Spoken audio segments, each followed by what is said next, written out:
Bus is up. What is up, everyone? We are back again today. I love how the light with just like my eyebrow just makes it look like I've got some kind of scar. Like, you see that? That I can't really help that part because I've got the, well, fuck it, I'll just kind of like show you. I've got the AC line, and this won't go as far, so the house that's just on the other side right there, is right there a bit better, or does that show too much? Oh, that's why I can't move that. Alright, well, now I remember. But anyway, yeah, that the light's reflecting off of the white of the house right next to me, so I'm gonna look a little bright. So welcome back to Final Fantasy XIV. Hopefully, if I am not mistaken,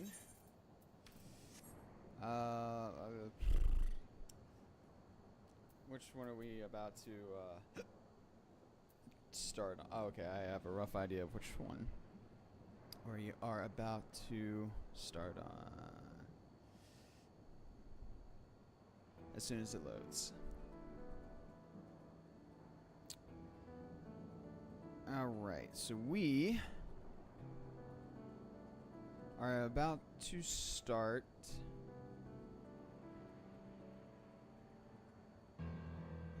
the quest Land of Levin, and we got 1, 2, 3, 4, 5, 6, 7, 8, 9, 10, 11, 12, 13, 14, 15, 16, 17, 18, 19, 20, 21, 22, 23, 24, 25, 26, 27, 28, 29, 30, 31, 32 MSQ quests away from the end of Dawn Trial. My goal is to get at least 16 of those done today. So I don't have a pen and paper here. So at least 16. I've got roughly about 5 hours to get through 16 MSQ quests. I might be able to do it. I definitely want to get more than 16 done, but I'll take what I can get. So, let's jump right into it. When we left off, we had just gone through the... Let me turn this down a bit. We had just gone through and done Vanguard. The first quest in a while, the first dungeon in a while, I've been able to go through for the first time without dying in a trust. So I'm pretty proud of myself on that one. And here we are at Heritage Found. Should I? Yeah, I think turning that up just a little bit is wonderful. So, I've got about 30 minutes until I need to run down and get the food I ordered.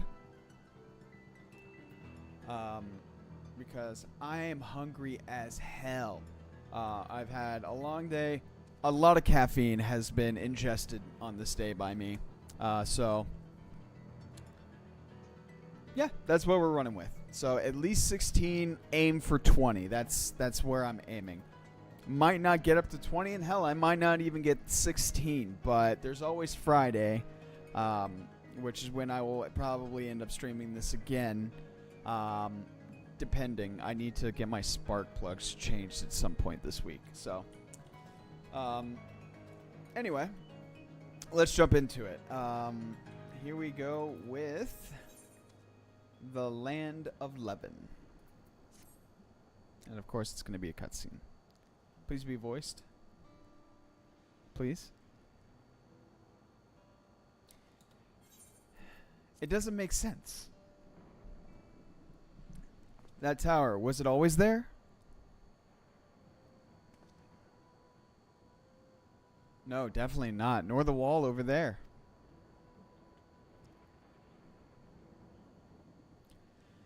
The material's not something we use in Tyrol. It's closer to what we saw at the Gate of the Golden City, or those mechanical soldiers.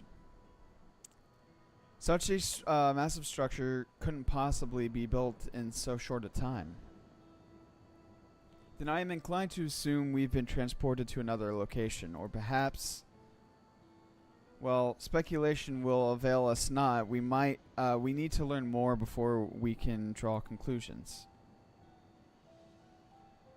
Let's take a look around then.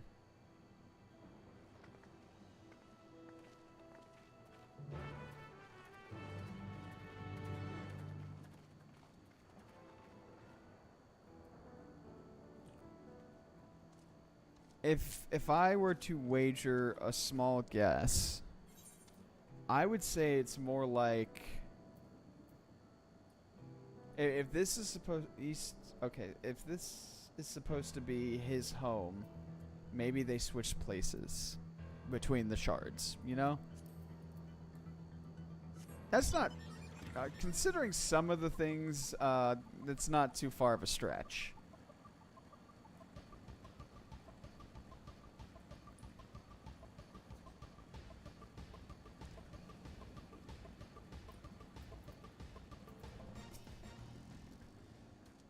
That looks like a train station, doesn't it? Where did my mouse go? That must be the Yasalani, I think that's right, station, where the passengers disembarked. Then perhaps we'll find someone to talk there. Let's go and investigate.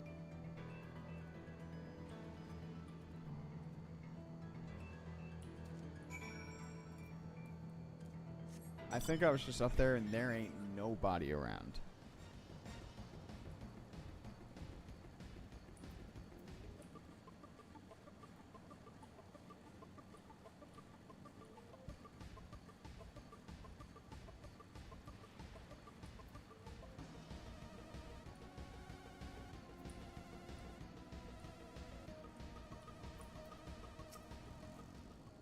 I'm pretty sure this is Yasalani Station.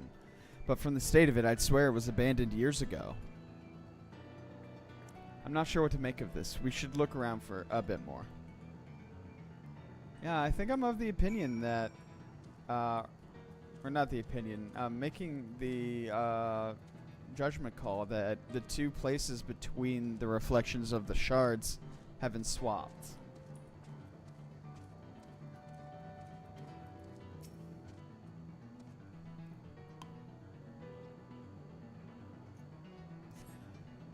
The building is a rotting husk. It has clearly been many years since anyone has fucking, I'm losing my mouth. Hang on. I need to pull up my mouse without borders. That'll keep that from happening. Excuse me. I am not done here.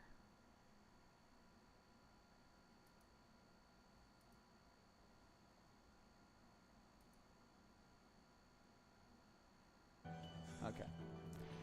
It's clearly been many years since anyone lived here. That or some kind of like severe time dilation.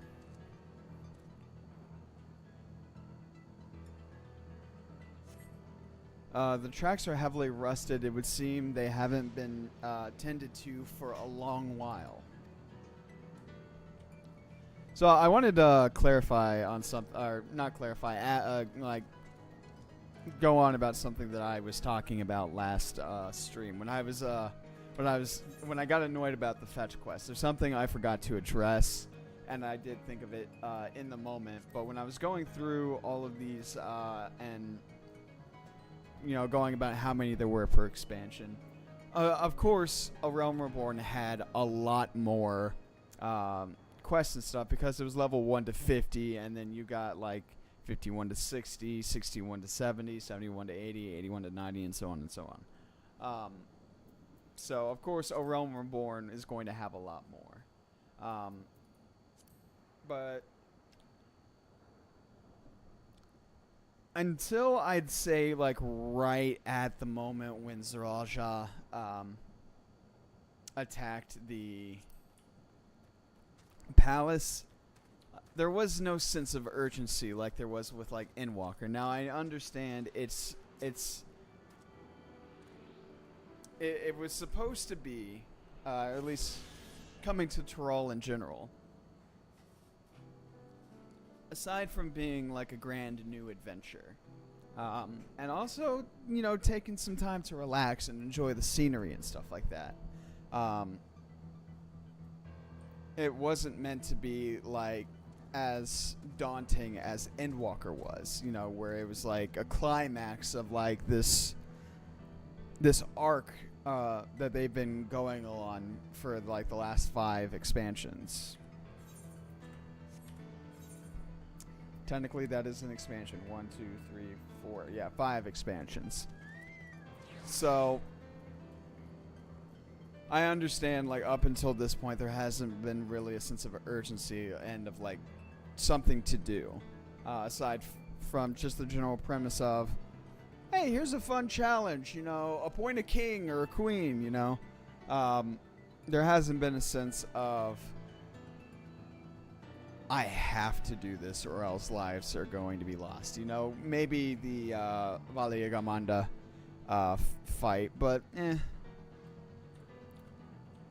if you understand, you understand. And I may have shat on the game a little bit, but I do want to make a note. I fucking love Final Fantasy XIV. It has quickly made it up to like one of my top favorite Final Fantasy games, right up there with Final Fantasy X, Final Fantasy 13. I'm one of the few people who likes the Final Fantasy 13 story, and Final Fantasy 15, even with its plot holes, and Final Fantasy 7. Though to be fair, I have not really played many other Final Fantasies other than them. I made an attempt for 12. I started 8, and then I realized I was not paying attention at all to the tutorial, and I quickly gave up.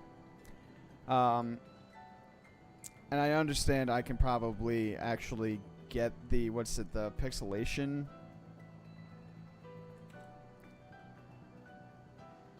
Let me pull up something.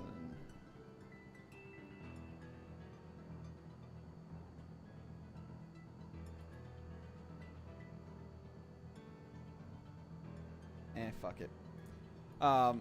Which I will probably end up. I'll probably play those in my free time unless there is a demand for me to play the games. I don't know. We'll see.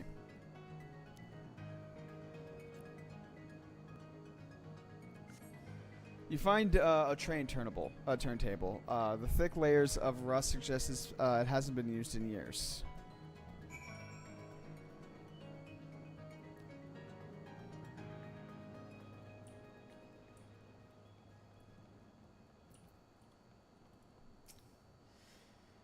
Finished poking around, have you? Let's gather everyone then. I want you all to take a look at this.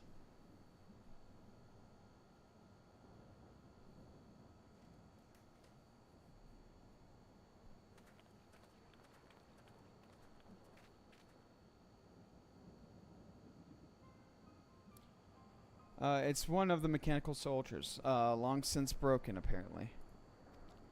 But I'd say its presence confirms this is indeed Zeralja's domain we're in.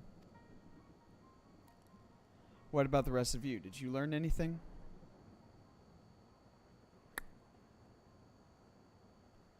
So all evidence suggests that this is Yasolani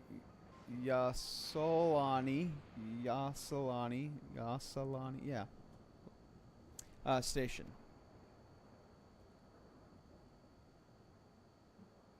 I've no doubt we're in Yasolani, but I don't understand why these buildings are so run down.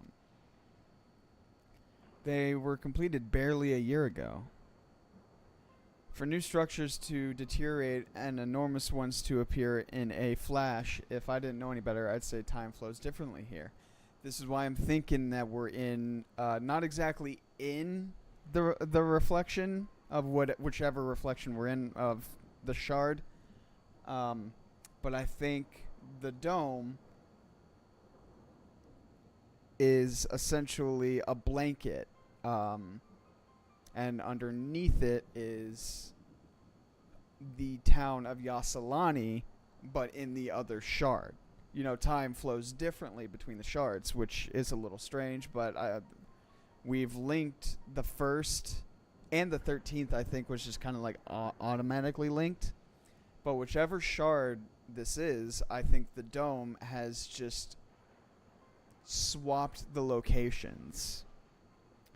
Like, physically, underneath the dome probably is the Yasalani they're looking for. But due to magic, inside the dome is the Yasalani of the reflection.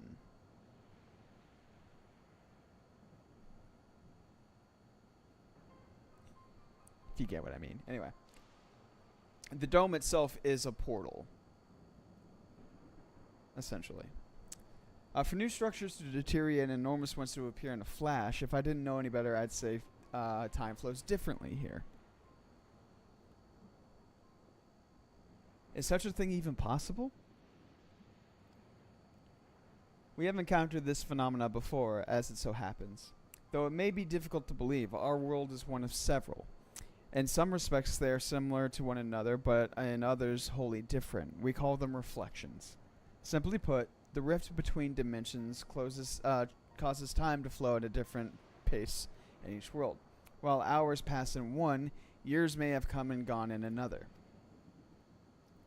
But if this is Yasalani, then we should still be in the source. The flow of time should be synchronized. I'm not sure I follow all this talk of reflections and dimensions, but if Arenville says this is Yasalani, then it must be. Your village is still a little further along, right?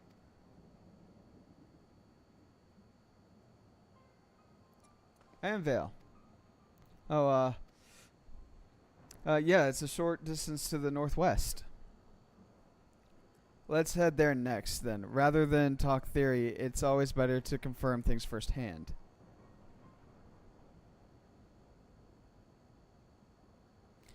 May I be of assistance? Oh, it's still functioning.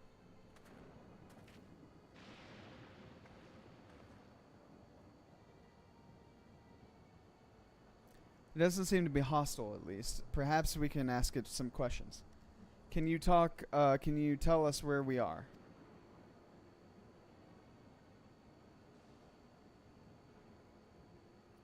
Unable to confirm credentials. Please present citizen identification. Unable to confirm credentials. Confirm. Seems it's broken after all. Too strange by half. Let's leave it be and get going.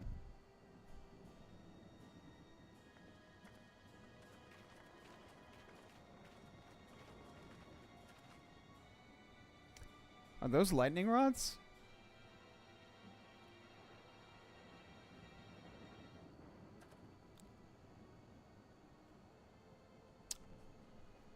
So if I had shit. I'm going to throw out another theory here. Whatever shard we're on is one of the ones that the Asians were attempting to tip the scales over into the element of lightning.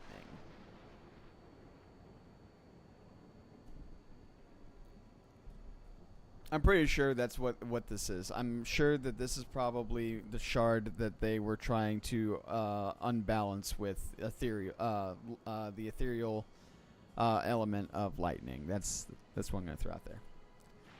All right, what do you want to investigate?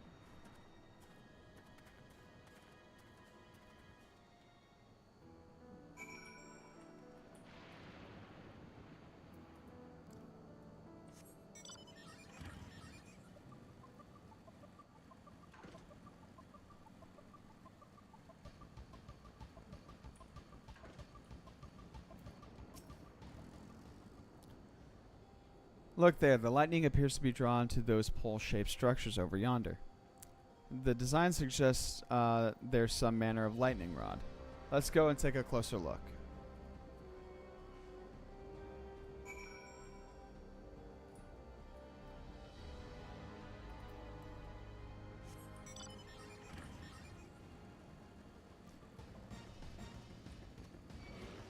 With the increased lightning energy, it's making me believe further and further that what we are actually, technically speaking, in the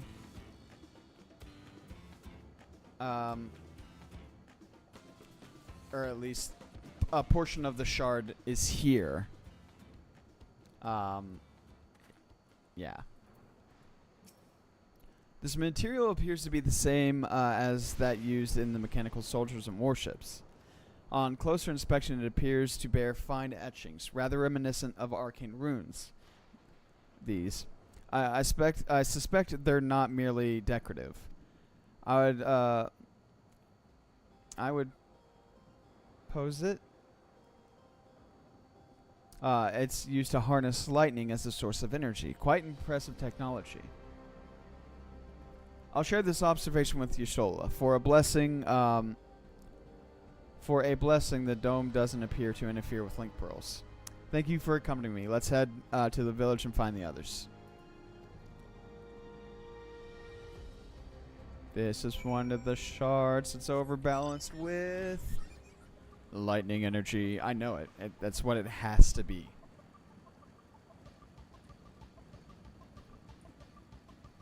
We may not be in the shard, but a part of the shard is here. What in the world? I have a feeling this one's going to be voiced. Shit!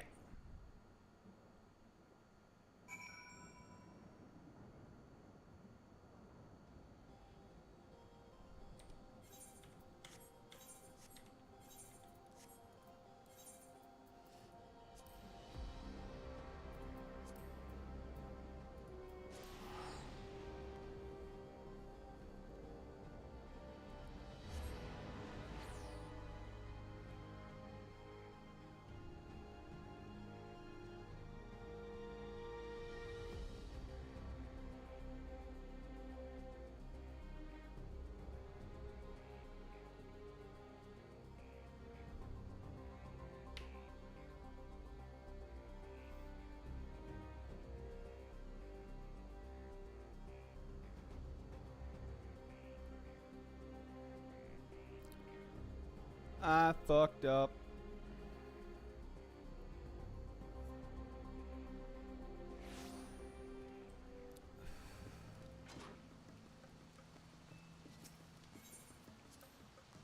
Sonic Boom Revitalize. I bet that's which one's playing.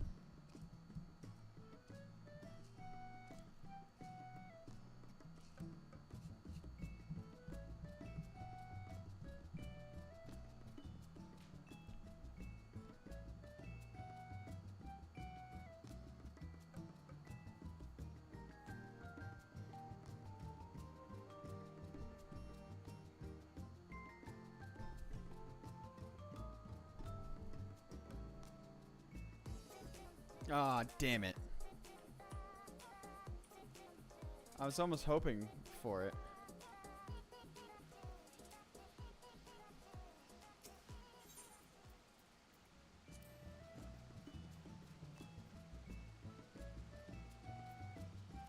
Damn it. I have to be done with it.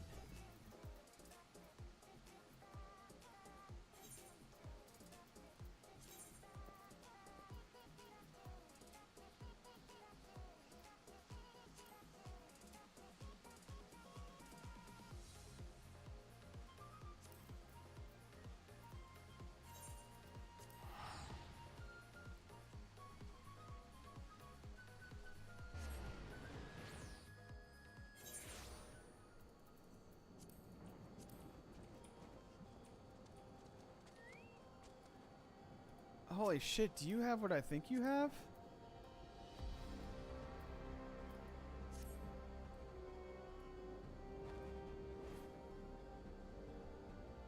Unless that's a mount. I think he has the Fallen Angel wings. I want those so badly. They are crazy expensive, though. I think 10 million.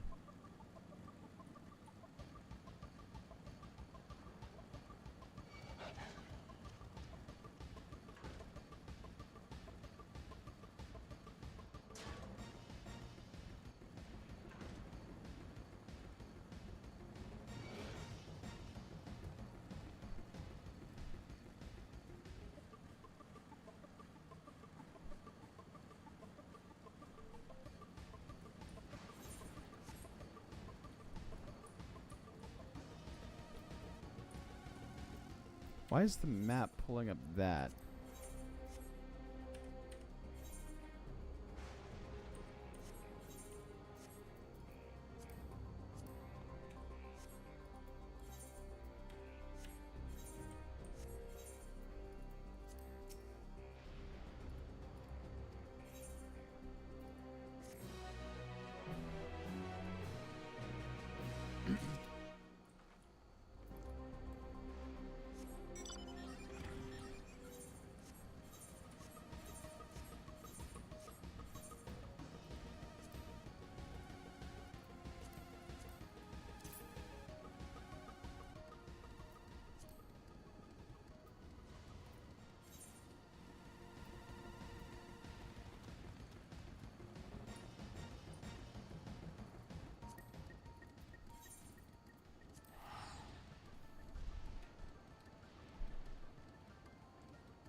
I'm irritated.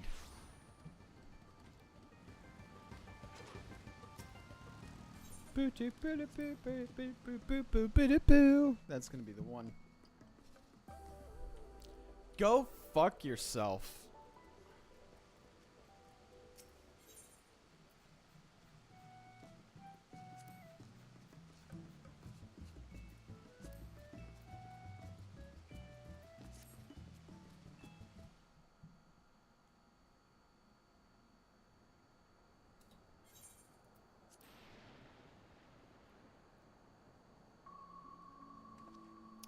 What's up?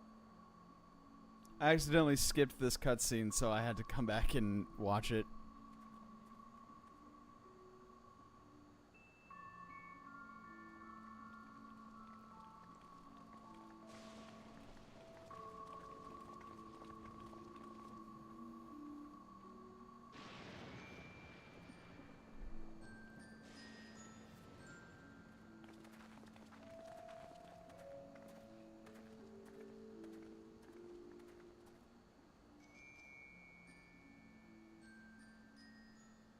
My home.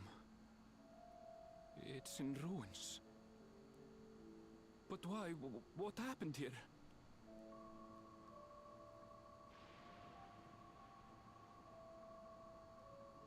And where is everyone? I had a look in a few of the other houses, but they had clearly been abandoned. So far, so good. I am now 31 quests from the end of Dawn Trial. This makes sense. Excuse me, are you looking for someone? I know. I saw you.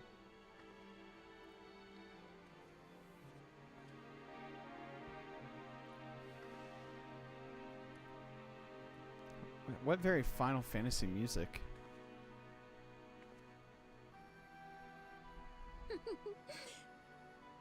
I apologize for giving you a fright. However, I did have reason to keep to the shadows.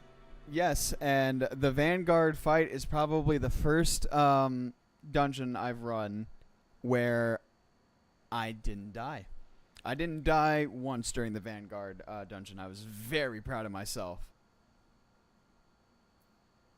It was close, though. There was one moment when during the final boss fight where he starts to do the half map rotation around AoEs, and I wasn't following the NPCs, and I was like, oh, he's attacking here, let me get over on this side, and he did a back attack, then did the other one, and it caught me off guard.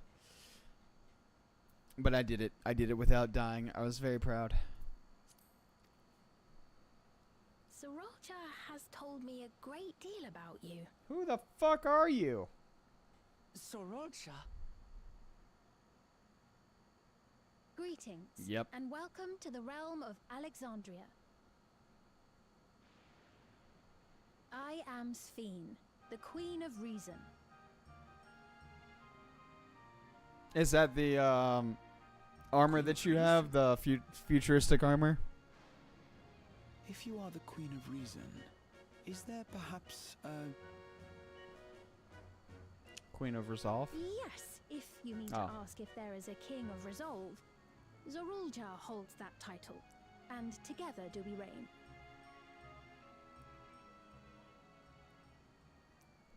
Ah.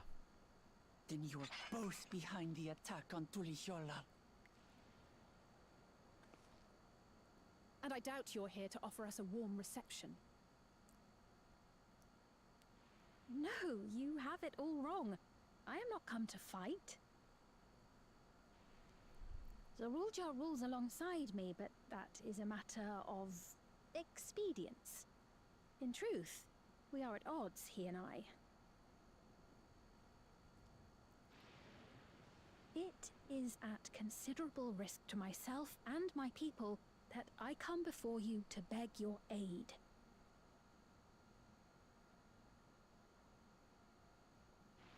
Our aid?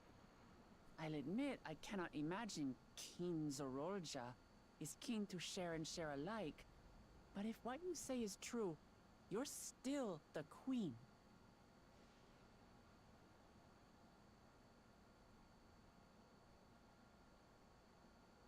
Indeed. But I was once the sole ruler of Alexandria. Until one day, he appeared, bent on conquest. In my weakness, I feared his power. So I persuaded him to forego violence and strike a bargain. I would remain queen, and he would receive technology that would empower him to achieve even loftier ambitions, along with the knowledge to use it. All right. So Nathan, I'm gonna run you by my working theory right now, because nothing's been explained to me so far in this one. At least, maybe not until further into this cutscene. But my working theory right now as to what's going on with where we are right now is that the dome itself is covering the land of, was it Yasaloni? Yasalani, whatever. It covered over our Yasaloni. But the entrance into the dome was actually a portal into the domed over version of Yasaloni and whatever shard that we that these people are in. Additionally, I think whichever shard we are currently in is the shard that the Asians tried to overwhelm with lightning ethereal energy. That is my working theory right now. So far, evidence proves it, because Aaronvel is walking through here, and we're all seeing this like stuff that's super aged. And you know, the whole difference between shards, with the exception of, I think, what is it, the first and maybe even the 13th. The time difference between each of the shards can be further back in time, or like time dilation. It's weird. But that is my working theory right now, that we are technically speaking either in the 13th, or not the 13th, in the other shard right now, or in just a small portion of this shard's version of Yasalani, whatever. But that's my working theory. I don't think we're actually in the shard. I think their version of Yasalani is also domed over. That's what I think. I don't know. but we'll see. A gamble, to be sure, but if it might spare my people...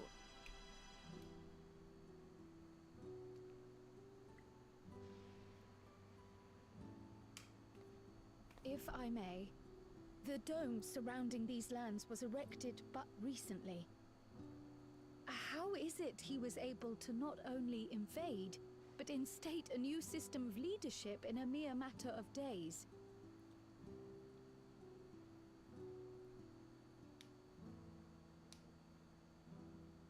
I've never heard of your realm. And this place is, or at least was, Yasolani. The house I grew up in is still here. But 3 years ago, that tower and these strange contrivances weren't. Nor was our village in ruins. Where did you come from? And what happened to the people who lived here? You must know.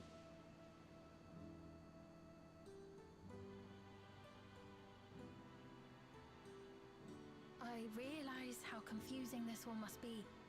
Truth be told, I don't fully understand it myself. What I can say is that one day, people from your Tuliolol suddenly appeared here in Alexandria. Or perhaps it was we who found ourselves in Tuliolol. Until but recently, we were completely unaware of events taking place beyond the barrier surrounding our realm. Does this not remind you of the Crystal Tower? How after the 8th Umbral Calamity, we devised a means to transport the Spire across time and space from the source unto the First. Granted, this is on a much larger scale, if that is indeed what has happened. Not only the people and structures, but also the surrounding environment. Regardless, the people of Lakeland perceived the arrival of the Crystal Tower much as the Queen describes her own experience. Sudden and inexplicable. Well then, you appear to have a better grasp of our circumstances than we do. Indeed, more than I dared hope. In which case, a closer examination of the effects of this phenomenon may afford us more insights. Allow me to take you to the outskirts. A number of the Shatona live there as well. Perhaps your acquaintances are among them. Hold on. If we accept, there's no guarantee we're not walking into a trap. But if we're to defeat Zorolja, we need to understand how he grew so strong. Besides...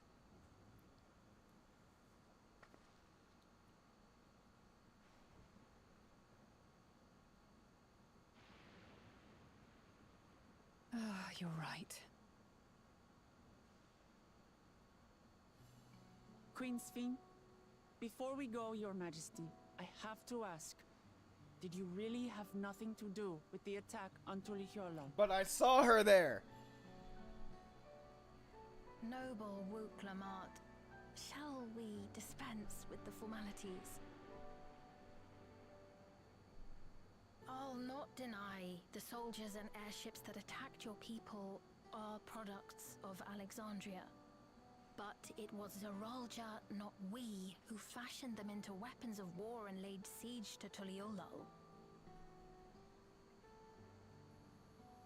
So he alone is to blame. No, I may not have prosecuted this war, but I nevertheless bear responsibility for it. Perhaps. I know next to nothing about you, let alone what you've been through. So by all means, show us around. I think we'll learn a lot from meeting your people.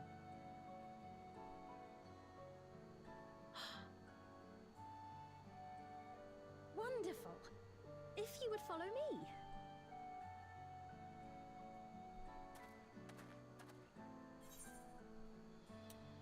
I take it there will be trouble if Saralja hears about this. Isn't it a little odd for the queen to be walking around, about on her lonesome? We'll just stick with the trouble with Saralja.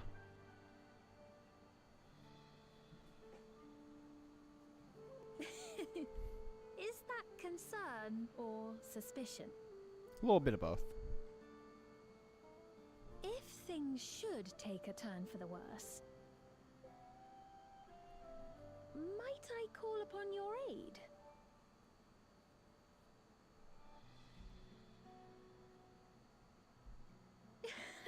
I jest, of course. But you do strike me as the most capable here. I'm the warrior of light, bitch. God, nobody in this place understands who I am. Just some mere bandits are like, we'll take care of this lot. Look at this stupid little bitch. You know, who the hell does he think he is? Brother, I have saved your lives just as easily as I'm about to take them. Oh my god, that has a... Hold on. Theory has meaning. That's a different brand. Anyway. Okay, I will be right back. I need to go get my food. So I'll be right back.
Alrighty, thank you for bearing with me there for that moment.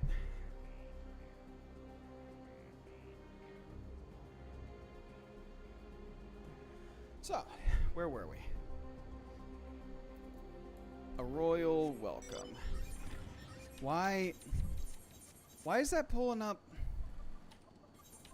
M should be pulling up map. Why is it not?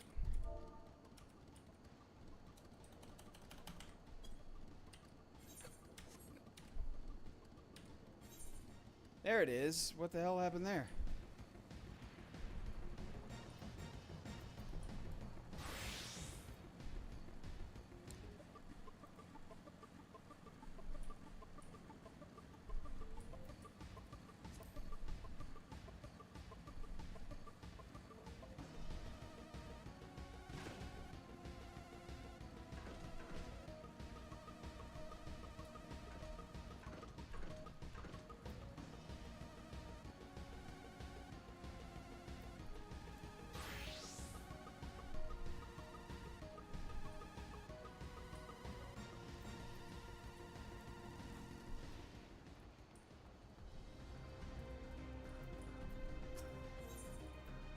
Okay.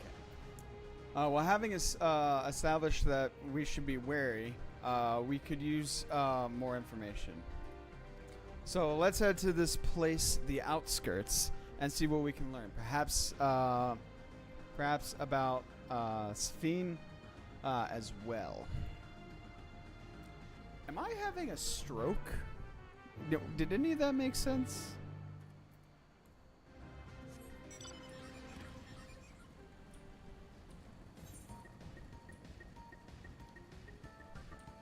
Alright, I might be about to do something stupid.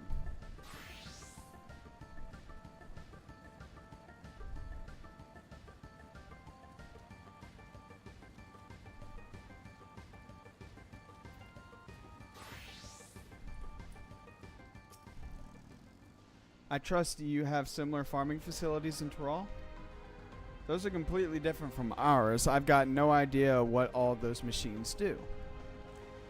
We settled with this approach after some trial and error. The Tyroli have their own methods of farming, which they've wanted to continue employing.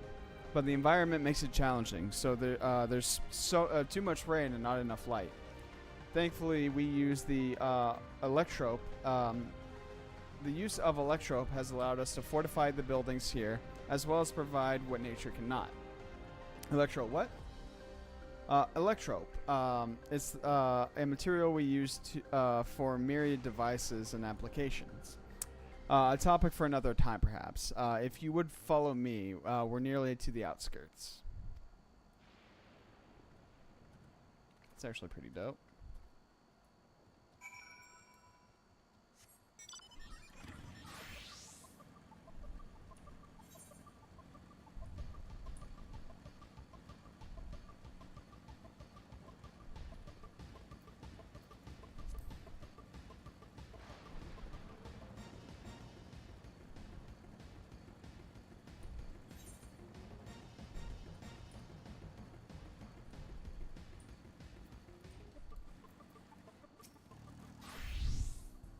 Please be voiced.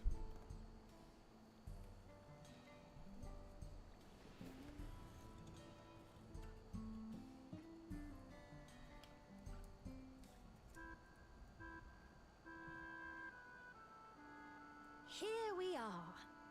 Though you'll doubtless find much of what you see in Alexandria strange, the traditional agriculture practiced in this village at least should be familiar.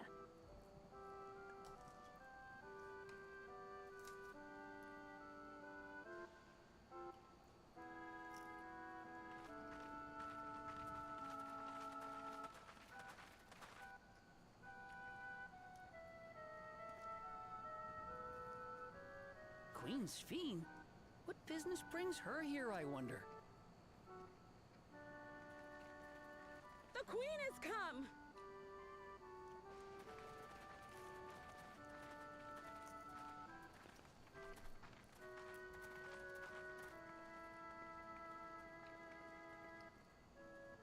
You look well, Paquine.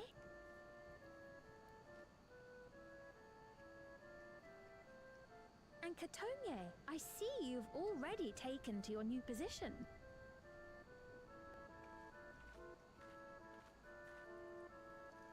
When she introduced herself as queen, I was expecting someone colder. Honestly, she reminds me of you, Namachi. Me? It's only natural for a ruler to love her people. And I should like to know them as best I can, even the most trifling details. The more you come to know them, the more you grow to love them. Who they are and what they've built. That's it. Beautifully put.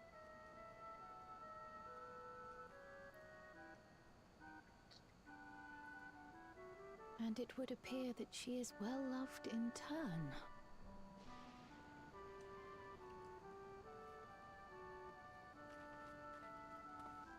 Your Majesty, you honor us with your presence. And who are these fine people? Tuliolol's vow of resolve, Wuk-Lamart, and her companions. They come from beyond the barrier, but you needn't worry. They are good people and are to be treated as my honored guests. The rumors of a link to the outside are true, then. Wuk-Lamart is still so young. Where are my manners? I am Popone, a leader of sorts of the people living out here. Papone? That is a Tonawaktan ring to it. Right you are. I take it you hail from this region as well? Teshpiani, perhaps? Yes, I do. I don't suppose you know a woman by the name of Kafkiwa? Kakiwa. Kafkiwa.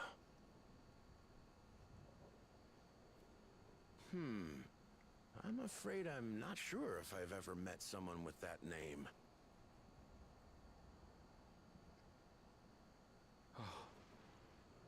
Mother isn't here. But it's a relief to know at least some of the people of Yasolani are alive and well. Your mother, you say? Now that you mention it, I do see the resemblance. You know my mother? I do. Yes. Then tell me, please, where is she?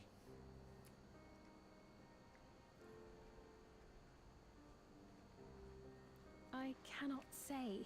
Not here, but I promise I will in due time.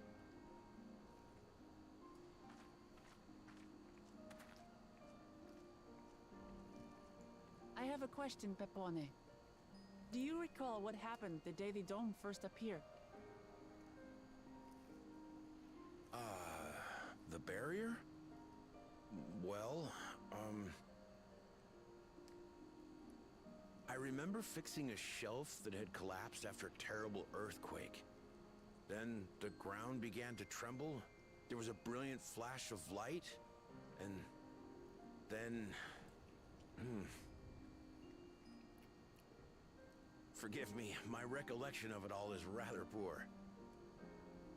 You needn't push yourself, Popone.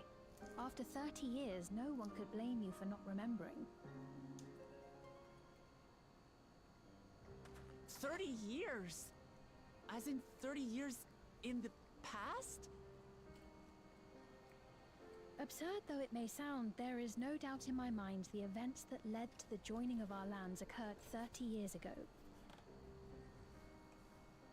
Which is not to say I understand why our perceptions of the intervening time are so radically different.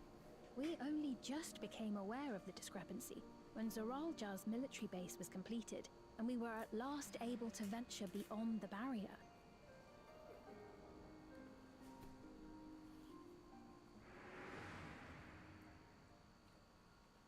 I believed you long dead.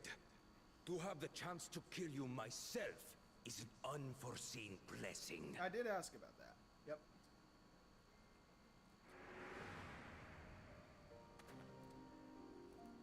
30 years. Little wonder Zoralja assumed our father had already passed away.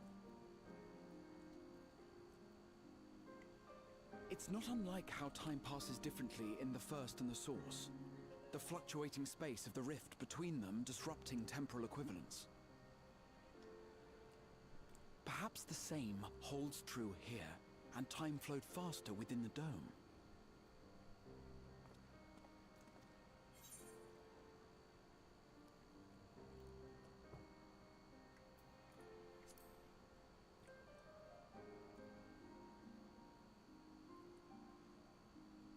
I cannot say for certain, but I strongly suspect that to be the case. And based on the Queen's account, this encampment may have come to serve as a physical bridge between the two planes, after which the dome was forced into the Source's temporal flow.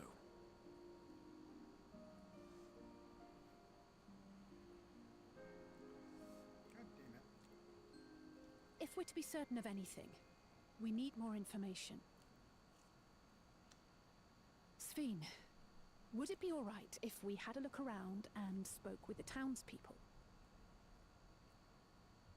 By all means. Time to see what we can see of Alexandria, then.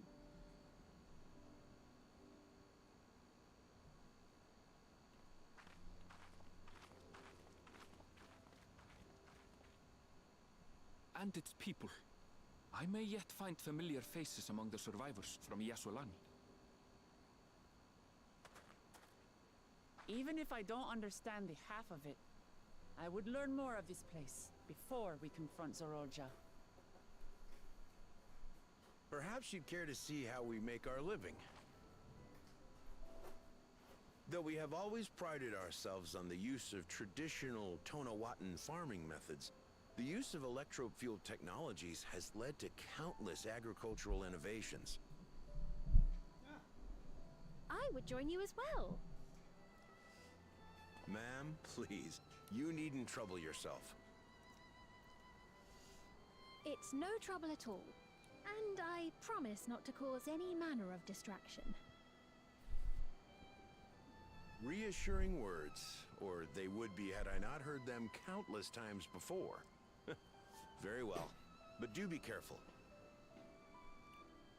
Of course. I shall proceed with the utmost care.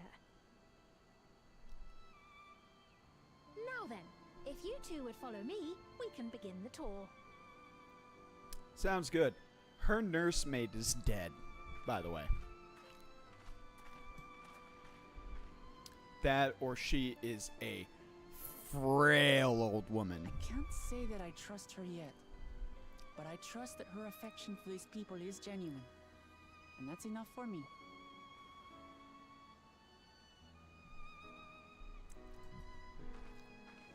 I still think like the end game of this like next arc has to be like the rejoining of other shards. In a way that's not going to cause calamity, of course.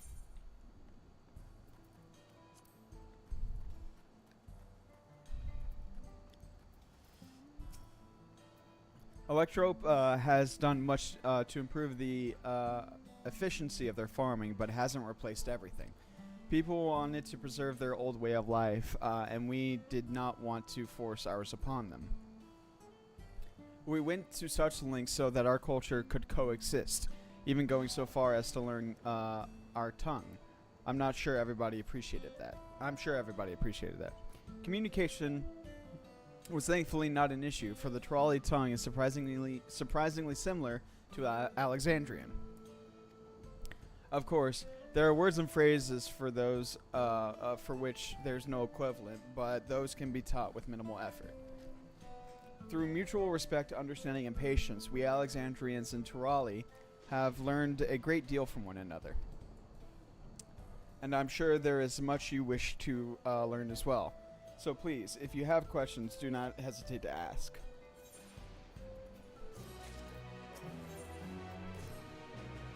Rather than bore you with lengthy explanations, let us head back to the farm we passed earlier.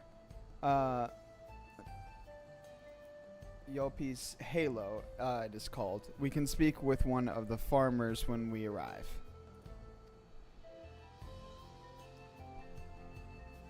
I guess you're off to the Halo? Yep.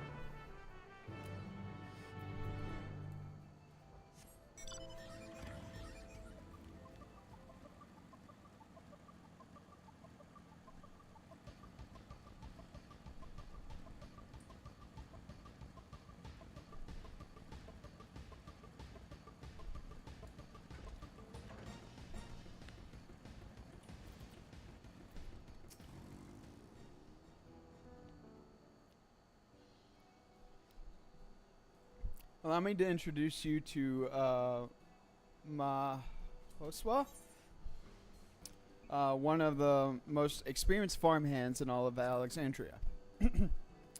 She's well versed in myriad farming techniques. Indeed, the wealth of knowledge she has shared with your farmers is what has allowed this place to flourish. Queen's Spine.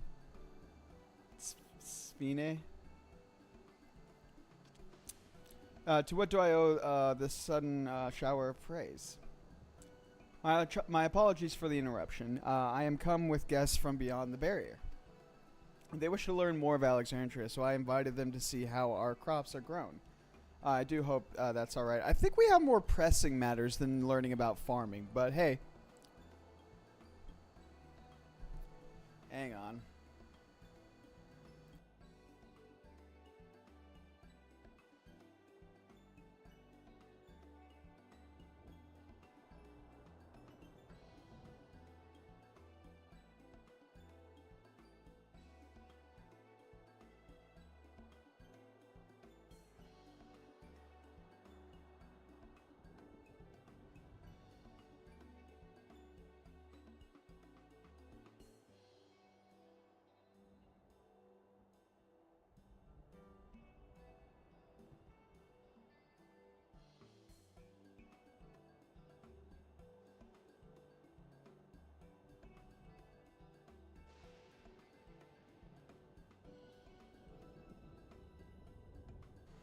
Sphene. Alright.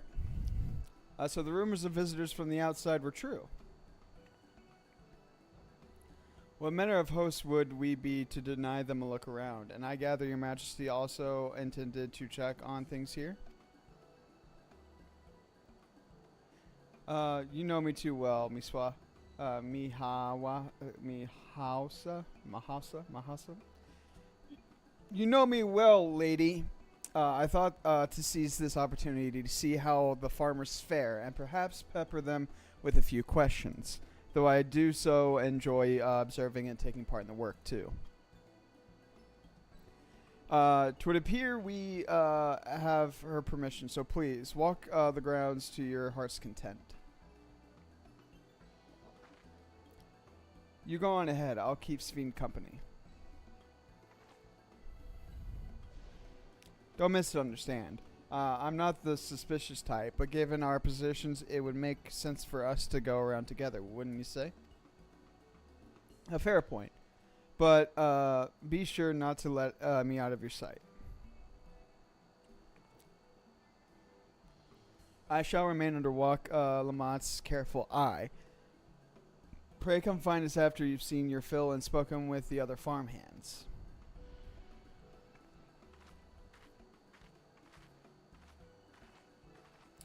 I'm going to call her Queen Spleen. Is that alright? Queen Spleen.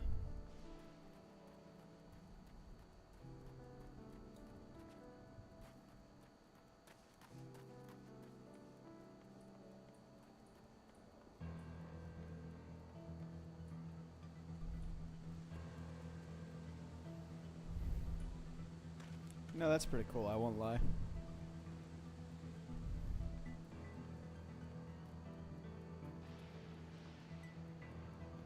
Ooh, the Spleen Queen. That's even funnier.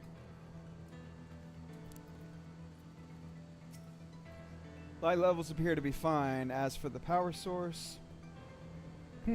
You wish to know about my job? I tend to the fields, mostly watering the crops, keeping the soil fertile, and so on. It admittedly took some time until I fully understood how to best carry out my duties.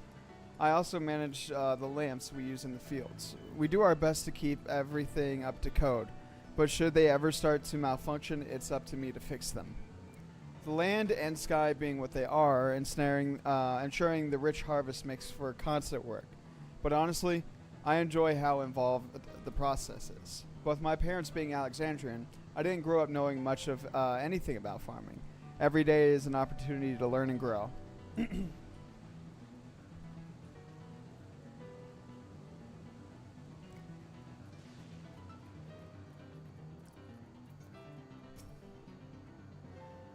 Oh, an unfamiliar face. I gather this is your first time on site then? Oh, this here is the storehouse, or rather the entrance. The real storehouse is underground, much more spacious and equipped with a temperature regulation system to keep the harvest from spoiling. Since the entrance is so small, it is much easier to prevent wild beasts from wandering inside, which also makes it a viable facility for breeding and raising livestock. We've even got a few beds down there for emergencies. My parents often complain about how Alexandrian technology and electro complicate our lives, but it's just a matter of learning how things work. Take my job, for instance. I'm presently overseeing the storage of harvested crops. They'll be taken up to the tower for processing, and from there find their way to every dining table in Alexandria, which is hard work. I'll not deny it, but I take great satisfaction in what we do.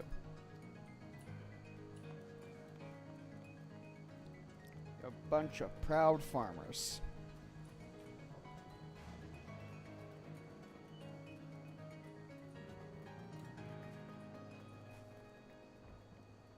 Oh, those little birds. They're saying that you and the others are visitors from beyond the barrier. That true? So it is, which means we're connected to the outside world again. Not that I have any desire to leave, mind you. I'm quite content with my life here in Alexandria. I'm setting that aside, you're here to observe our work, right? As you can see, I'm in charge of livestock. Here are the yuppie.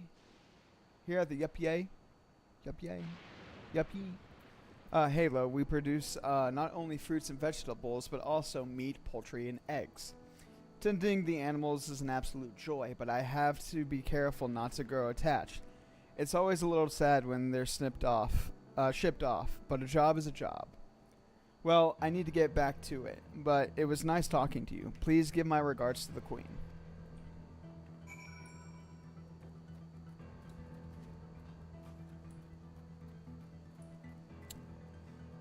Alrighty.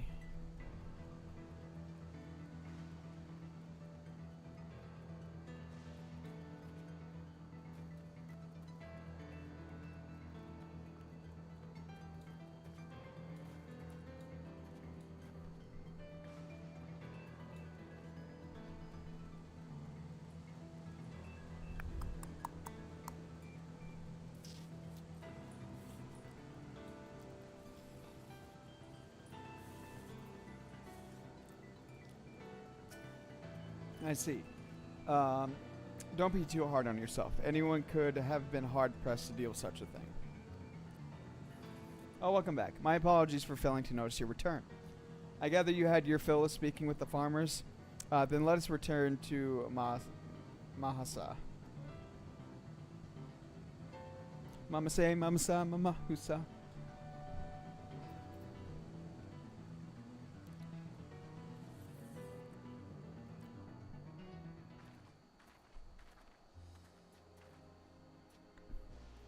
Well, what are your impressions of the farm?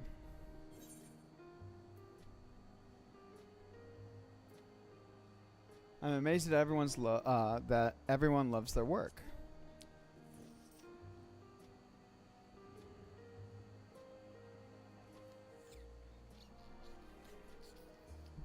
curious observation. Do you not love your own work? Oh, but it's true that the people of the outskirts seem to be most fulfilled. Always, they take their duties with good cheer. What do you think of our little tour, Lamati? What did you call me? Was that inappropriate? My apologies. I heard the others call you by that name, and I thought,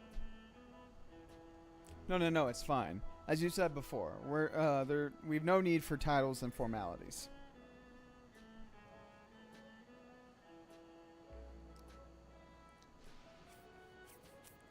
As for my thoughts, I was very impressed. Machines could be used used to overcome such harsh an environment is amazing. I've never seen anything like it. The feeling is understandable. Indeed, many still find the machinery behind me baffling.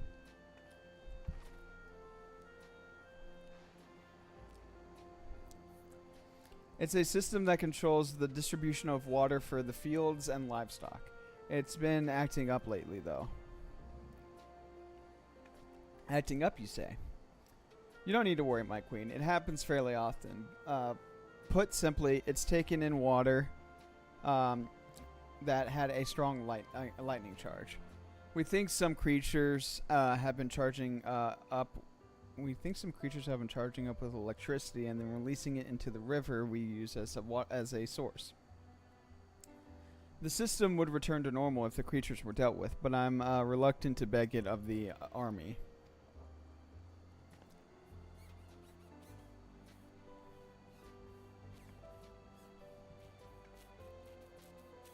We could take care of it if you'd like.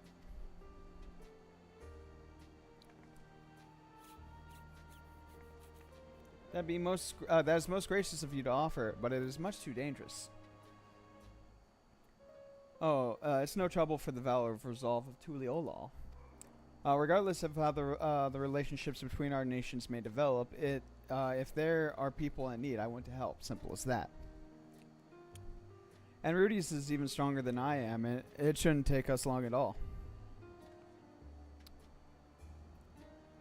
Then very well. I gratefully accept, but please take all care.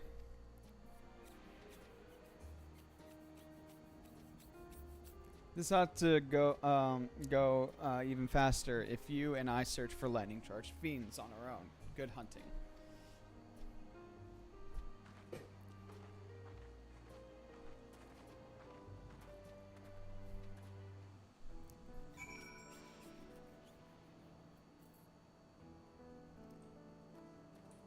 Are we still the Warrior of Light? Because I haven't heard that term being mentioned like hardly at all in a while.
Okay.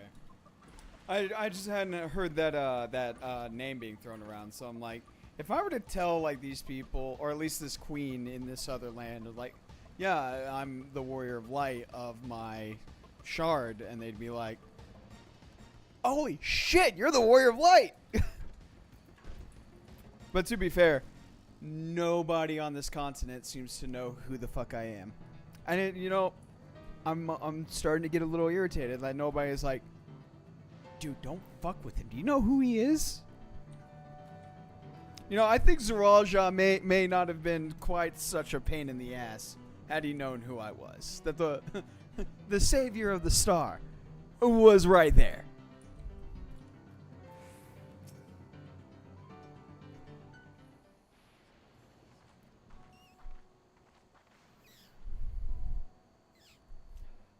You both look all right, thank goodness. You really needn't have worried so much. We barely broke a sweat dealing with our friends. They're all gone, with the fiends. They're all gone now. Of course I was worried. You're my dear guests. But thank you. We truly appreciate this. Indeed, with this, we won't have to ask Zeralja's machines for help. He's been making a concerted effort to bolster his forces, sparing but a fraction for the people's protection. He needs nothing. He thinks nothing of our safety, unlike Queen Sphene.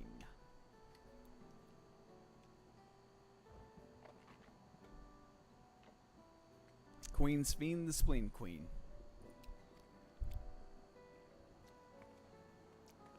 And that's enough. If you have grievances, I will hear them later, but to speak of the king now.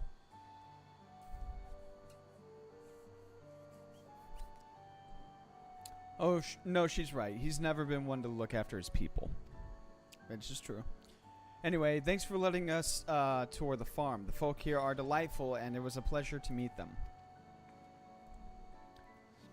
You wouldn't have favored us... You couldn't have favored us with more uplifting words. My people are my pride and joy.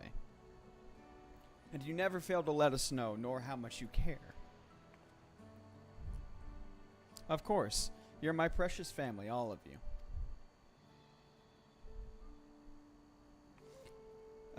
You seem a good sort, Sphene, that I'll admit. But you'll forgive me if I'm not ready to lower my guard for the enemy queen just yet. For you to be called that, I dared to imagine that villainy your majesty has committed. Come now, this is no laughing matter. A ruler is responsible for the welfare of countless lives, and one wrong decision can lead to untold suffering. Failure is unconcessionable. Yeah.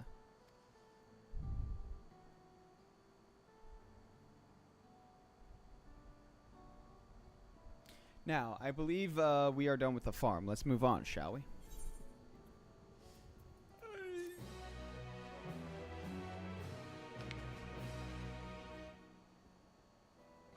$29, I think? On the cloud.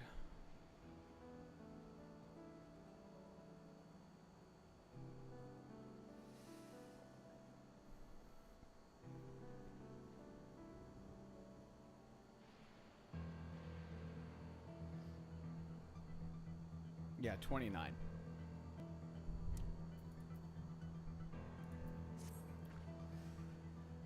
Perhaps we should head back to the outskirts. I dare say your friends will also have returned by now. Sure, let's go. And thanks again for dealing with the fiends. Come and visit us anytime.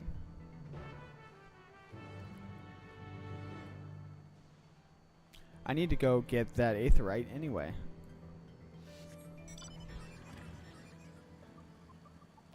Because my dumbass forgot all about it.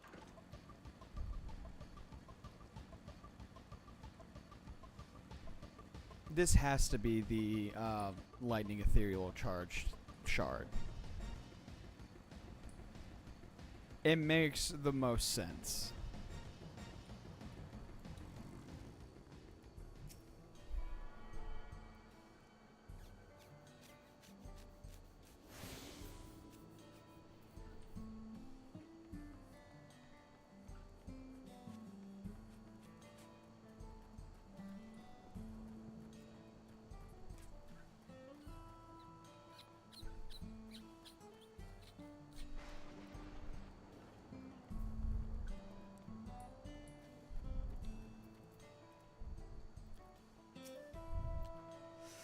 Do you hear that? No, I don't hear anything, actually.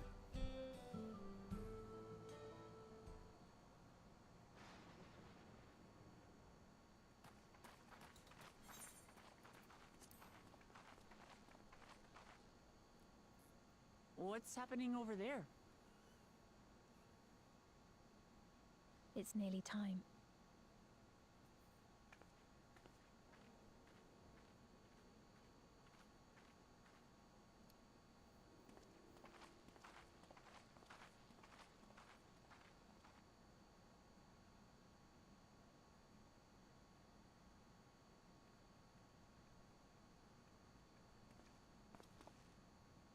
I'm glad you could make it.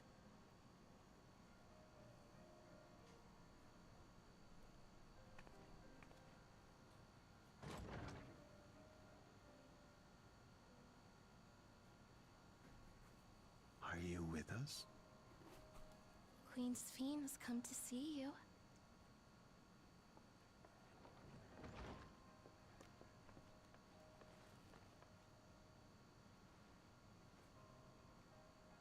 We're here, Namika. Everything is going to be all right. I guess I was wrong. She's still alive.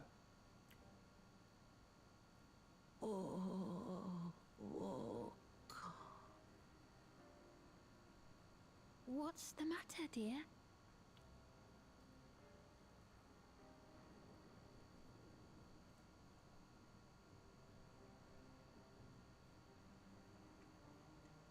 It can't be.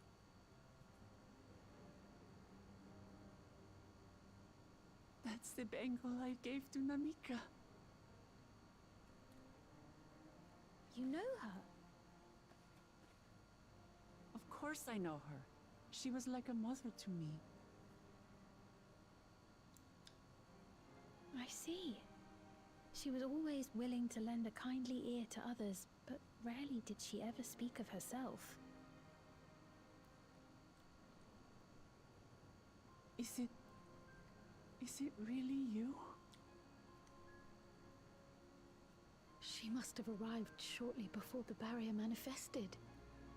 For us, it was perhaps days, but for her... Namika, it's me! Wuklamat!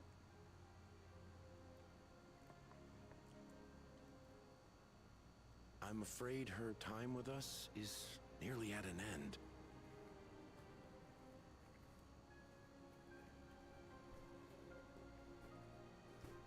Has she no more soul cells? She always used hers sparingly, but at her age, it wouldn't make a difference.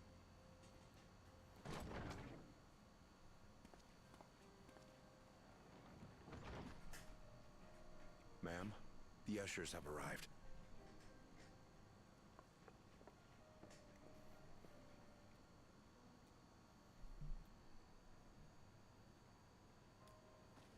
All good.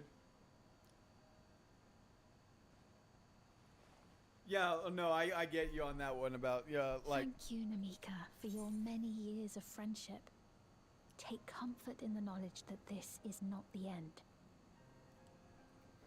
I was mentioning beforehand, like, what was it, like, right at the beginning of the Shalioni, like, bit of the MSQ, where you're actually going after the people who stole the bangle, and they're like, we'll go get her after we take care of this chump. And I'm like, you sure you will, bud?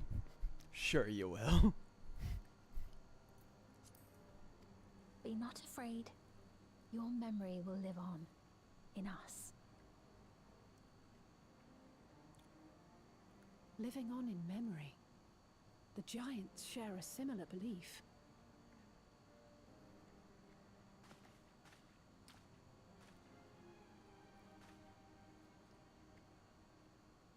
Wait, where are you taking her? Worry not. She is being escorted to a medical facility in the tower. There we will ease her burden. I had hoped to make arrangements for her sooner, but she wished to remain here for as long as possible. I could not bring myself to refuse her.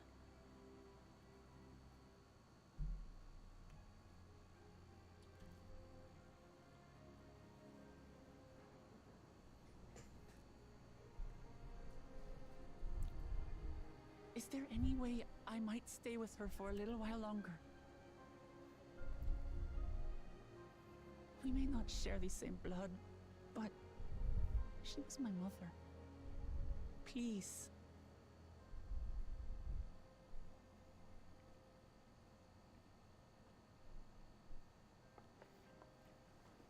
Let us give them some time alone.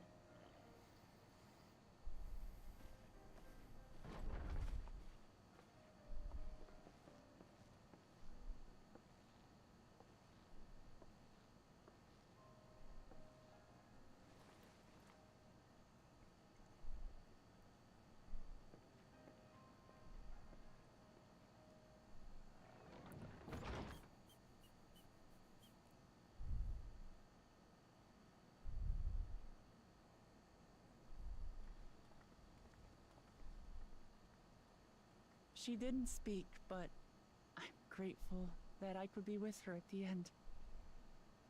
Thank you. It's not the end. Hmm? Oh, nothing. I was just thinking that we have much to discuss. Where shall we begin? With what we can be reasonably certain of, perhaps. Between what we have witnessed and the testimony of Alexandria's inhabitants, it's safe to say that two distinct lands have indeed become one. What's more, having met Namika, there is no denying the divergence in the passage of time. Taken together, these phenomena strongly suggest that some manner of cross-rift displacement has occurred. Specifically, the displacement of Alexandria from another reflection to the source. It does seem the most likely explanation.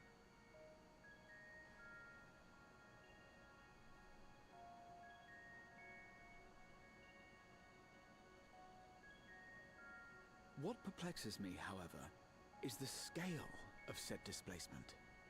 It far exceeds what could conceivably be achieved with a Void Gate, or even with the Crystal Tower. In essence, we are dealing with a localized instance of dimensional compression.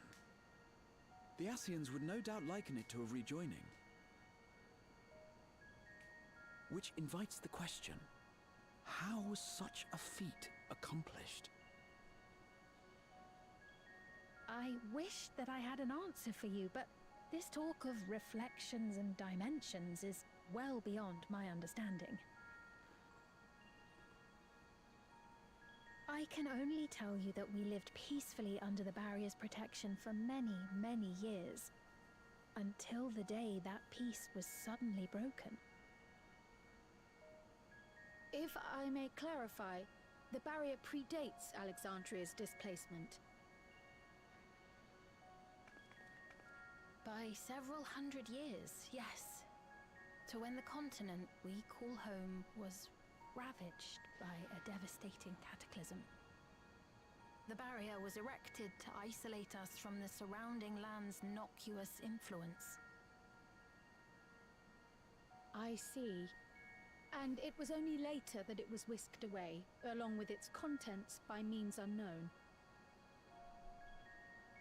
In other words, Sphene's as lost as the rest of us, right? The Alexandrians didn't mean to end up in Tural.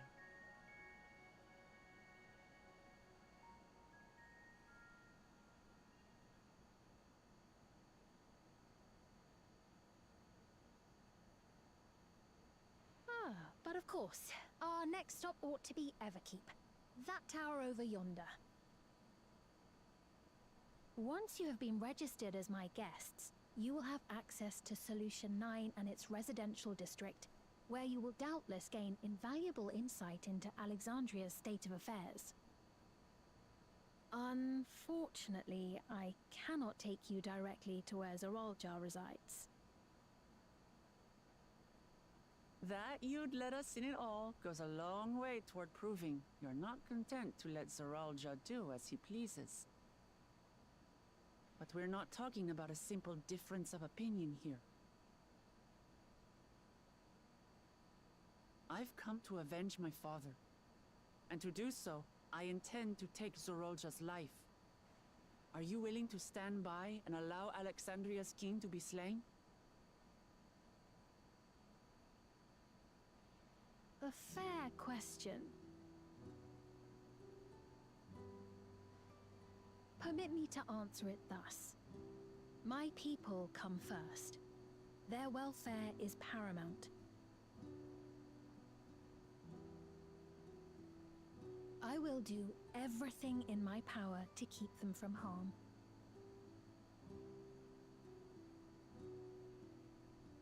It is a ruler's duty.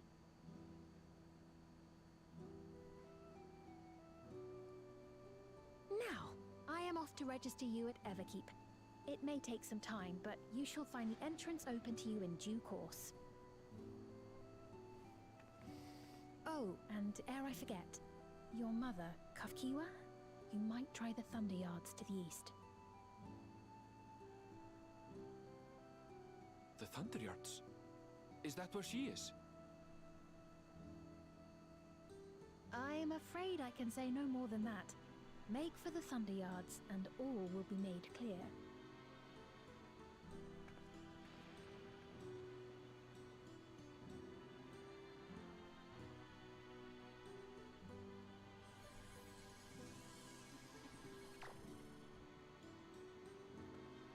It's not as if we have other pressing business.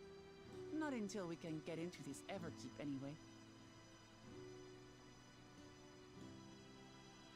Thank you for earlier. And for being a friend to Namika these past 30 years. It means a lot to me.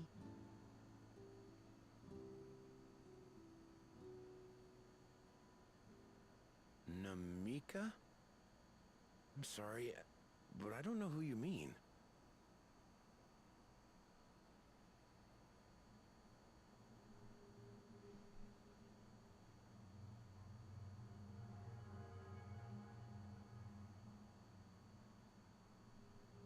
What? We were just with her. If this is some sort of a joke, it isn't funny. I don't mean to give offense, but I honestly have no idea who you are talking about. I'm sorry. How can you not know who she is? You're in charge here. She was under your care. Then in all likelihood, my memories of her have been stored in the cloud.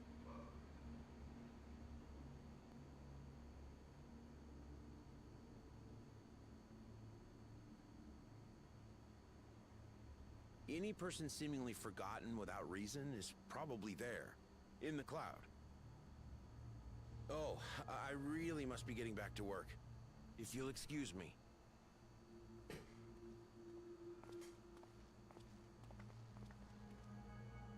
They took away mourning.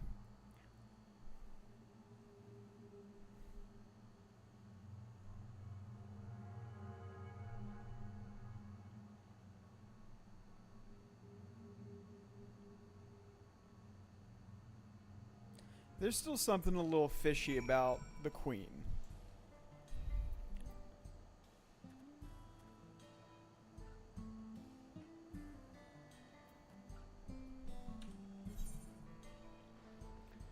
Yeah, I don't know how much I like the idea of just like, because I have a feeling I know what that is. They are going away to die, probably. They take them away to die or kill them. And like, I don't know, upload their consciousness to like this cloud mainframe and then erase everybody's memories of them so that they don't mourn their death. Is that what I'm picking up there? I don't know, but we'll find out here in a moment. I need to go to the bathroom. BRB.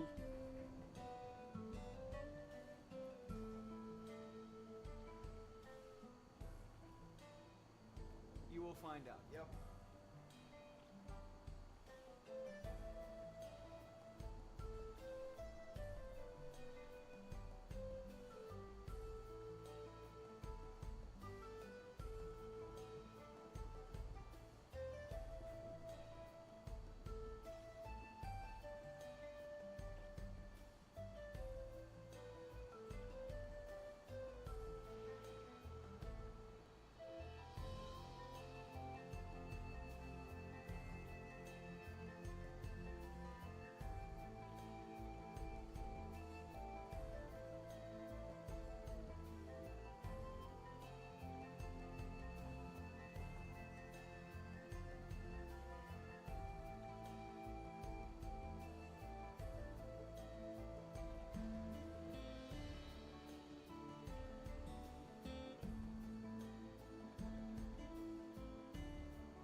Let's figure out what's up with this fucked up place.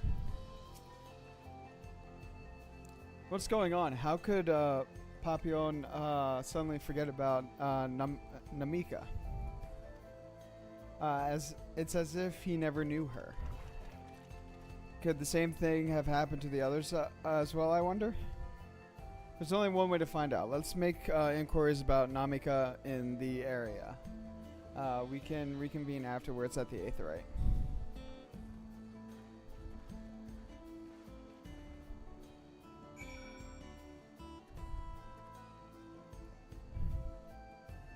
I gotta admit, that looks kind of cool.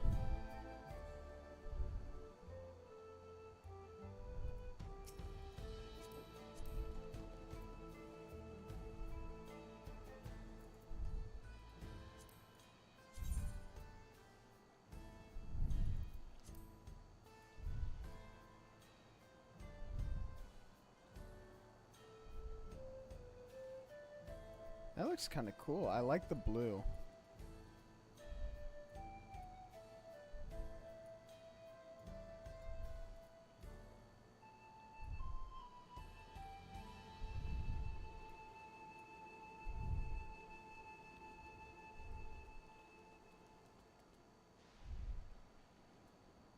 Yeah, I like that. Anyway.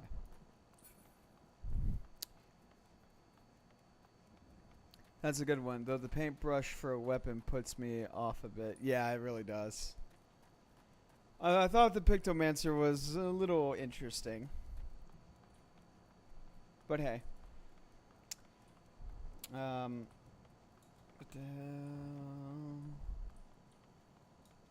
Working resident.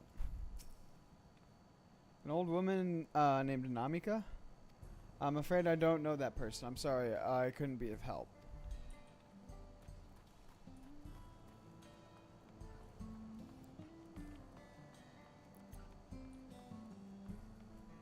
Yeah. Though it has made me think a little bit outside the box for maybe some future classes they're going to come out with. Or they could come out with.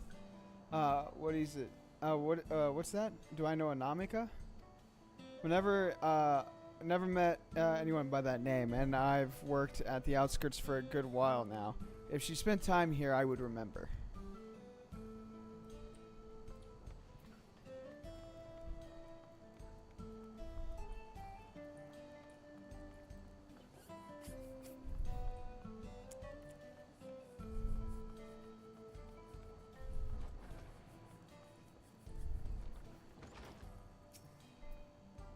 Do I recall caring for someone?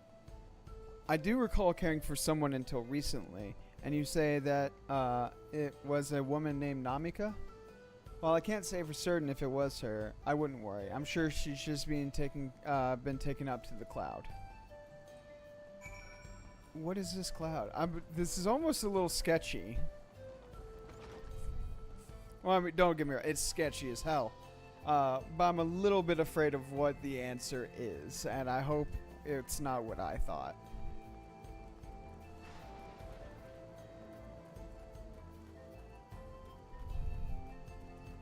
It is very fucked up.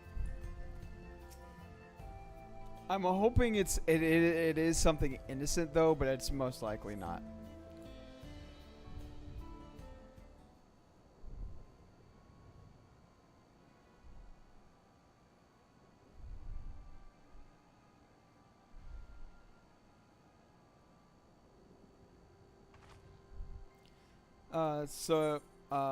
It was the same for everyone. Not a single person remembers Namika. It's as if the memory of her has been purged from their minds. While such a thing might be done with magic, to alter the memories of so many at once would be a tremendous undertaking. We would have felt a surge of ether corresponding to the act, too. I sensed none of that, none in that moment. Neither did I, but I did notice something else. Right before Pepeon suddenly forgot, a light in the device on his head began to blink. Could there be a connection? Someone also said something about soul cells? But who might we ask about this? If we continued making such inquiries, I expect it would only cause confusion. Indeed, if we can't readily solve the mystery about Namika, perhaps we might search for Kakia. Kia? Was that how they said the name? Sveen said try the Thunder Yards. It should be in this direction. What is that? What is that? What the fuck are you?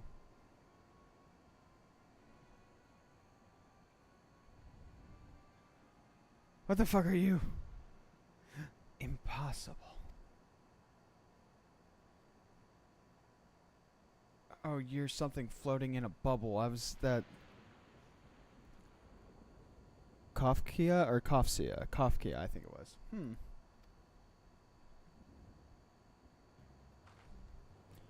Another kind of mechanical soldier. It looks dangerous. We better destroy it. Ah!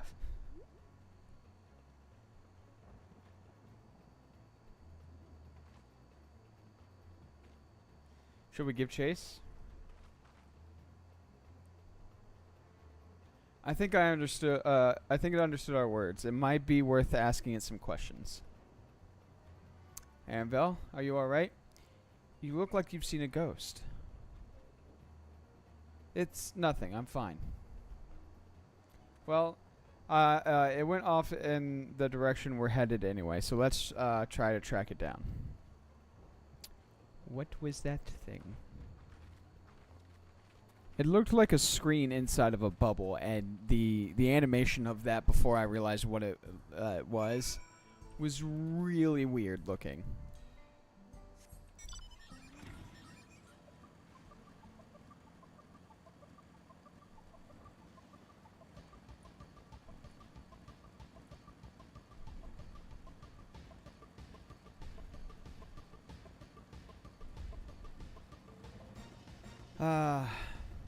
The struggles of not yet having a flying vehicle.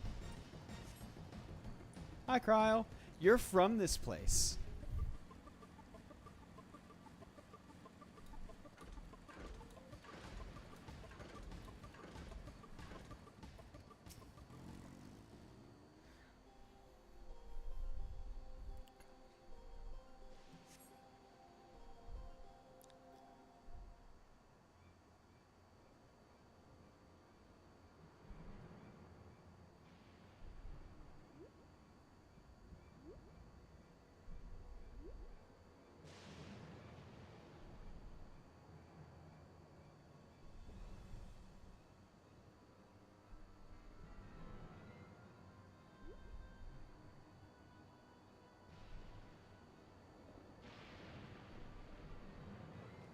You found it. It wasn't hard.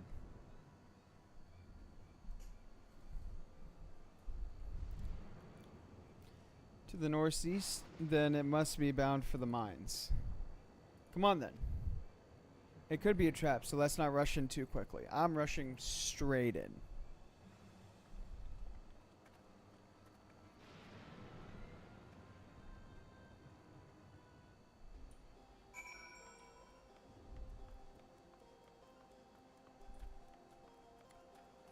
Let's fucking go!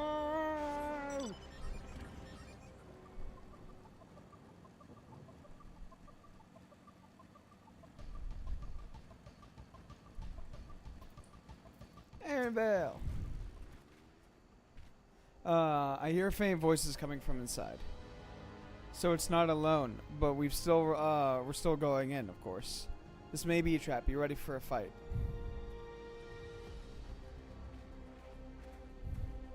The mines is now available.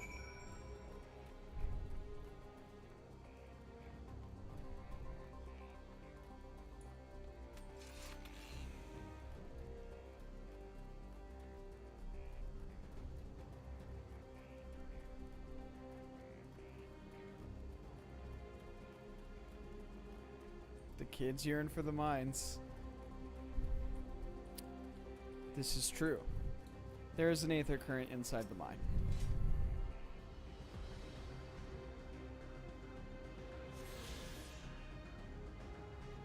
I don't know when the next dungeon's gonna be, but hey, sure. Or trial even. I can hear them, several people up ahead. I can't make out their conversation with the echoing. Let's keep going. Stay on your guard. Ooh, cutscene.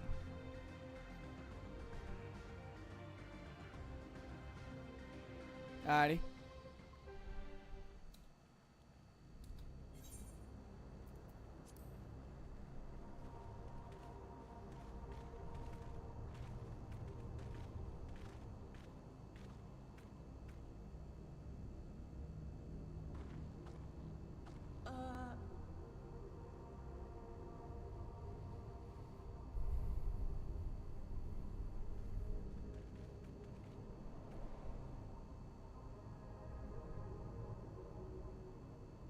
What is this? Ironville!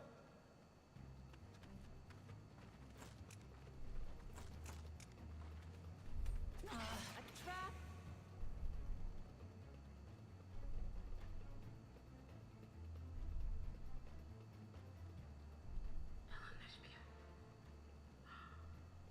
It really is you!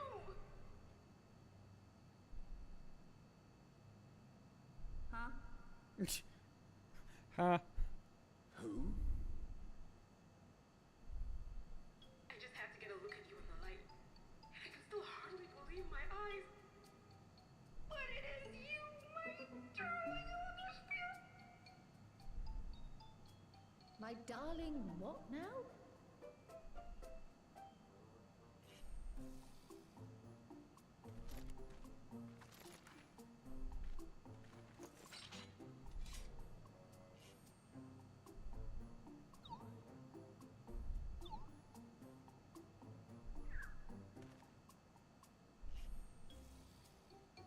Oh, it's so good to see you, my fussy little bun bun. But what are you doing here? What brings you all this way?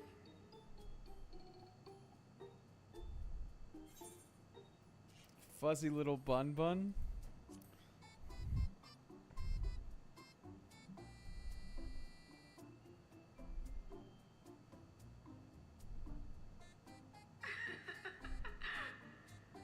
Why the long face? Aren't you happy to see me after all this time? I'd know that laugh anywhere. Mother? Wait. Since when was your mother a weird floating thing? And what have we here? Say, aren't you Galoo Jaja's kitten? I knew I recognized that adorable fuzzy face. Hang on. Spear was always so excited whenever you invited him over to play. You remember me, I hope.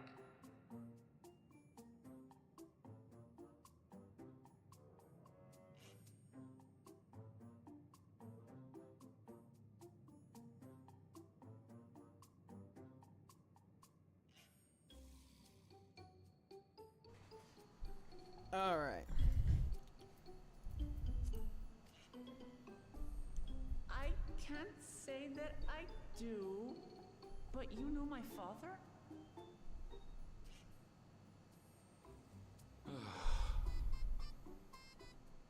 Appearances notwithstanding, it would seem this is my mother, Kafkiwa. Kafkiwa. I'm sorry? Oh, this won't do. Come in! Friends of my Eleanor Spear are always welcome. All I ask is a little forewarning, but no.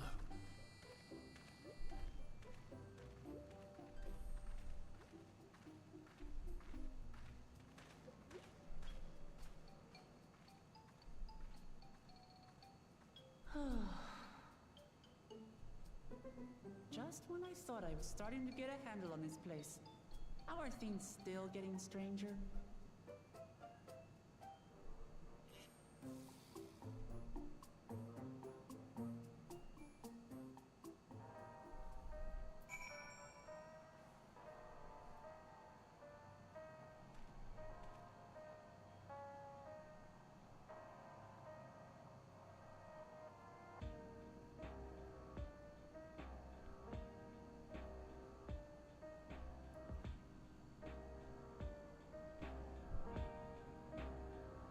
I don't know how much I like this music.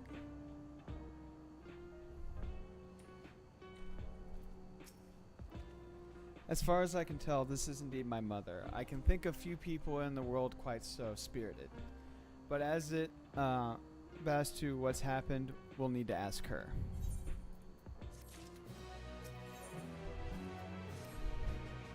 Let's hear what she has to say.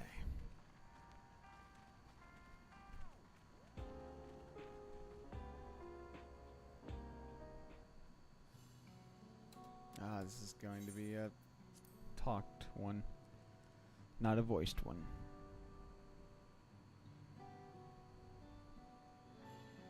It's so wonderful to meet you all. And the students about Decian, it's been a while since I've heard that name. Dare I ask the reason for your appearance? Oh, it's just a body that I control remotely. I use this for our operations.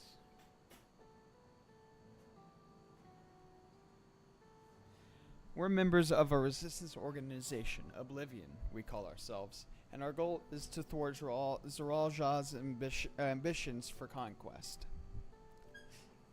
As the leader, it's prudent that I remain where I can't be easily found. I see. Whimsical appearance notwithstanding, yours is a serious cause. Right you are. Truth be told, Oblivion was found for an altogether different purpose. And that is? As I expect you've already noticed, everything we see within this dome, the buildings, the people, and the very earth beneath our feet, is a fusion of two worlds. Stopping such a fusion was Oblivion's original mission. Then does that mean you know who or what is responsible for it? I'm afraid not. This was a long time ago, and our mission statement was has just become more of a legend that's passed down to members. By the time we joined, our sole objective was stopping Zoralja.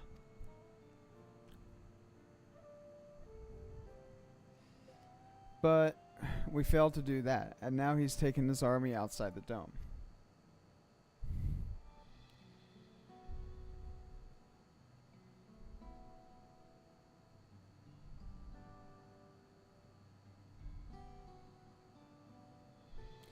None of you wear those strange devices on your head. Does that have something to do with your work?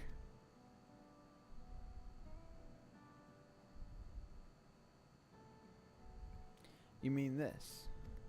It's a regulator, the pinnacle of electro technology, and that we don't wear it is indeed related to our operations. What exactly does it do? Allow me to explain. Regulators have two primary functions. The first, as the name suggests, is the regulation of the wearer's reserve of souls. Should we die, the regulator expends a soul to bring them back to life. Reserve? You mean people walk around carrying spare souls? They do. Souls are packaged in cells, and they can be used to replenish the life force that is lost due to sudden death, such as in accidents. They do nothing for us, for those who die of old age, though. Distribution of soul cells is based on one's work evaluation, to encourage exemplary performance when fulfilling their duties.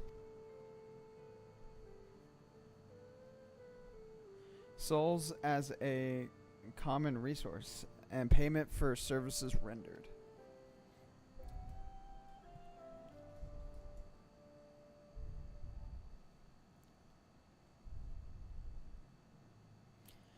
The void sent practice of consuming others for their ether comes to mind, and similarly, I expect that the act comes with some risk.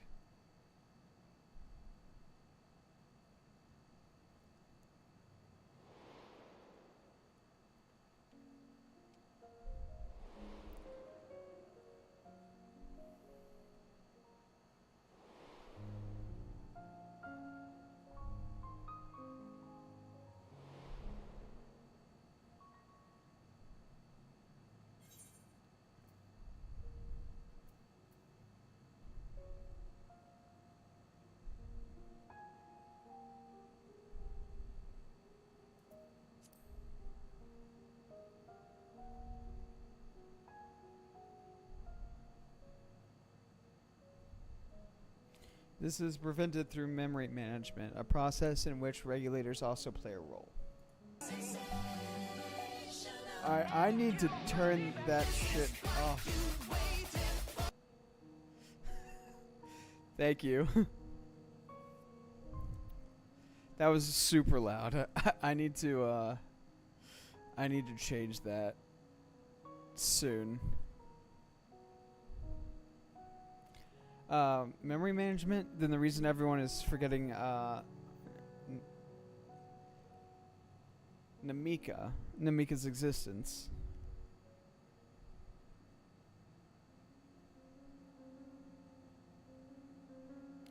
The regulators are constantly recording the memories. Fair enough. The regulators are constantly recording the memories of their wearers, so if they should suddenly die, their memories can be refreshed as part of the restoration process. This is how they preserve one's identity and sense of self. However, the regulators are also triggered when someone else dies. Reason being is that regulators forcibly extract memories related to the deceased from everyone wearing one. Why would they do such a thing? It is a kindness bestowed upon the people by Everkeep's core system, so that no one has to suffer the pain of loss. I knew it.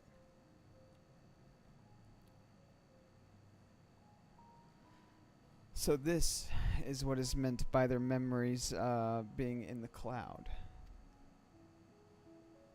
Indeed, all memories of the deceased are wiped from the minds of the people and archived into the system.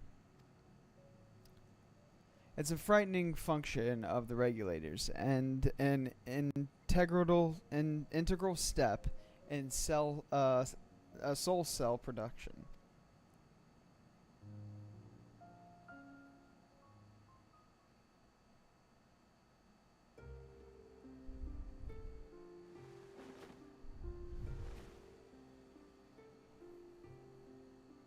You see, when a person dies of natural causes, their soul is temporarily housed within the regulator.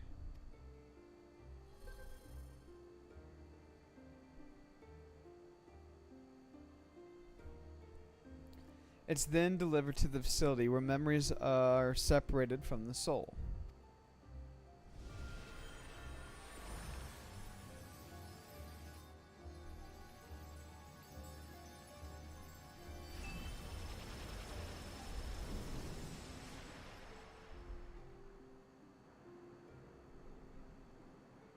The result is a fresh soul cell, free of impurities, ready to be ready for distribution and consumption.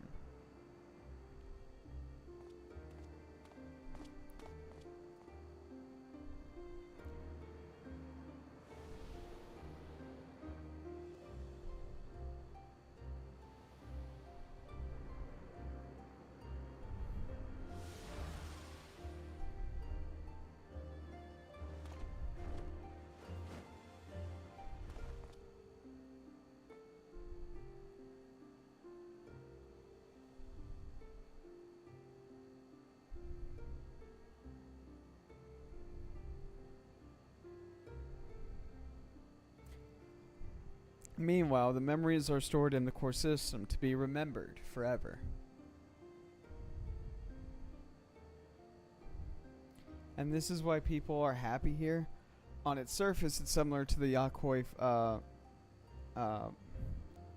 philosophy, but I see nothing noble or comforting in it.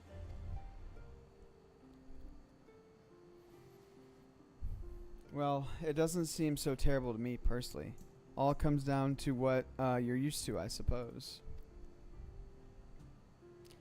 Like the barrier encasing Alexandria, this system was created to overcome the calamity that transformed the world hundreds of years ago. Amidst the mounting death toll, scientists used electrope to devise a means to save what lives they could, so that the nation could endure.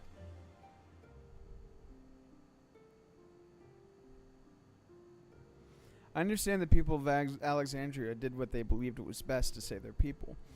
I just found it hard to believe that Turali would also accept this way of living. It comes as a shock to us as well. In fact, a great many were opposed to it.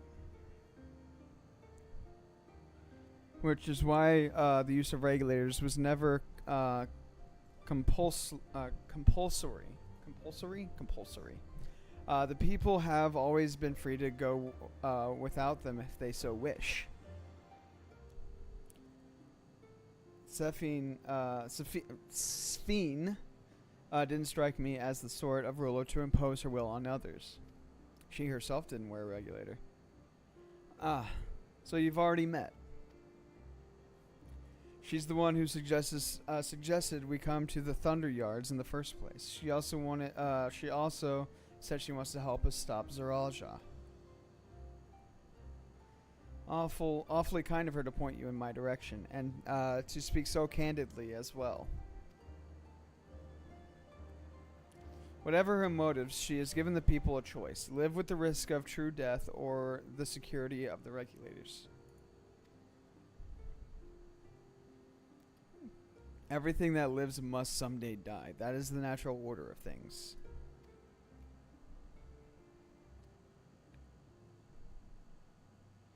Quite right. But however you feel about them, it would be easier to understand what the regulators are capable of if you saw it for yourself. I know just the person to show you, and as luck would have it, they should be starting work right about now. Who are we going to see exactly? Come with me and you'll find out.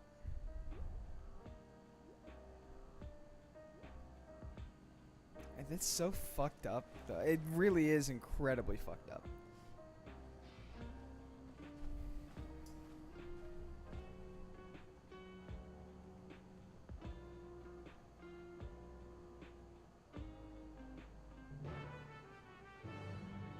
That was the start of a quest?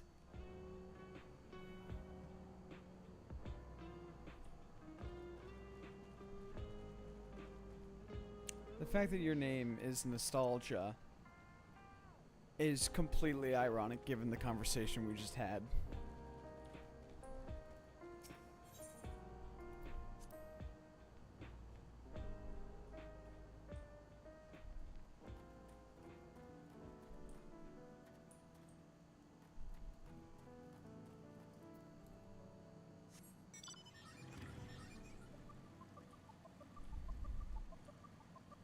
So, I am slightly confused. So,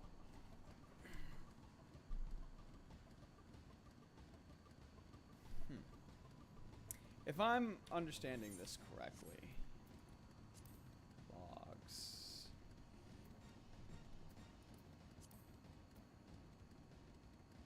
If I am understanding this correctly,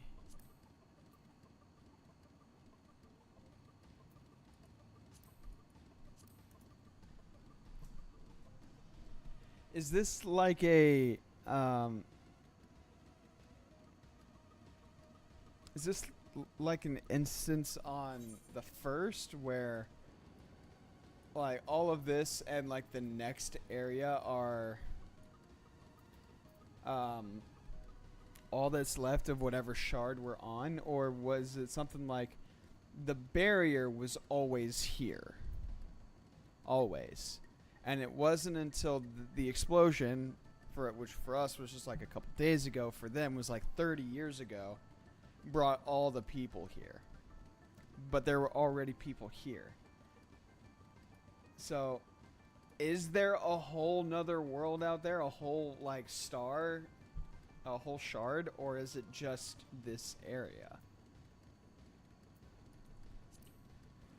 That's what I'm a little...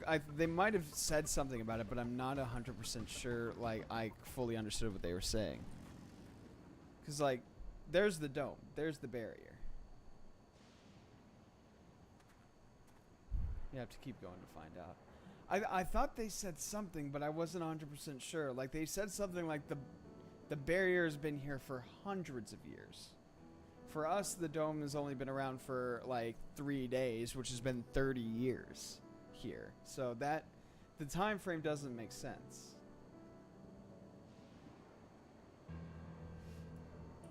All right. What the fuck are you? Oh. They did, but the things you are asking are later or down the line. Okay.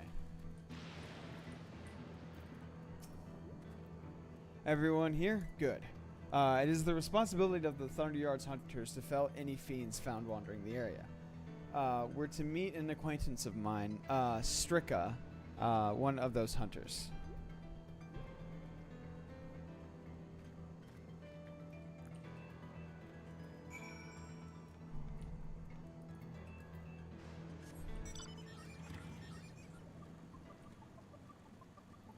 But you understand what I'm asking, right?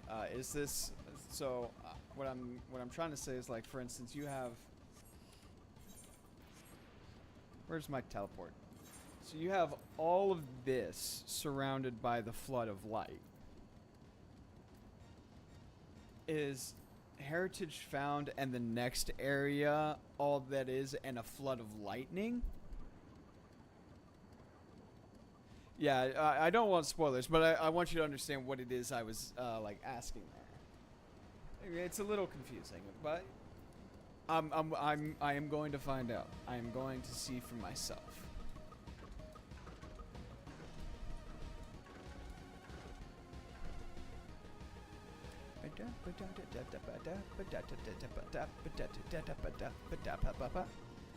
Strika.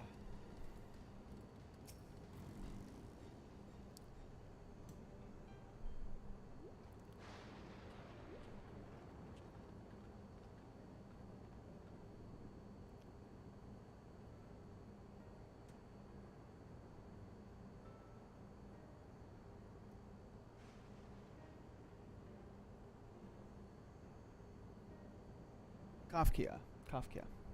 What are you doing here? And with so many friends. Apologies for the interruption, but I was hoping they might observe you at work. Hunting, you mean? That's fine, I guess. Hold on, I assume they are wearing special regulars like Queen Sven's crown, but they aren't wearing anything at all. It's much too dangerous to be here without one. What if they're struck by lightning or attacked by beasts? I can assure you they're all quite capable of looking after themselves. If anything should go amiss, I will take full responsibility. Well, don't say I didn't warn you. Danger aside, there isn't really much to see. Kafka said you're a hunter, but wouldn't it be easier for those mechanical soldiers to guard this place? It would, if not for the fact that they're weak to lightning. The Thunderyard, that's worth remembering, they're weak to lightning. The Thunderyard being what it is, they've been ordered to steer clear. Some good they are, yeah? But these facilities are vital to the upkeeping of Alexandria's infrastructure. So it falls to hunters like me to deal with fiends. Given the danger, they're all compensated for.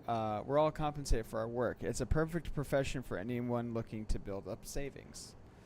The special selection of souls for hunters isn't terrible either. Special selection? I brought this lot here to see this danger you speak of. If it's not too much trouble to ask. Oh, of course. In which case, it'll be a shame to waste my efforts on just any old beast.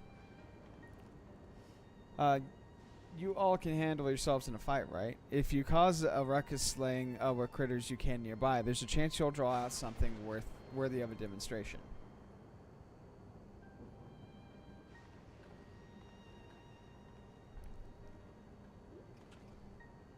I'm not sure I understand, but I suppose we should each slay what we can. With the exception of you, Aaronville. Unless he's supposed to be that Beastmaster class that got hinted at. That isn't like a thing yet, I don't think.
Damn it, I missed it. Or maybe I didn't.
This one will do nicely.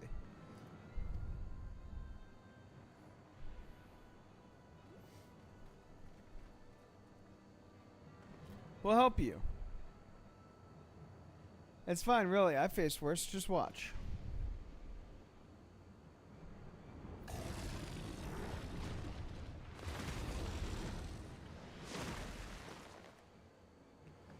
It didn't look like, I don't like the looks of it, or whatever she said. Oh no. Look out. Oh no. She died.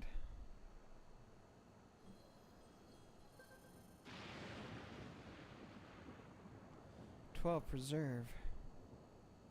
She needs healing.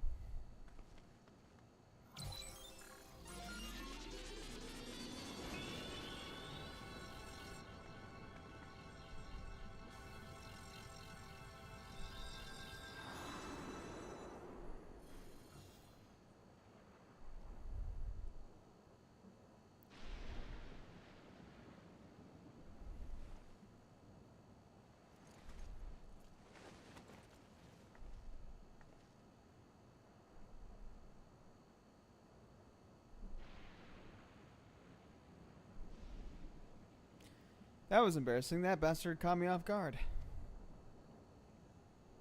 Are you mad? Seriously? Let us help. I told you not to worry. This will only take a moment.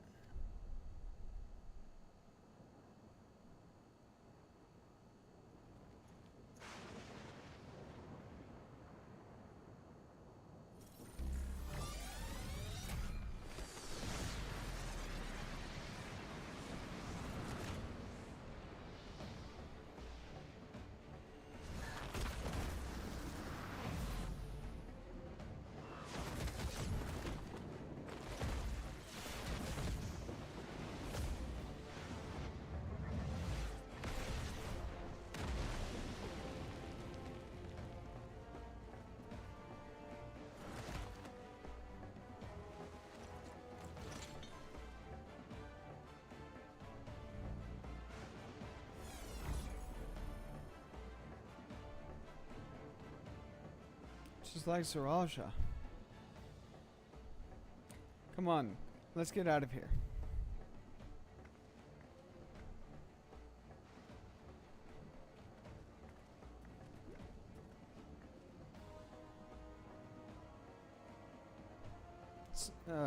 That's also a function of the regulator?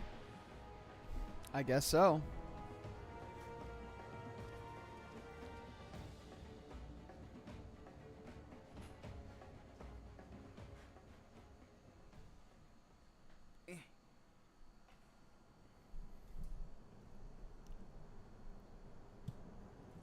I think I understand how Zaraja was able to return from the dead and defeat Papa, but I'm not sure what we saw at the end there. As soon as the regulator turned red, it was as if you were possessed. Your movements became beast-like. Tell me, you empowered yourself with the soul of a beast. I'm reminded of the serpentine soldier we encountered in at Vanguard, who did the same. So you've crossed path with one of the king's elite. Such a form can only be achieved by gorging yourself on souls. We could do the same in theory, but it's incredibly dangerous. Besides, it's not as if they'd allow hunters to carry that many souls to begin with.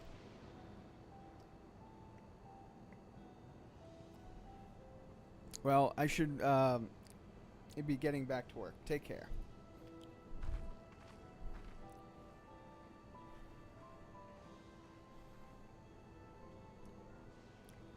And there you have it. Regulators can be loaded with two kinds of souls, those of people and those of beasts. The souls of people can be used to grant the user preternatural strength. Naturally, they can also be used to ensure no one suffers an untimely death. This is still kind of fucked. But what about the souls of beasts? They work much in the same fashion, imbuing you the strength of the chosen animal. For example, you use the soul of a wolf, you would grow more agile and feral, as you saw in Strika. Using several of the same type at once, however, could result in physical changes. Your teeth might become fangs, and your nails claws. Too many, and you'll become more beast than man. Changing one's form through the souls of other beings, it becomes more and more reminiscent of Void Scent. Yet, unlike the Void, where the cycle of death and rebirth is simply broken, souls here are forcibly taken before they might reach the ethereal sea. Different means to achieve similar ends. A cycle to which all within the dome are bound.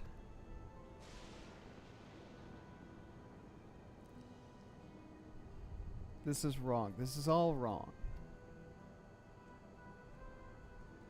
It is indeed hard to accept, being so far removed from our own beliefs. So wait, does this mean, like... Alright, so...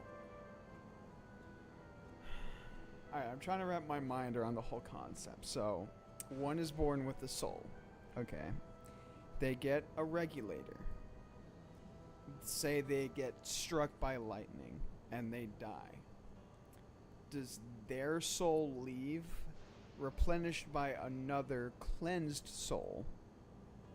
And does that soul that they, that life, you know, that death they just had, does that part of that, does that soul then go into the cloud or whatever, and then just kind of go back into the cycle? Like, say, so like, that chick just died. Would her soul have then left? And then replaced by a new soul? And that soul that had left go back in? Or does the regulator have to be taken physically up to the cloud after somebody dies? It's a little confusing, but what's more shocking is that the technology to achieve all this was developed hundreds of years ago. The civilizations in the reflections are surprising indeed.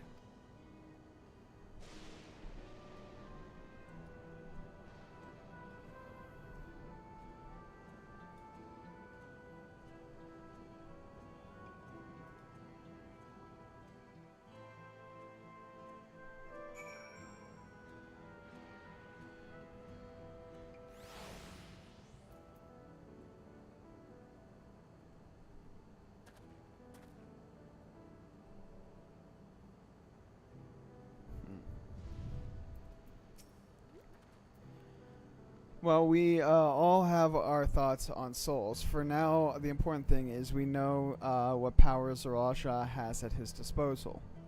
It is one thing to separate corporeal ether from incorporeal ether, but to strip memories from the soul entirely is unprecedented technology. There's no longer only Tuliolol's concern.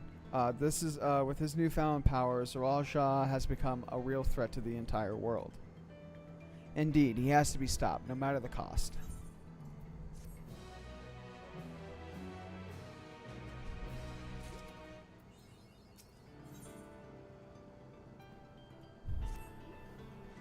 I trust you've gained an insight into the use of souls in Alexandria. It's shocking, I know. I was overwhelmed myself at first. I expect you'll need some time to digest it all. But for now, let's head back to the Earth and Sky. At this rate, there's something I want to discuss with everyone. Let's take a moment before we head into the tunnel.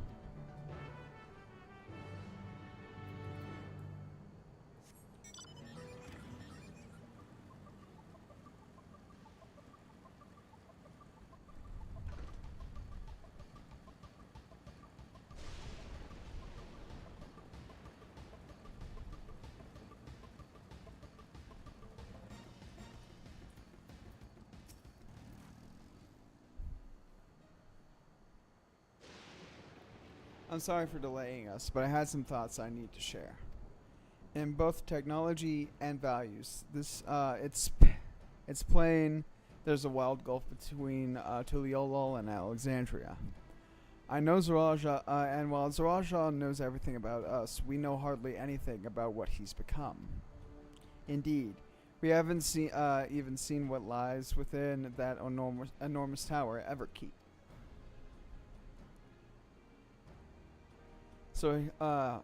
So here I'd like to make a proposal.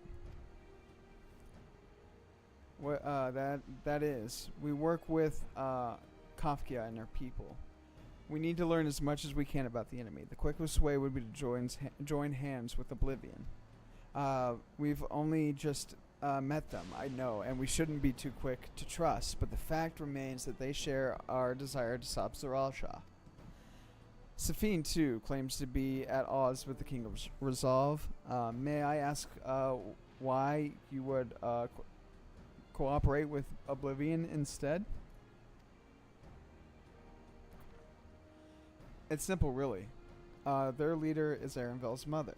Meanwhile, whatever Safine may feel, she's a ruler of this nation. There's a greater risk in working with her and less reason to take her at her word.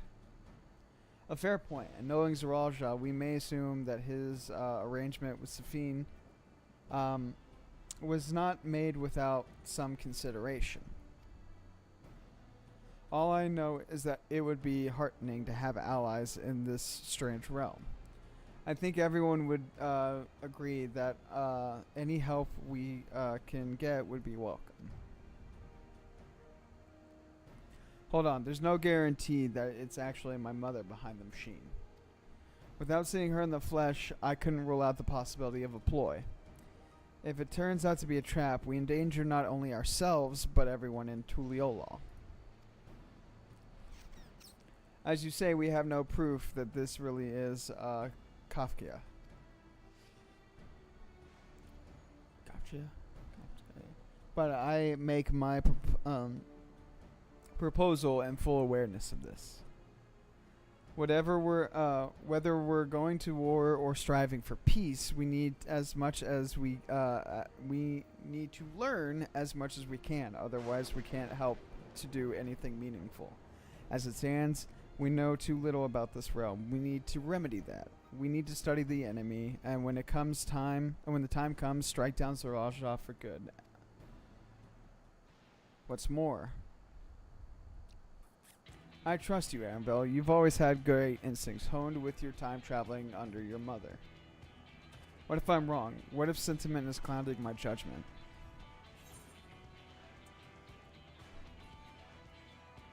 I trust you as well.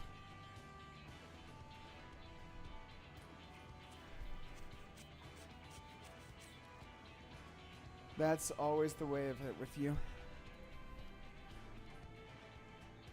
Fine. If you're set on this, then I'll say no more.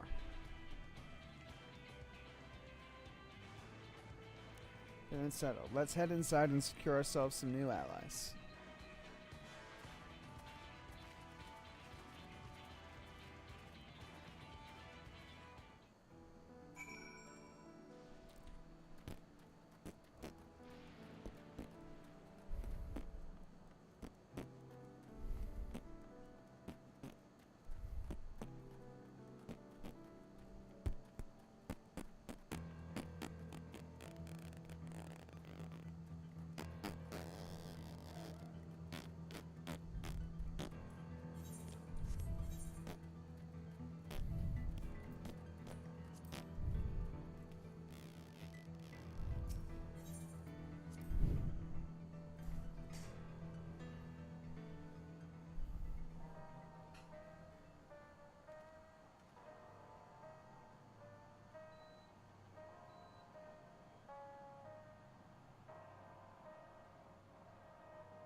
Alright.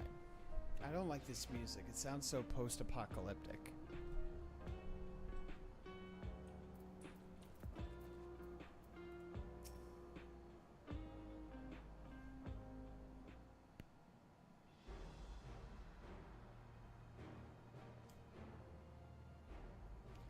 God damn it. I just want some voiced...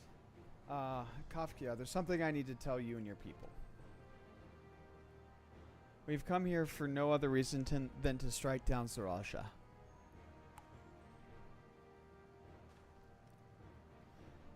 But I thought he was your brother. Do you really mean to kill your own kin? My kin invaded our nation and murdered our people. As vow of resolve, it falls to me to bring him to account. I am prepared to do what I must, and I won't hesitate when the time comes.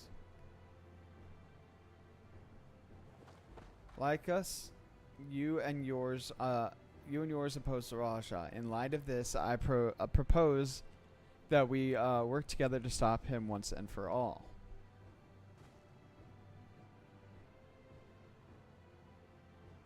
I realize that this is sudden, and it's a gamble to trust someone you've only just met. But I would trust in the conviction of anyone who shares my goals. So fight with me, I beg you.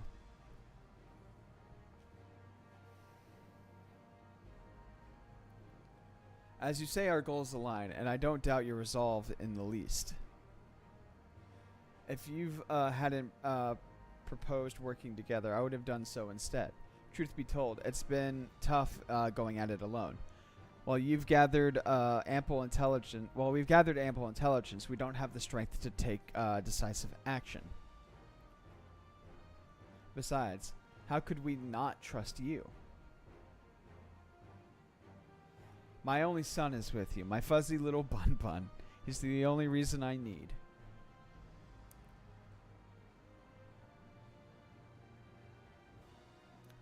Then it's decided. Here's to a fruitful collaboration.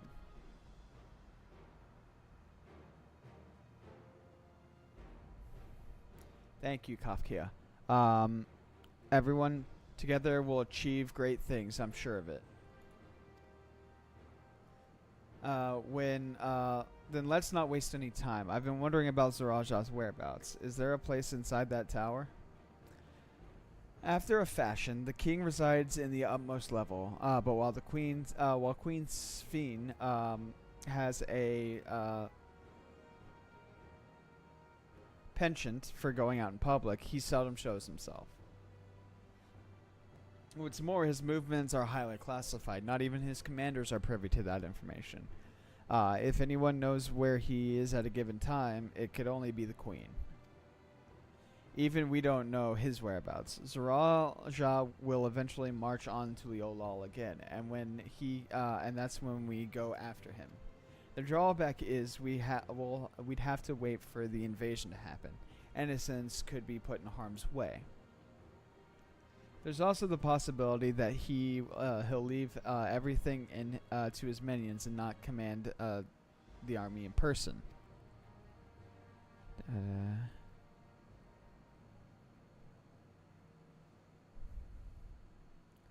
No, he'll take to the field. What makes you so certain? My brother has always yearned to surpass our father. That's why he attacked Tuliolal. After waiting for 30 years, the first thing he wanted to do was demonstrate his newfound strength. But killing Papa didn't satisfy him.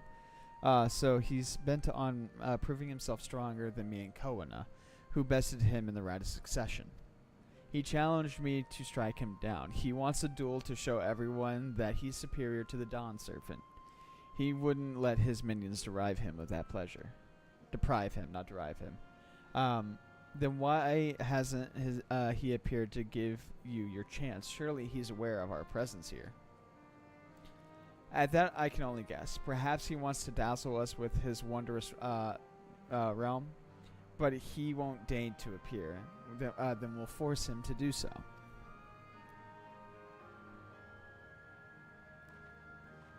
Even as we gather intelligence, we make no move to attack him. Show absolutely no interest in a confrontation. Knowing him, he'll tire of waiting and turn his attention to Kobna instead. He'll attack Tuliolal again, like he said he would. I see. If you believe this is the best approach, then we have no objections. Any campaign against Tuliolal requires that Zoraja lead his forces through Vanguard. We'll have lookouts, keep eye on it day and night. Such a strategy is certainly viable. If we're proceeding with it, though, we should warn those outside. Indeed, they'll need time to prepare their defenses. I should be glad to coordinate our efforts. I'm already in regular contact with Y'shtola, and will make sure to keep our comrades appraised of developments.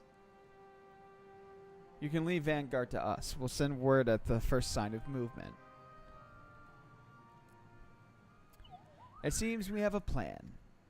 While we wait for Zoraja to move, you do well to prepare for battle, and it begins with familiarizing yourselves with the technology that empowers him. To that end, I'll show you to Oblivion's main headquarters. Oh, I thought this was the place. You'd be impressed to know that we're located right inside the tower. It's a residential district of Solution 9. Hiding a tree in a forest, as it were. The only question is how you get through the checkpoint. About that, Sphene said she'd make it so we could enter without issue. She did. Curious. She's not supposed to have such authority over sentries. If I recall correctly, her words were that she would register us as guests. I see. Perhaps we're in the clear then.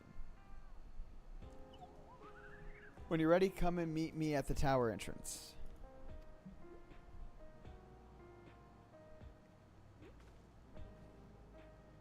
Before you head out, give us a moment to introduce ourselves properly, eh? After all, names are good to know when you're working together.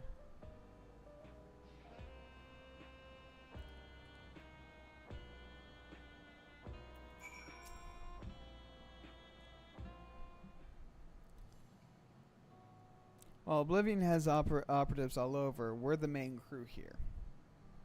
I'm Geode, the leader of this hideout.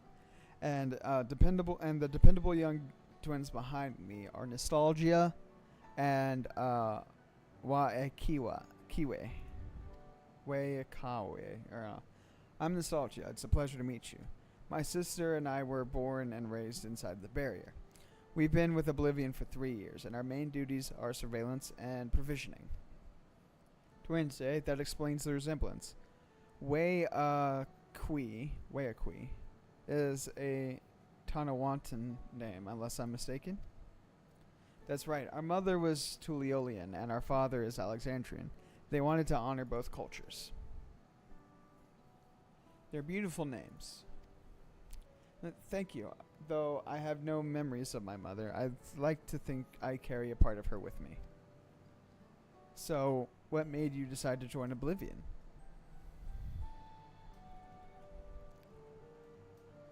We wanted to avenge our father. Ambrose was his name, and years ago he was taken away after a scuffle when with a soldier over disagreement. It was a minor incident, but at first we clung to the hope that he'd be released. But when months went by with no word from or about him, we made the decision to remove our regulators. We had already lost the memories of our mother, but we don't want to lose those of our father as well. They've all forgotten about him now. Everyone knows about him. That bastard, even here, he thinks nothing of his own people. Sometime later, we were approached by a member of Oblivion, hoping to get justice for our father. We joined the order. I'm sorry. I don't mean to darken the mood. No, I appreciate you sharing this. Together we'll avenge your father. Thank you. Something tells me you have what it takes. You introduced yourself too. Go on. It's pretty much the same story for me, really now. Where have I heard genius young twins before? I don't know. Mine is a Tana Watson name. I haven't the faintest how things were outside the barrier. It's my dream to go and see it with my own eyes, my mother's homeland. Once peace is restored, you might come and visit. The wilds are beautiful, the food delicious, and everyone's so nice. You'll love it.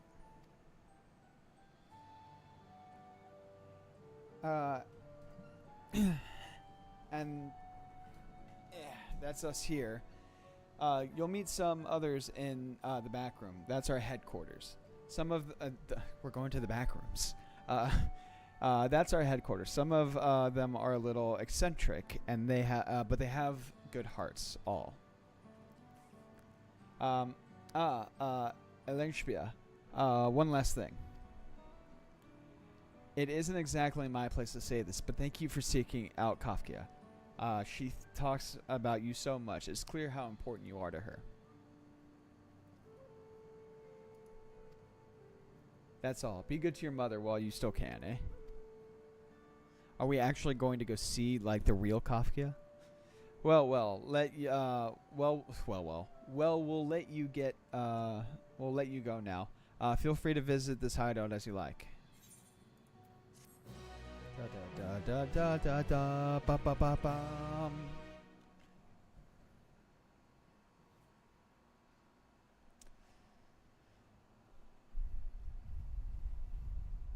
Meanwhile, in Everkeep. Please tell me it's voiced. I'm hoping it is.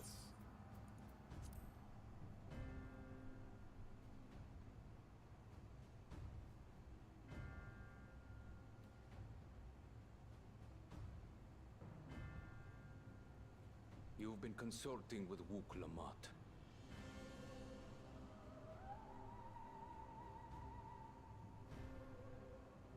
No matter. I do not know what you are scheming. But when your realm lay on the brink, you were powerless. You had no choice but to turn to me. Whatever sentiment you may feel for her, it is my power you require. Is it not? Perhaps.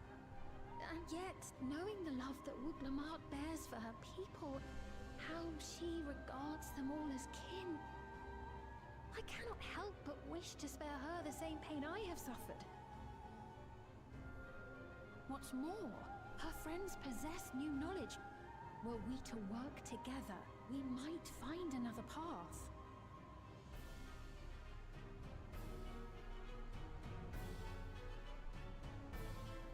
I know you're loath to consider it, but is there no hope for peace with Tuliolo? What we've already done may be unforgivable, but it needn't continue. You needn't kill your brother and sister. I slew my only flesh and blood. Yet you attempt to sway me with an appeal to family. The memory of my father's final moments still fills me with disappointment. Age came for him before I did. For long years, I sought to prove the miracle. And weak as he was, defeating him achieved nothing. To kill them is my only recourse. Wuklamat and Kona, who bested him as he was in his prime. They are still your siblings, even if not by blood. That such bonds should mean so little to you. I am bound to no one. Serve none save myself. I made that clear when first you spoke to me in the Golden City. Remember, I can easily kill your beloved family. If you would protect them, cast aside any foolish notions. Your wisdom and abilities are valuable insofar as our goals align. So think well before you act, Queen of Reason.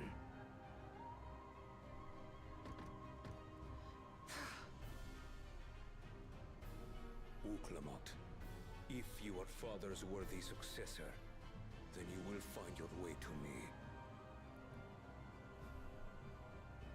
But should you fall short, I will lay waste to Tuli Yolal.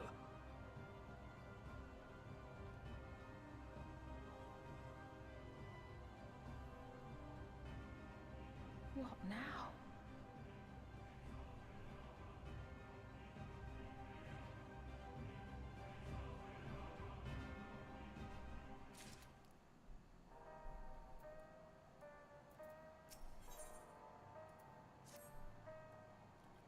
Right, Kakia's winning. Let's head to the tower. Took a break, anyone?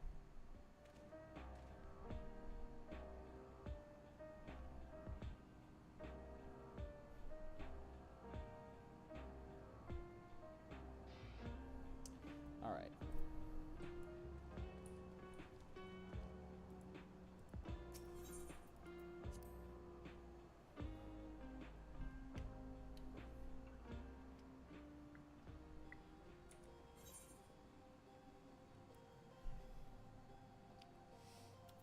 I know I'm just down the way, but fuck it.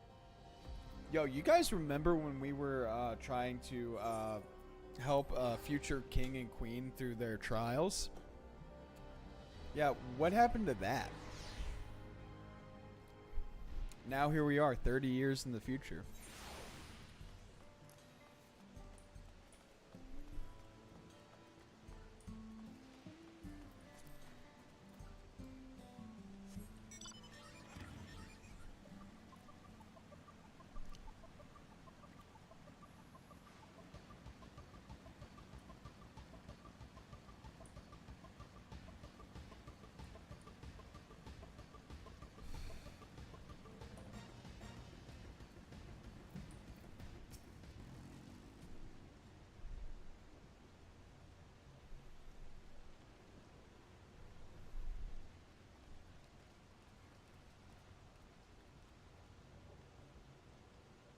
Ah, here, there you are.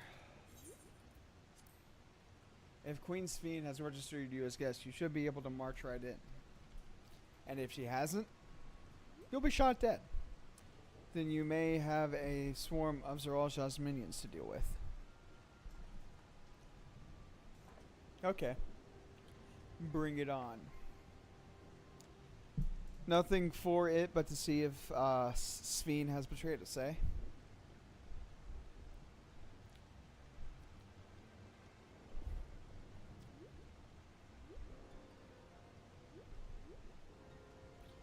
Thank you for your diligent service, friends. My companions would like to pass if you would be so kind. Outrunner guide unit identified. Registered member verified. 6 accompanying civilians identified. Verifying credentials.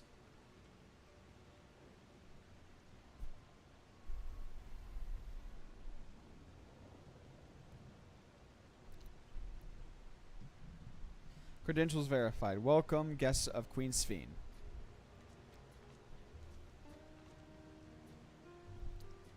What a relief.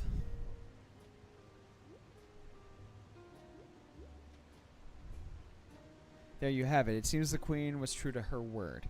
Follow me, everyone. Solution 9 awaits.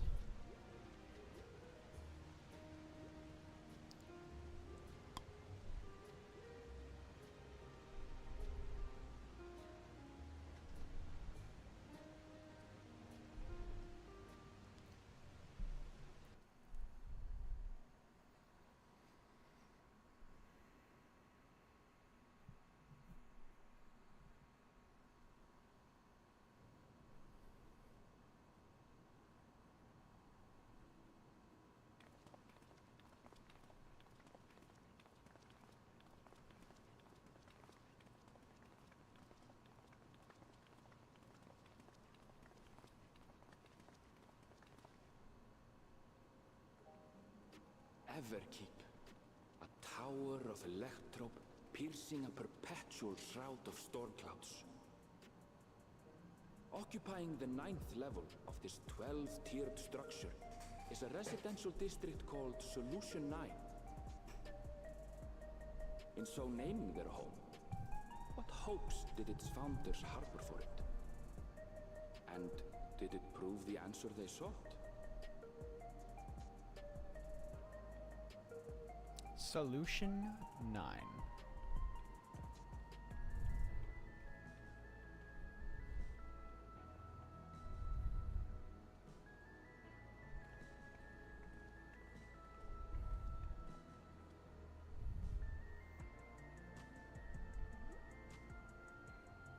Spectacular, isn't it?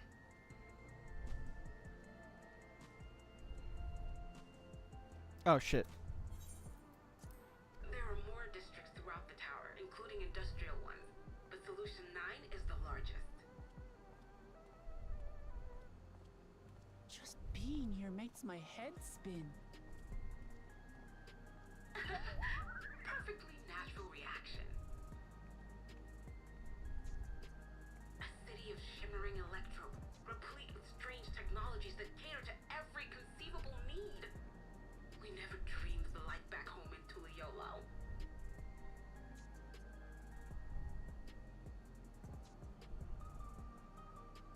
Now, while I go and explain the situation to those in the back room, why not take a moment to explore?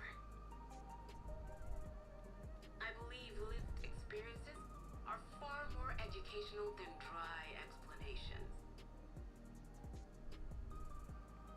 And you want to know more about Sphene and Zoralj's Dominion, do you not?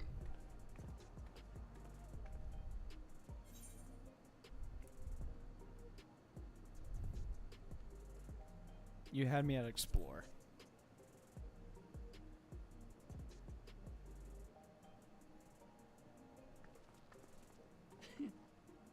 I had a feeling you'd be king.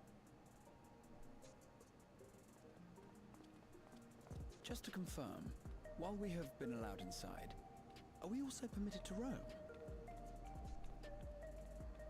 Absolutely. As Sphene's registered guest, you'll find you're exempt from the sentry scrutiny. The elevator to the uppermost level. I wouldn't go near that. But other areas should be fine provided you act like you belong. All right then, we'll show ourselves around. Yes. Familiarizing ourselves with the technology here will help us prepare for the battles to come.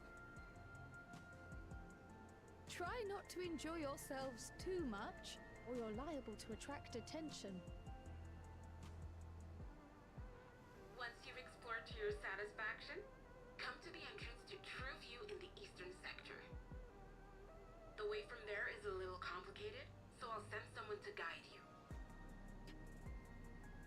Understood. We'll see you later.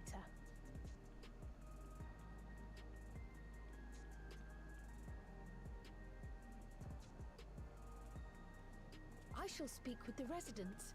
Perhaps one of them will recognize the earring.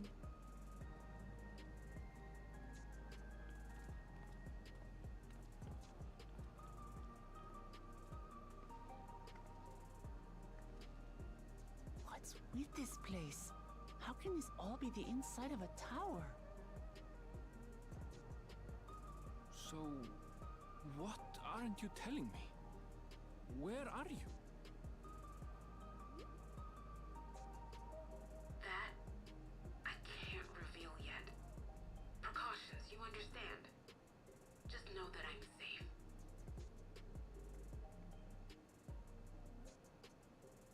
But come, tell me about your adventurer friend.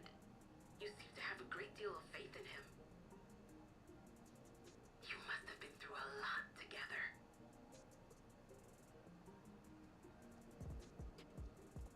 Might say that. For instance, we found the entrance to the Golden City.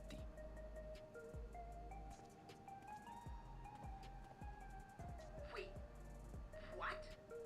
You did? Elanasphere, why didn't you mention this sooner?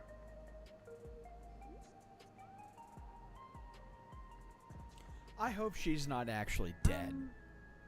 You want to explore together? Quit fucking flirting with me. It's not that I'm scared or anything. Everything is just so different from home is all. Look, my heart belongs to a little elf girl, okay?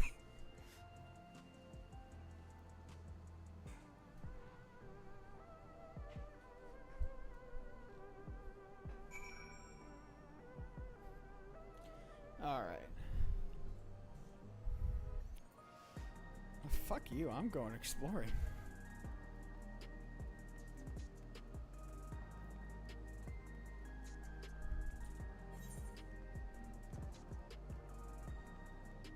Wait, hold on. Can I go ahead and do that? Fuck yeah! Hang on.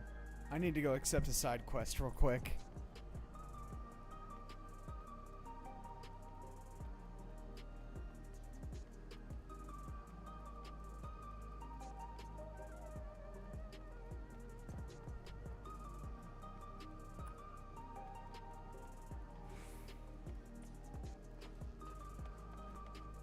I do like this.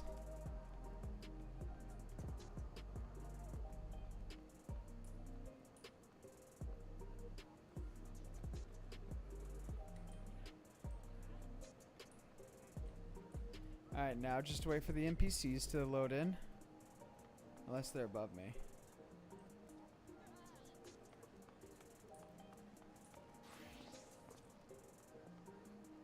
Nope, there you are. Well, what have we here? I thought I knew all the prominent tradesmen who passed through Section 9. Come to sign a contract, I trust? Oh, I don't even really need to be fucking signing or saying any of this.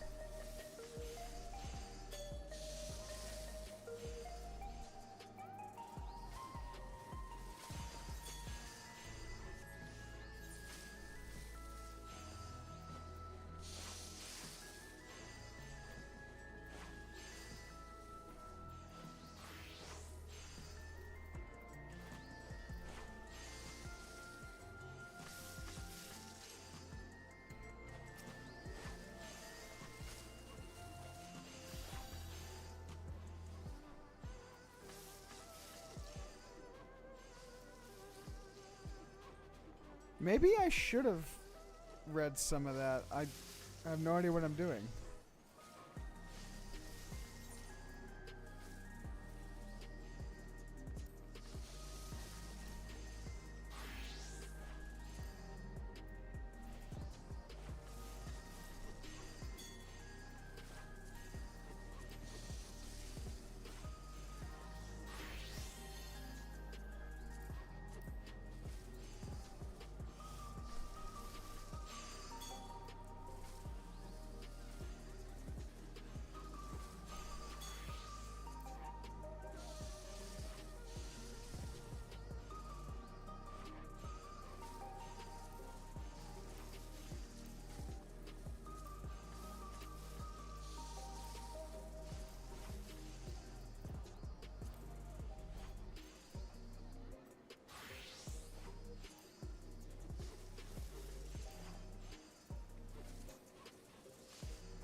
Aha!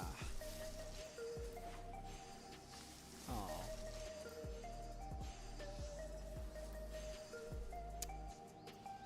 Damn it.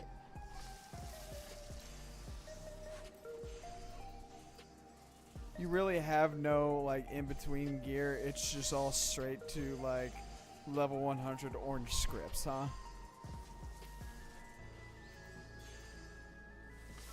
Shit. Well, at least now they're unlocked. What about Crafter?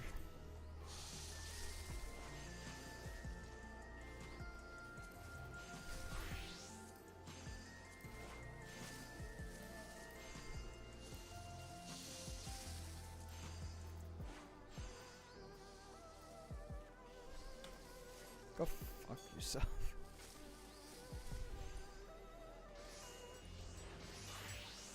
At least I've unlocked it now, so there's that.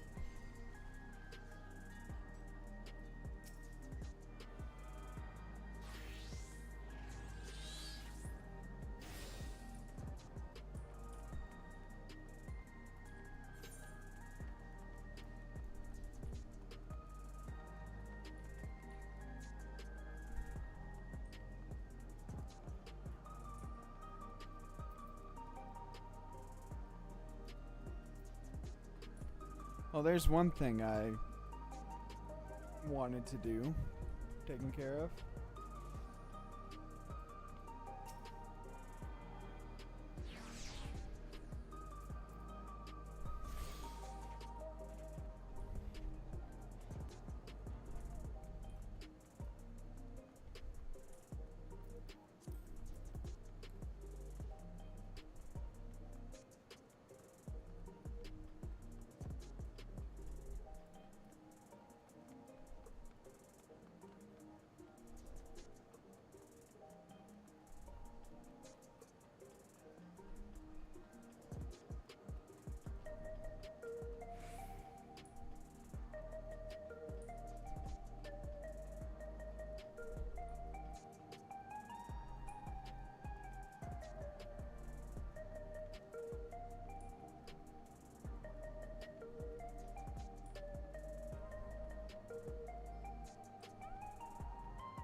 Tower's inside a tower. I see it, but I still can't believe it.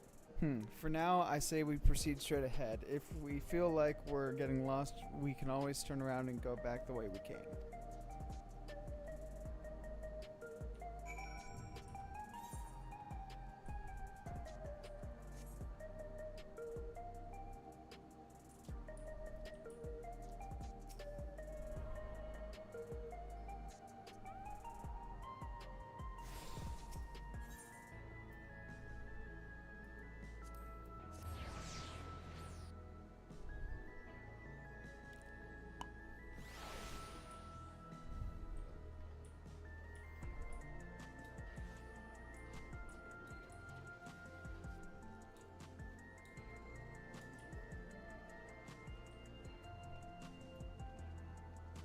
Ooh, I like that. I like that a lot.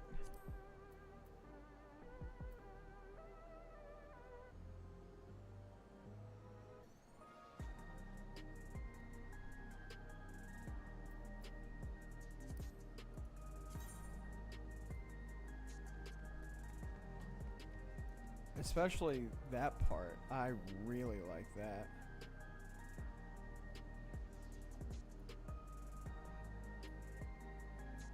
That looks cool as hell.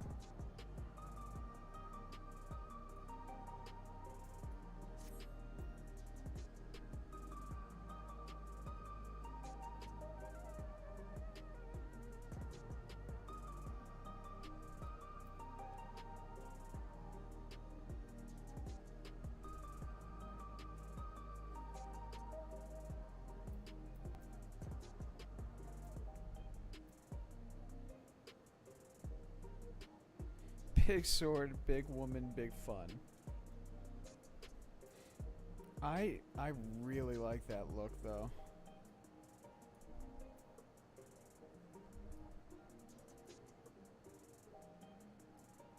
I think I'm gonna snap a photo of that. That's just how cool it looks.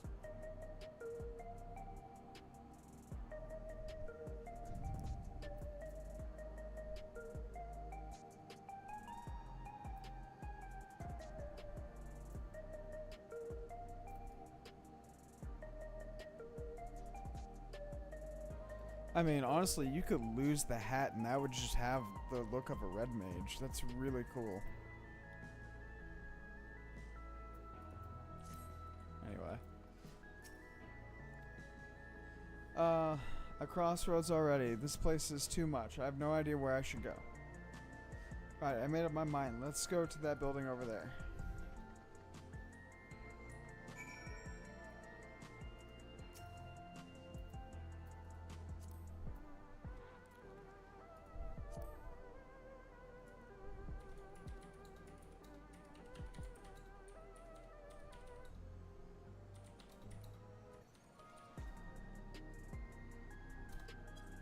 I know, right?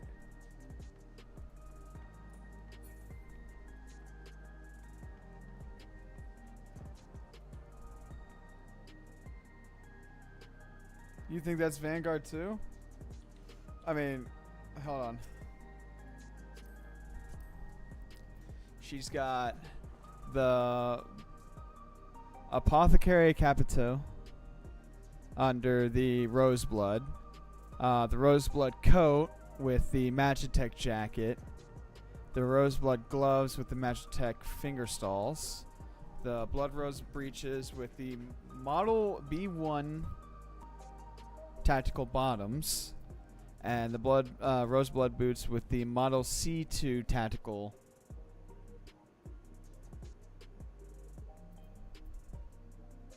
What the a trophy?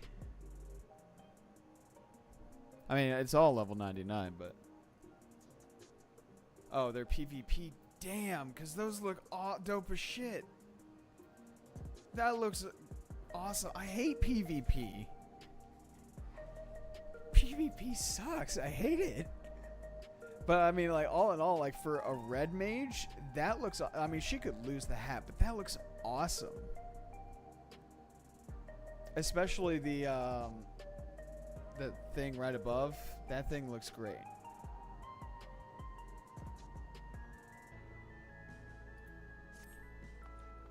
Anyway.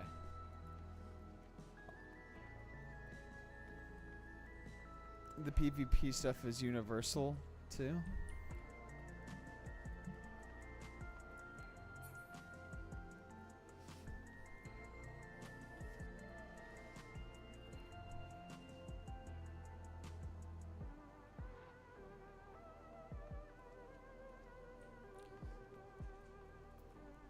Yeah, but don't you have to do PvP? Like, you have to gain currency in PvP to do anything with it?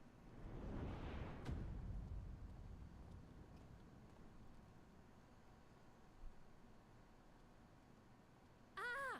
There you are! La Matisse!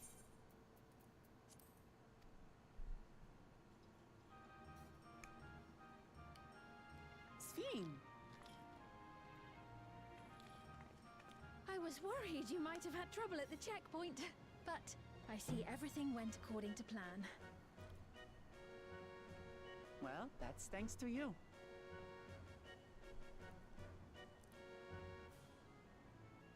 Fair enough. Now, I know you've scarcely arrived, but I have a request to make of you. Oh, a request, you say? Yes, an important one.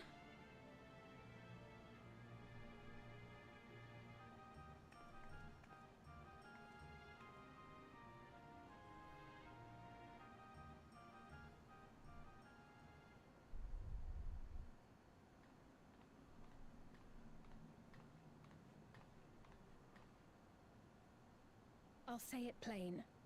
I want you to make peace with Zeralja. What? I thought you said you weren't on his side. We have come no closer to seeing eye to eye, nor do I condone his methods. Be that as it may, I don't want Fair you enough. to fight him. I don't want you to regret a decision made in anger and haste. Unequipped with regulators as you are, the risk is too great. I appreciate your concern, but you ask the impossible. Zeralja murdered our father. His minions slaughtered our countrymen. He will never renounce his war. As vow of resolve, it falls to me to stop him. I know you love your people too, and so you must understand how I feel. Why I cannot, will not back down. Hey, that's my jacket. I do understand. All too well. Let me say only this then. Zeralja will use any means to win. If you would protect your people, return to them at once and prepare. Prepare as best you can. It may ring hollow coming from the queen of an enemy nation. But unlike me, you still have the power to determine your own fate.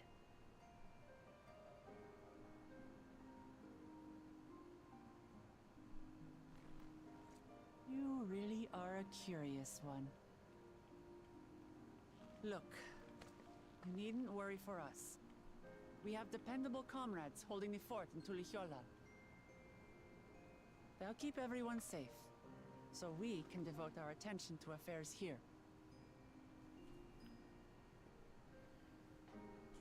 Please.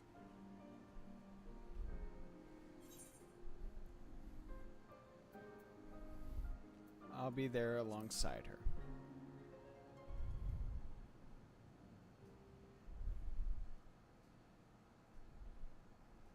So you have comrades on whom you can rely.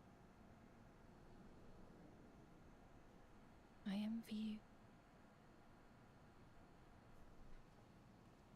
You know, we'd like to learn more about you. About me? To be frank, we're still not sure whether or not you're trustworthy. So, if you have a moment, would you show us around the district? That way, we can get to know you better. You're asking me, the Queen, to show you around?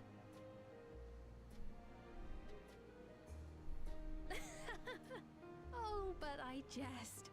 I'm flattered that you've taken an interest in me. Very well. I shall be your guide. You're my guests, after all, and teaching you about my realm would be a pleasure in and of itself. If you like, I can introduce you to my citizens, too. I consider them family, as you do yours. By all means. We're in your capable hands. That you are. This will be an enjoyable and enlightening tour, I promise. How old is she?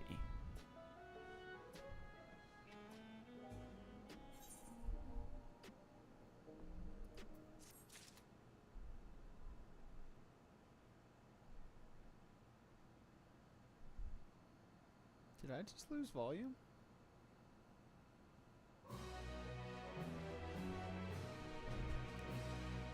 Never mind, there it is. The Queen's Tour. Where am I on the list of MSQ quests?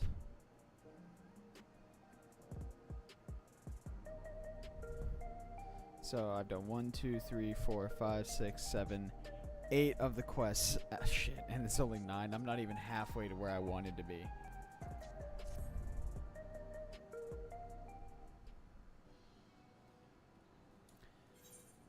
Let's begin then, shall we?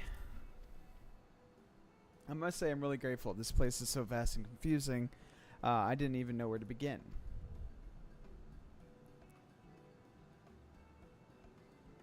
The district may seem daunting in size and structure. All the key facilities are suited near ley nodes that you call aetherites. Remember this and you won't lose your way.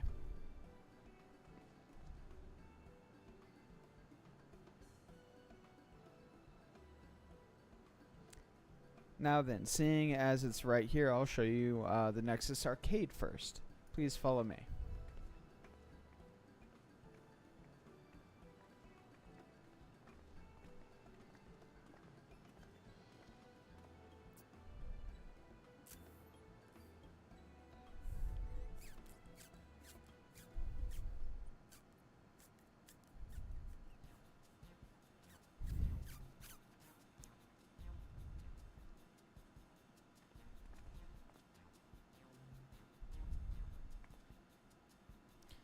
This complex is home to all manner of shops, from food and daily necessities to technological conveniences. You can find most everything here.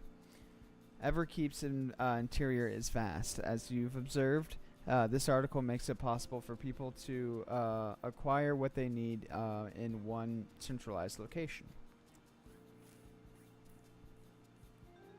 Amazing. How do you get to the upper levels? I don't see stairs. Do you see that glowing pattern over yonder? It's an automatic conveyor.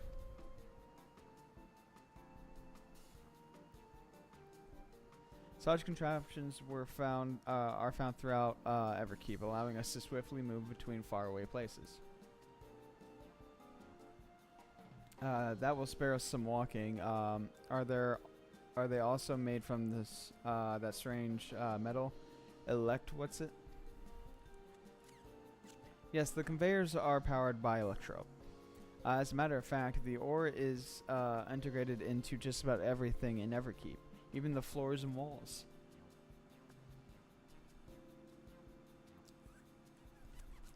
By etching arcane circuits upon it, electrope can be used to convert lightning energy to those of other elements. In doing so, we can achieve various effects. For instance, a conversion to wind produces flotation, which is required for the propulsion of our flying vehicles. A conversion to fire, meanwhile, produces light and heat, and it is employed in devices such as street lamps and heaters. There is even self-heating cups that keep your drink warm. Can you make a cold drink if you convert to ice instead? You certainly can. Our vending machines do just that. What's more, multiple energies can be combined to produce some clever effects. For instance, by manipulating the air with wind while producing light with lightning, it is possible to alter one's appearance. This is almost scary that what you can do with electrope. If such a wondrous material existed in our world, I imagine everyone would be fighting over it.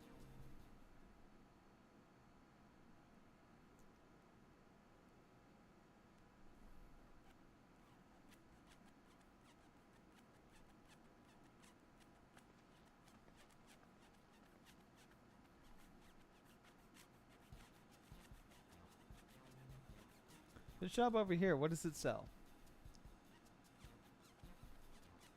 Oh, yes, let's go and take a look.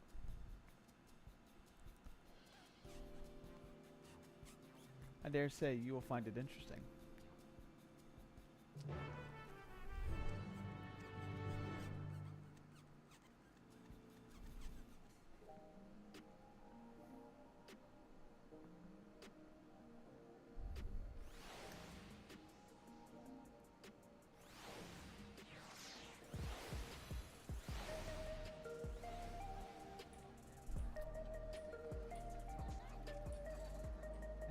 I want to go check this out.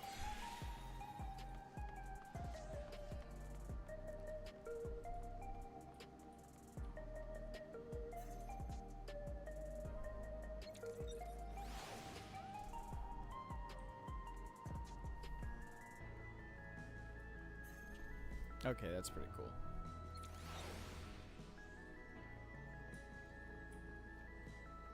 Is this the bike that's worth 7 million gil?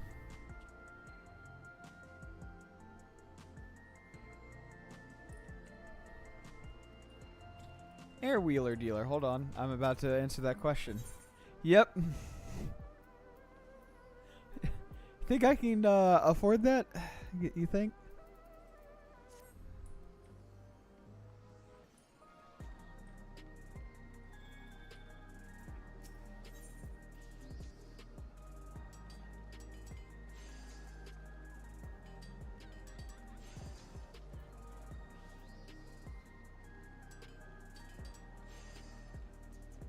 Mica cog.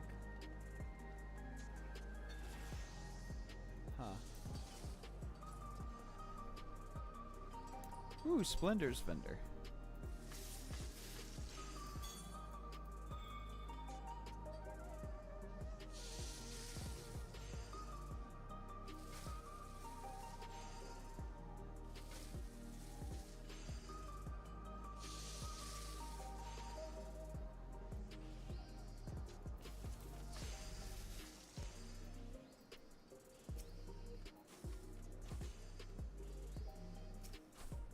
This shop sells food. Those are the items in the container. That's food? I can't imagine what they taste like. I thought you might be surprised. Your countrymen were too in the beginning. Thus, come, you must sample something. Choose one and I'll purchase it. Welcome, friends. How lucky you are to have Her Majesty to treat you.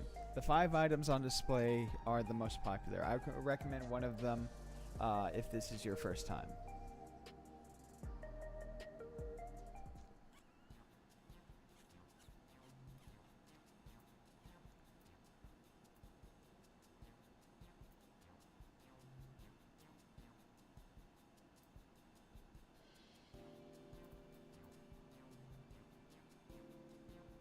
Why do I feel like this is going to have an effect of some sort?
salad paste?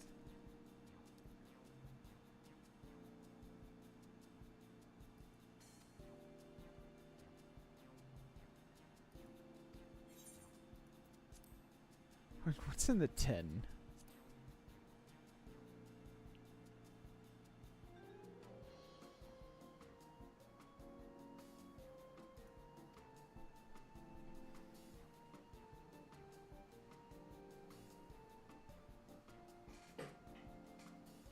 Grown at the plant on the 4th level, huh?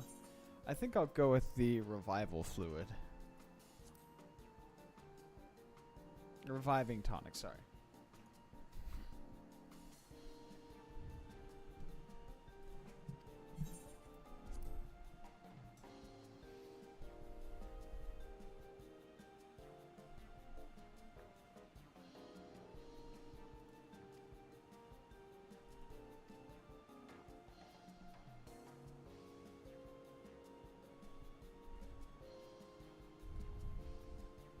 Oh, it's bound to taste all the better.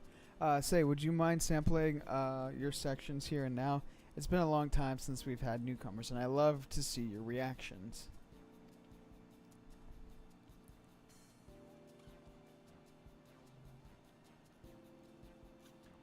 This is a great chance to learn about Alexandrian culture. Rudius, let's dig in.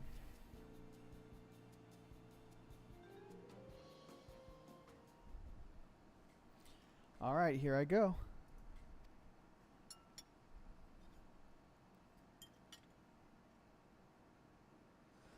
Following Walk Lamont's lead, you sample your selection.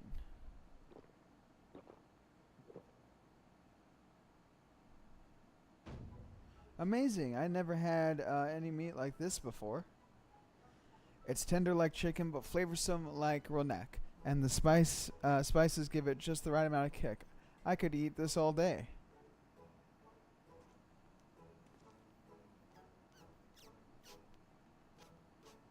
Don't mind them. They're just happy to see your honest reaction. How about you?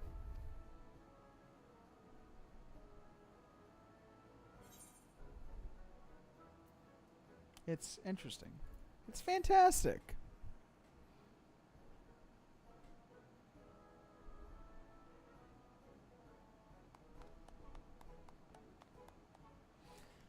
It's always such a pleasure. My thanks for honoring me, humoring me, whatever. This does take me back, though it was chaotic when the people of Tuliolol first arrived. We endeavored to learn about one another and embrace our differences.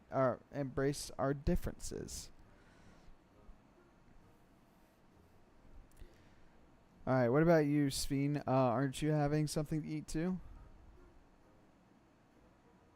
I appreciate it though, but I'm fine for now. Thank you. All right, but what's your favorite food, if you don't mind me asking? My favorite food?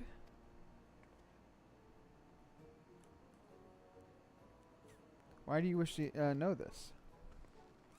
Because I want to get to know you better. Why else? The more you know someone, the more you grow fond of them. And that's what my old man believed, and my experiences have led me to believe the same. My favorite food.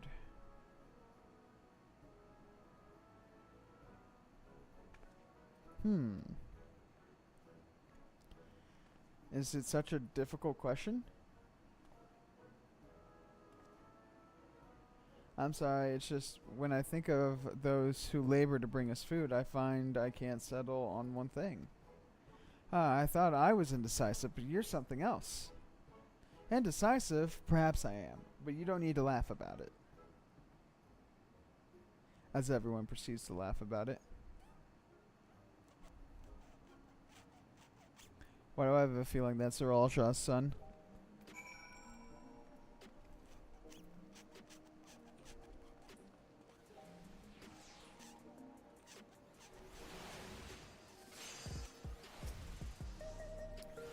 I don't know about you, but I'm satisfied. Let's keep moving.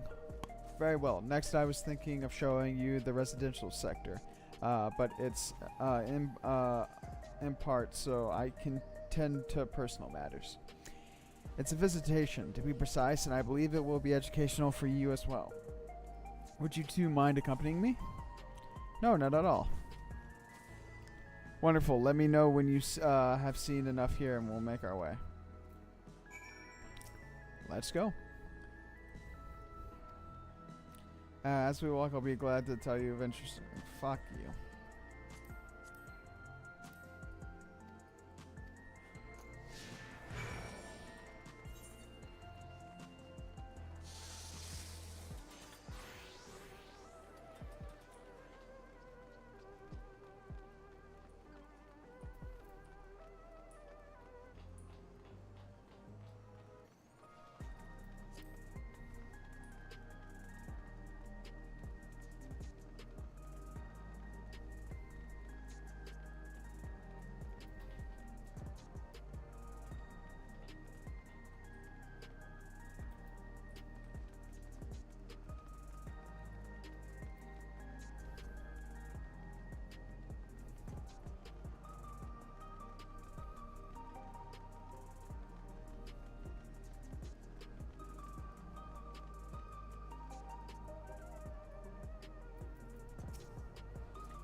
This is Mosaic, the cafe.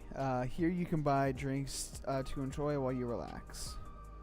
See, in Tuliolol, in Tuliolol there's an establishment called the Zaliev Te. You know what? Fuck you and your stupid ass names. It's seashell in the local tongue. So, is there a story behind the name Mosaic? There is. In our continent, the races are named for stones. There is Hewn, who resemble some Tanawata, the tall and graceful Eldite, and the diminutive and affable Milala. When they all gather here, they appear as a mosaic of colors. Thus did the founder choose to name the cafe. Oh, that's nice. If they serve tacos here, it'd be perfect. Tacos?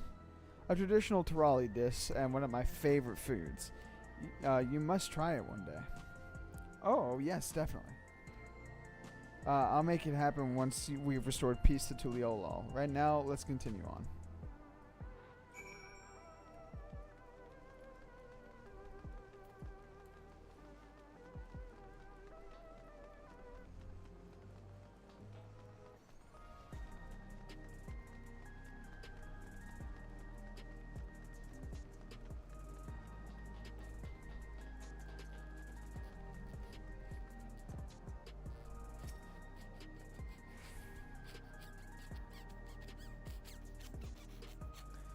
And here we are.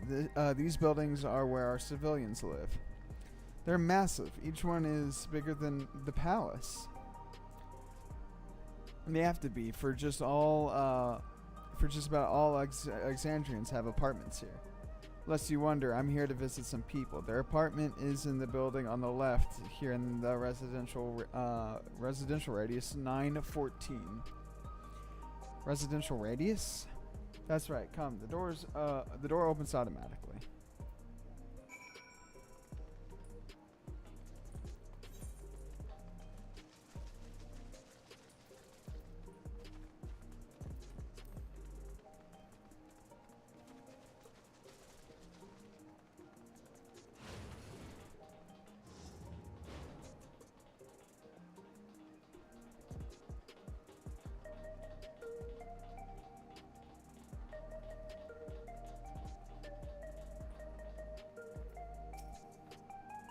This is the place. A mother and son live here.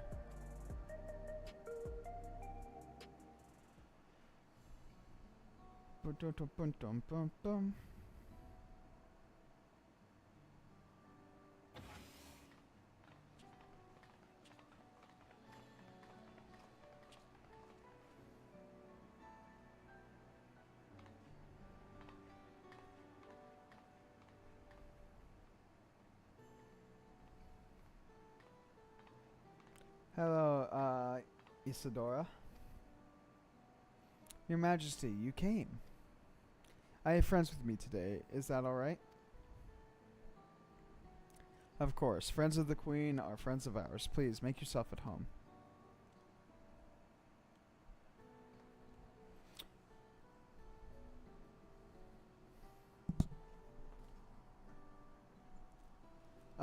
How has Milos been?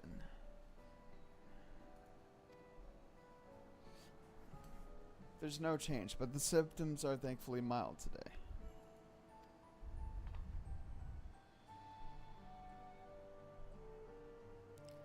Hello, Milos. Have you missed me?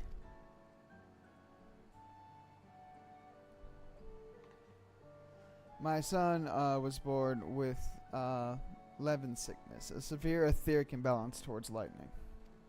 As a result, he suffers from a paralysis. He cannot talk and struggles to speak. For a blessing, he still has his hearing, and even on bad days, he can communicate with his eyes. I see. Sphene visits often, does he? Does she? She does. Milo simply adores her. He sometimes even manages to smile when she's here.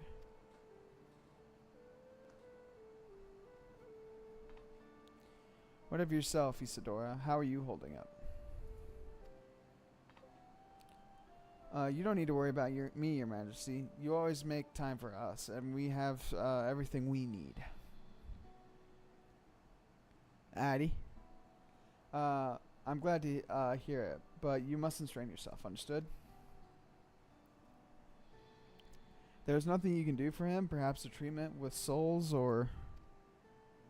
Unfortunately, no. While souls can revive those who have met with incident, they cannot reverse the effects of old age and illness. Truth be told, many children are born like Milos. The illness has existed for generations, but we've been unable to find a cure. The cause is quite clear, though. The excess lightning in the environment is... it's no coincidence the number of cases has risen dramatically these past 30 years.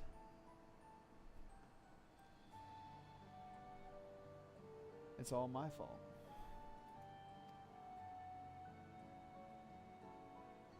What was that?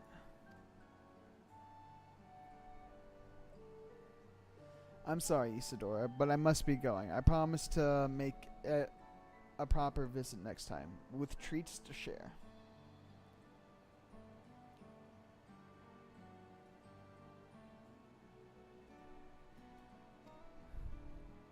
There's no need to apologize, Your Majesty. If it weren't for you, Milos and I wouldn't still be here.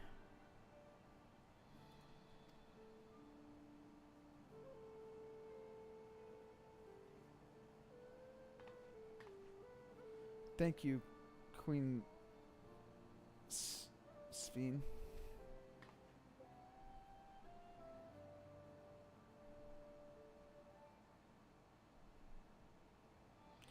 It's my pleasure, Milos. I'll be back soon, so be a good boy for your mother and for me.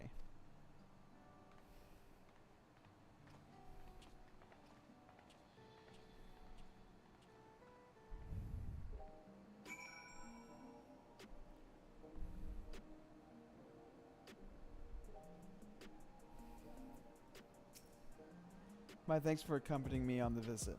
The illness is part of life in Alexandria, and I thought you should know about it.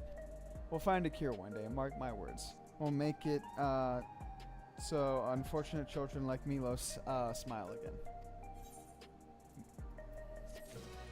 I need to grab a drink.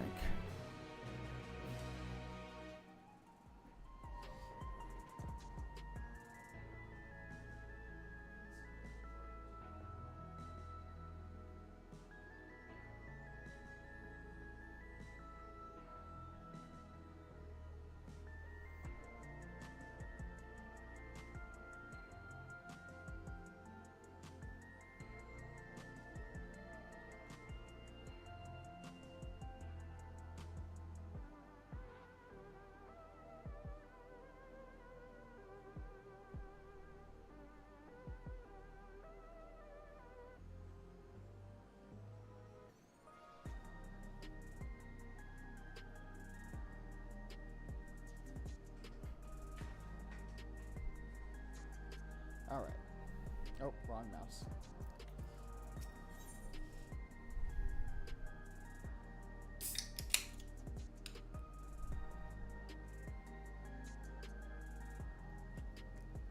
And I completely forgot something else too.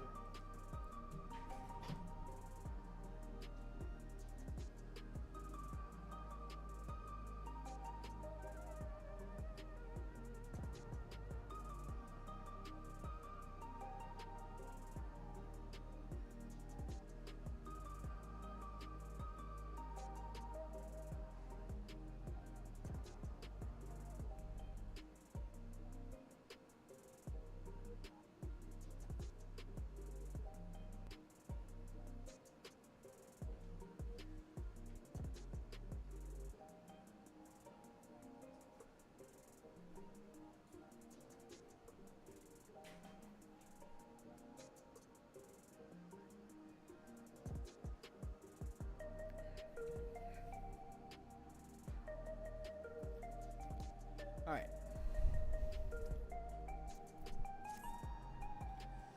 Well then, let's continue the tour, shall we? Look, you obviously have duties to attend to, civilians to look after. We can stop here if you like. No, I do this because I want to, so please do not worry. Next, I'll show you to one of the district's most vital facilities, a place called Resolution.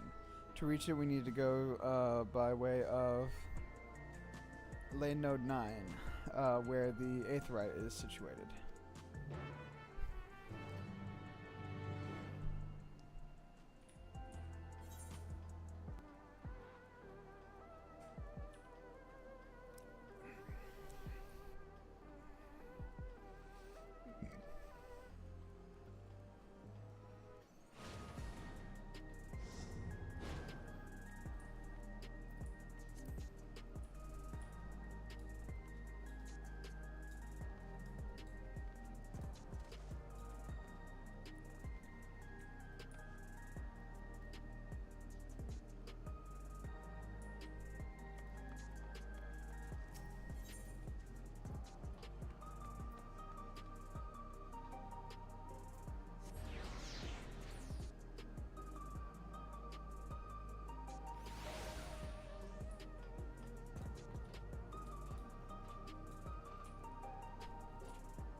The conveyor ahead will transport you to the government sector, where Resolution is located.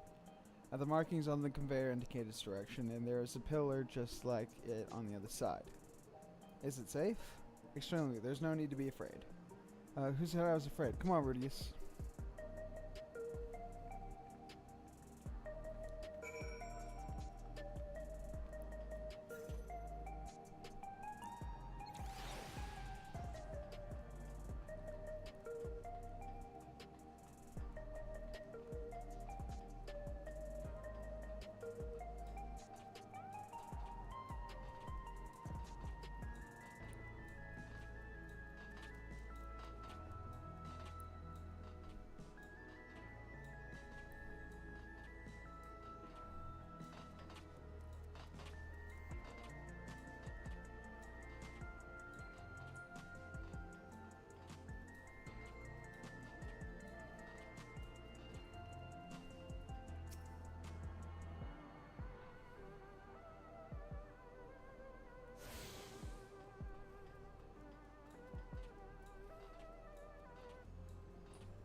And here we are, Resolution, the operational heart of Solution 9. From Resolution, we oversee the running of the district and provide essential services to civilians, such as wildlife support and job introductions. It's slower to show than tell, so let's proceed inside.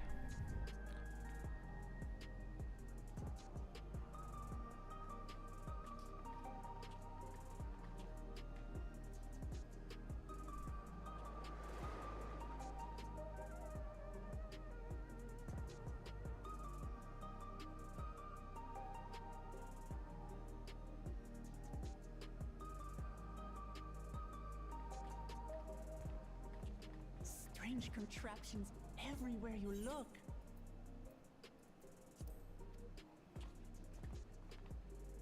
What's that?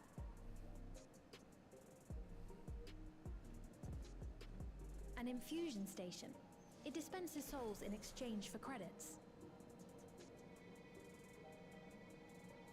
Through hard work, citizens can obtain the peace of mind provided by spare souls. It's the way of life for Alexandrians, and has been for quite some time. But I imagine it must be difficult for outsiders to comprehend. That's putting it lightly. To be honest, it sounds disturbing.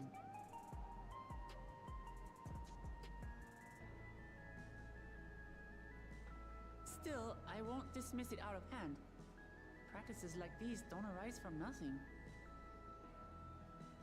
There's a reason why your culture is the way it is, and I'd like to understand. Won't you tell us some of your realm's history?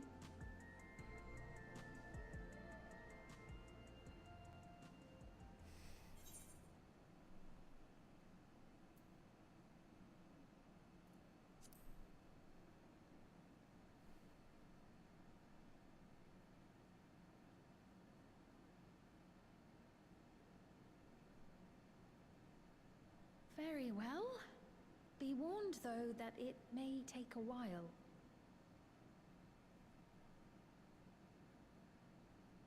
In the distant past, over 1,000 years ago it's said, lightning energy began to swell in our world. According to ancient records that date back around 8 centuries, the rainy season spanned a quarter of the year, during which time severe thunderstorms ravaged the land. 4 centuries later, this season had lengthened to nearly half the year. The trend continued, with our ancestors spending longer and longer languishing beneath storm clouds. Crops failed and livestock starved.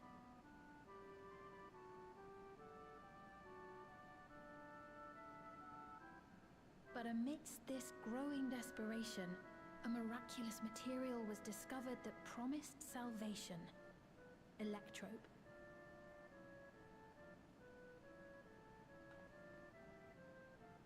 The stuff that's used everywhere here.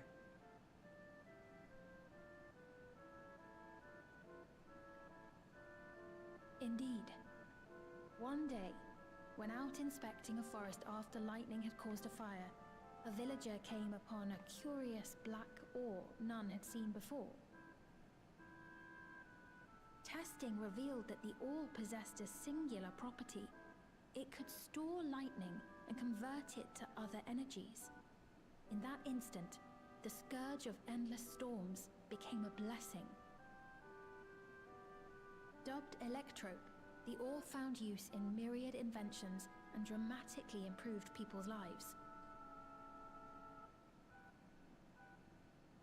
So much so, in fact, that all nations soon became dependent upon it, despite the difficulty of obtaining it in quantity.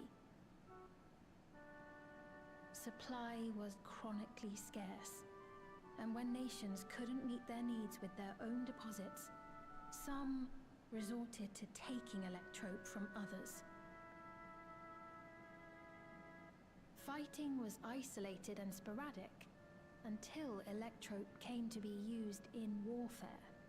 First in the weaponry of invaders, then in the countermeasures of defenders, and then in every aspect of combat where an advantage might be had. This served only to exacerbate the ore shortage, leading to further escalation. Before long, the entire world was engulfed in a terrible war known as the Storm Surge.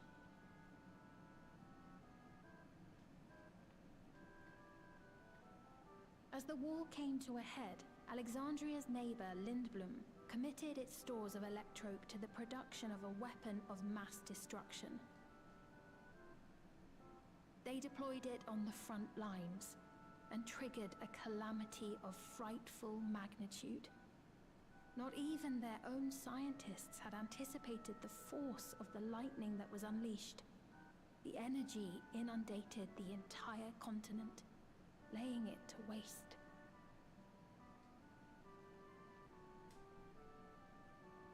So that's how your world came to be this way.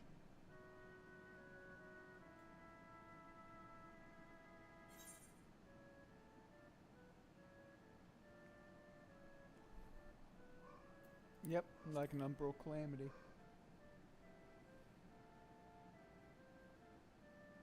You truly know a great many things that I don't.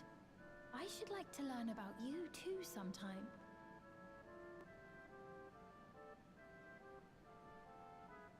But to continue the tale, the people of Alexandria had already lost much to the war. They lost almost everything else to the Levin. Those who survived bore deep scars, tormented by the memory of loved ones taken too soon. Though they yet lived, the cruel spectre of death was with them always. Seeking a solution, our scientists turned once more to Electrope, and after extensive research, they developed the means to preserve memory and soul. Physical death isn't the end. So long as our memories endure, we may live on. This belief sustained us then, and it sustains us now, granting us comfort. That's quite a tale.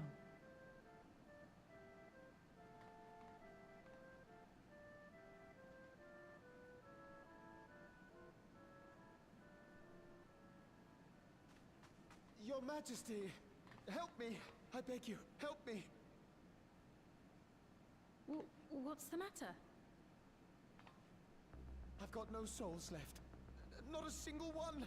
But the lot at Soul Supply refused to give me any! Please, you must do something! My apologies, Your Majesty. This man, he does no work. Instead, he drinks his days away on Trueview.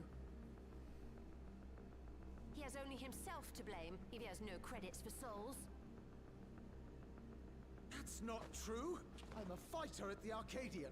Or rather, I was. I haven't been allowed to fight because of the King's decree. It isn't my choice. I see. You're a brave warrior of the arena. I want to help you, I sincerely do. But I cannot give you preferential treatment. Then open up the Arcadian again, so I can fight! I'm sorry, but that's not my decision to make. The king requires feral souls for war. He doesn't wish for them to be expended on amusements. You're useless! A queen in naught but name!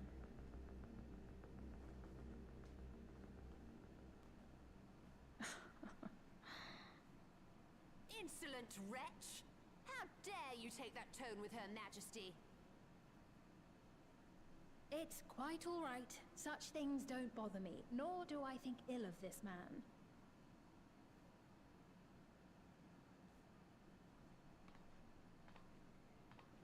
Hear me. Though I cannot grant you a soul, I mean it when I say I want you to live. I love all of you equally, dearly. You are as family to me, and it pains me to see you deny yourself hope. I want you to find a happiness all your own, even if you must grow it from the smallest seed of joy. Out there, somewhere, is a reason for you to smile again. We all need to vent our frustrations from time to time. I will always be willing to lend an ear.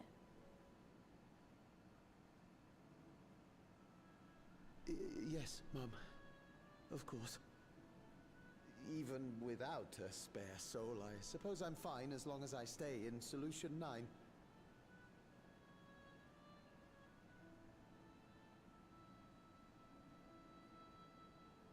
I apologize for my rudeness. Good day to you.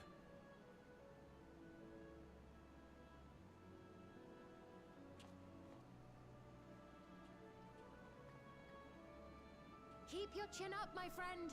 And when you feel better, I'm sure you'll find another way to apply your talents.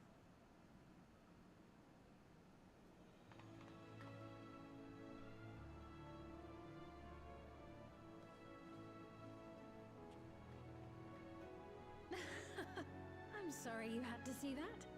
Let's keep moving, shall we?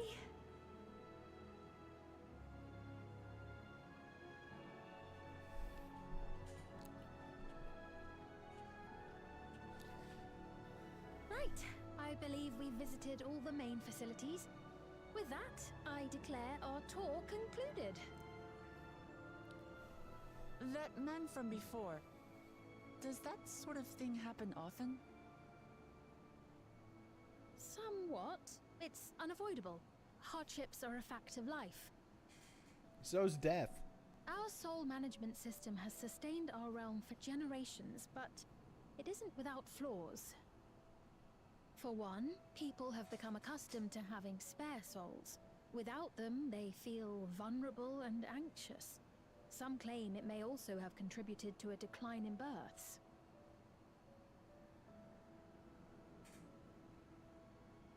Just thinking out loud, but would it be possible to do away with the system?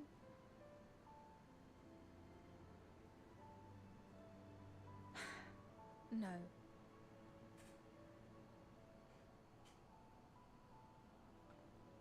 I know it isn't easy to change one's beliefs and way of life. The Mamolja had their reasons for their reliance on blessed siblings, much as you have yours for souls. But if we defeated Zoralja, you'd be able to make all the decisions, right? Then we could work together to fix things, restore your realm to where it belongs, and see where we can go from there.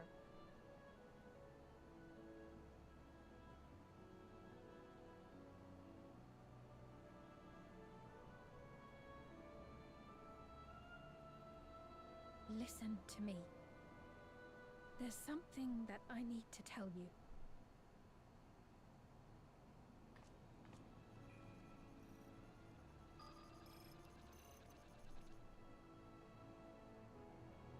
What is it? Actually, never mind.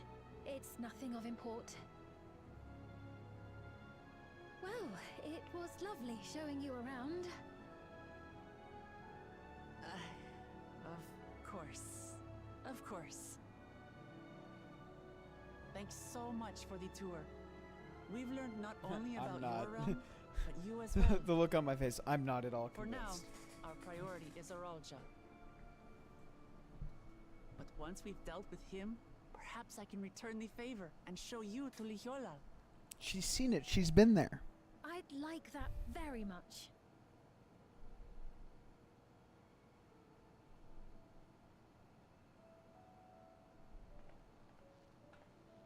Oh yeah, I ain't buying anything.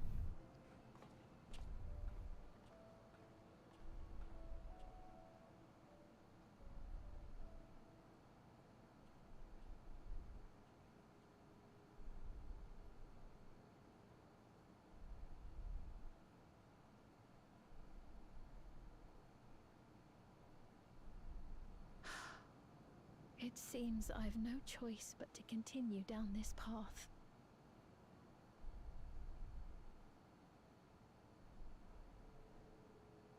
Forgive me, Val Wuklamat, but I must disappoint you.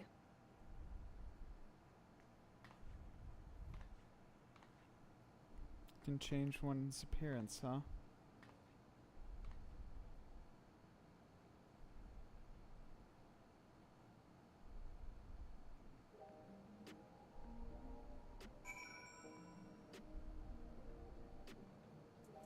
How is she gonna disappoint us?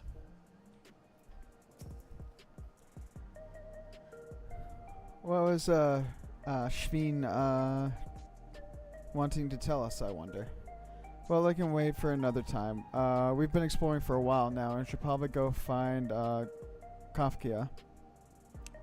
Kafka's meeting point. That'll be back the way we came, I think. I think one more mission and I might go jump in the shower and head to bed.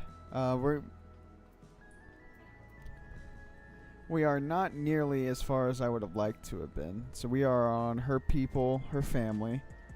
1, 2, 3, 4, 5, 6, 7, 8, 9, 10, 11, 12, 13, 14, 15, 16, 17, 18, 19, 20, 21, 22, 23, 24.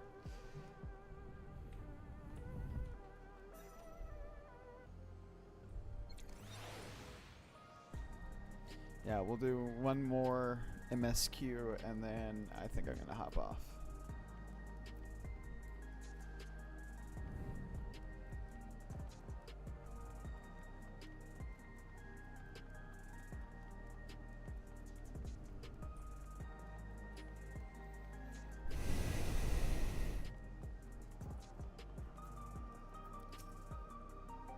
Speen genuinely cares for her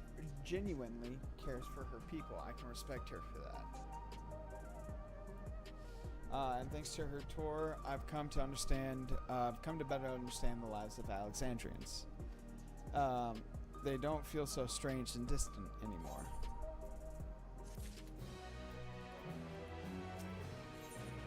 Scales up blue. Alright, so we're supposed to go to a place called True View in the eastern sector. This conveyor ought to take us there. You know, once you get used to it, they're actually kind of fun. Come on, Rudius.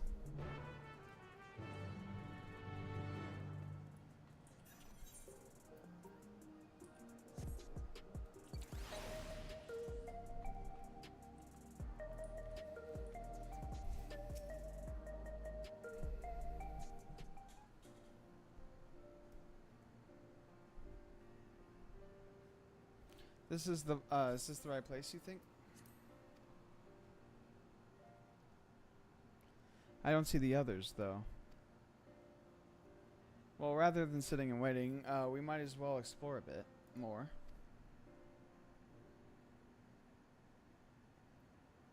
Hey, Rudius, look over there. A Mimosa child. What are they doing here?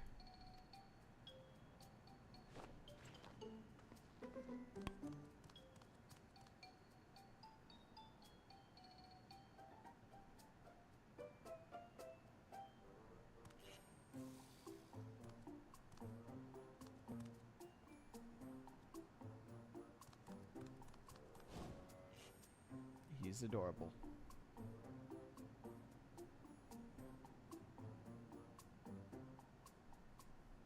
You noticed too, right? The resemblance to Zorulja? It has been 30 years.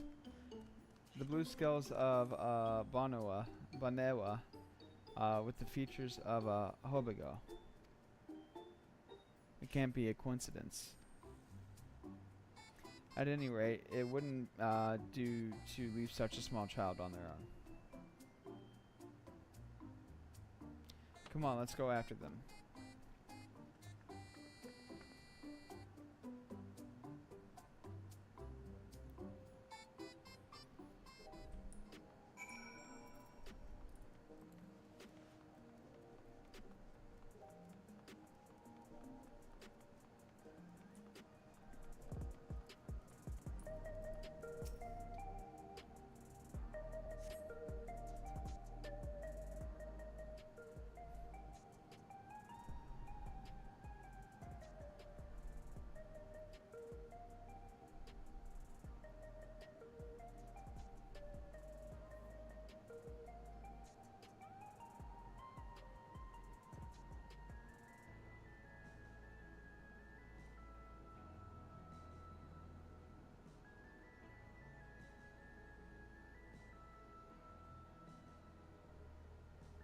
So this is True View. I'm not sure what I'm looking at, but it looks, it does seem lively.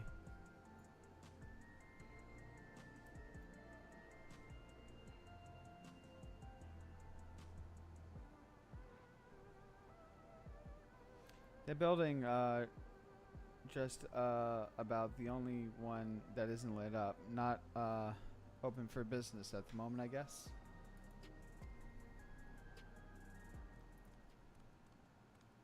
Oh, he's just gonna walk up to us now. Ah! Ah! I didn't see you there.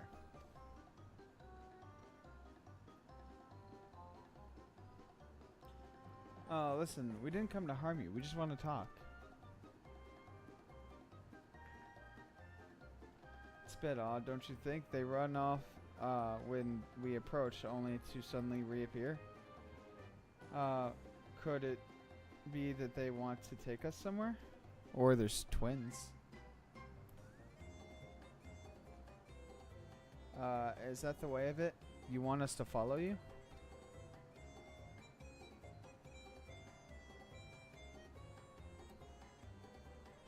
So it is. Right then, lead the way.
Is this where you wanted to bring us?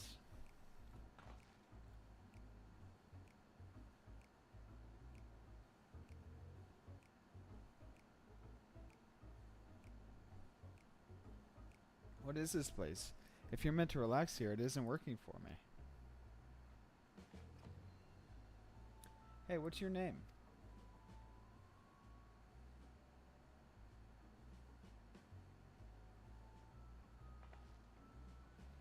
So you're still not inclined to talk. He'll only talk if he's completely comfortable with you. Melancholy, really? You know him? After a fashion, but never mind that. How about something to wet your whistle?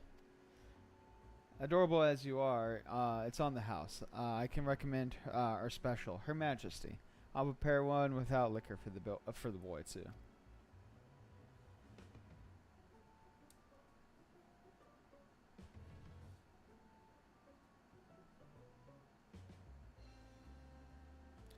Thanks, but no thanks. We're supposed to meet a friend named Kafka. We ran into the child on the way, and he led us here. Ah, so you're with Kafka.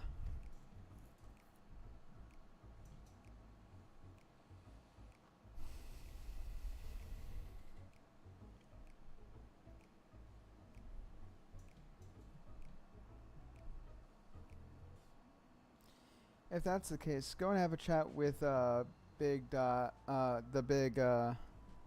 Tassos over there. He'll show you to a fun place.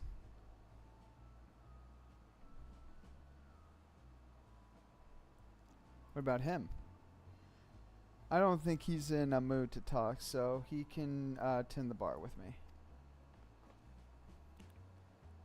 This has taken a turn for the strange, but you don't think we're walking into a trap, do you? Absolutely, I do.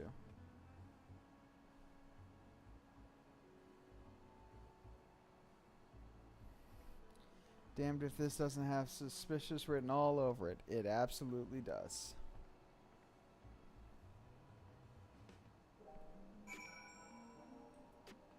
Alright, I guess we're doing one more. Because I'm curious.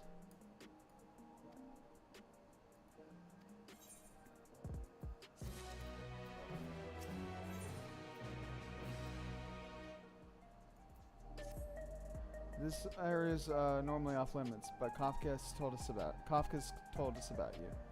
Just follow the corridor and head into the room at the end. Let's go, Readers. Whatever happens, you won't catch me being surprised.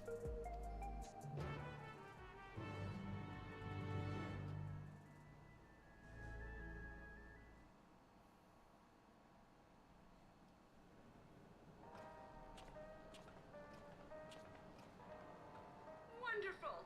They're here. Alright, it definitely looked like a trap.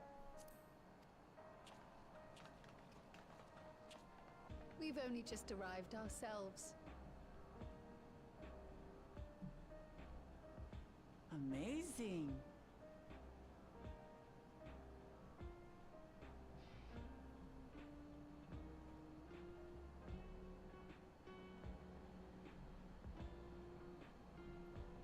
I bid you welcome to the back room. Oblivion's humble headquarters. A hideout tucked behind a drinking hole. Brings back memories, doesn't it?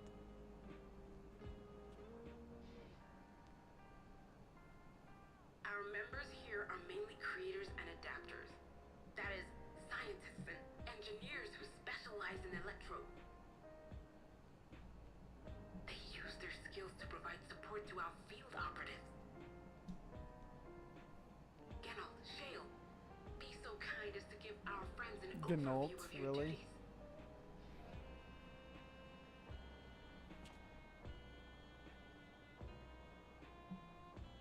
Well, all this provisioning. Gotta have supplies to fight a good fight, ain't ya? I think I figured out who's going to be making our Craft most weapons. of what we need. Gathering intelligence is another vital aspect of our work. Everkeep's core system is a veritable treasure trove of information.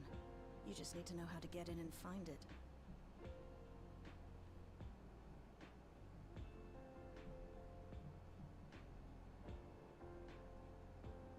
We also handle surveillance and communications, watching the enemy's movements and coordinating our own, that sort of thing. And among all our activities, we spend a fair bit of effort investigating preservation. The organization credited with laying the foundations of electrope technology. From the soul management system to Everkeep's design, they're behind just about everything you see here. It'd be no exaggeration to say they make this realm what it is. But their magnum opus was without a doubt the power which was used to join Alexandria to Tural. Interdimensional fusion. Said power isn't unlike my summoning technique and the magic within Azam's crystal.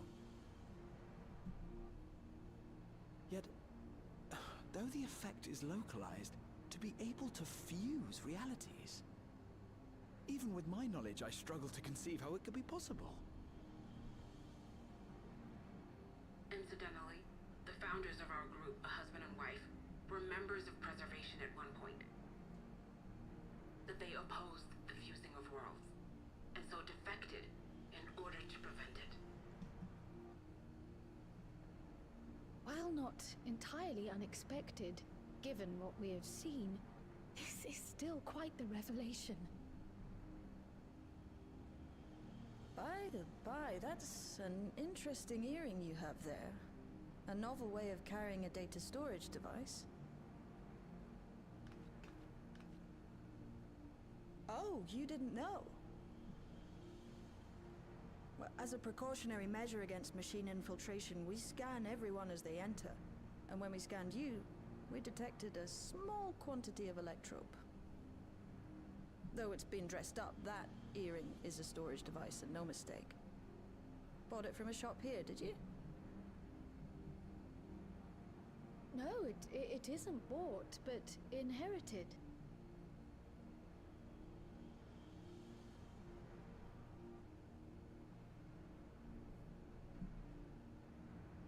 So these people sent you through the portal along with the earring? I'm assuming that's the husband and wife. Do you know aught of them?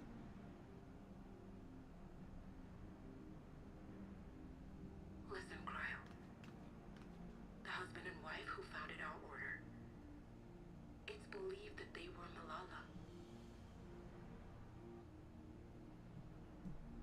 Though we have no evidence at present, we can't rule out the possibility that they were your parents, or perhaps close relations. This I posit because they were the very individuals who spearheaded the research into interdimensional fusion. As traitors to preservation, they were relentlessly pursued. If they had a child they feared they couldn't keep safe, entrusting her to the people of another world might have been their best option. My parents, the founders of Oblivion. Tell me everything you know about them, no matter how small or seemingly insignificant. Anything and everything. We don't even know their names, I'm afraid. In a bid to elude preservation's agents, we suspect they erased all trace of themselves.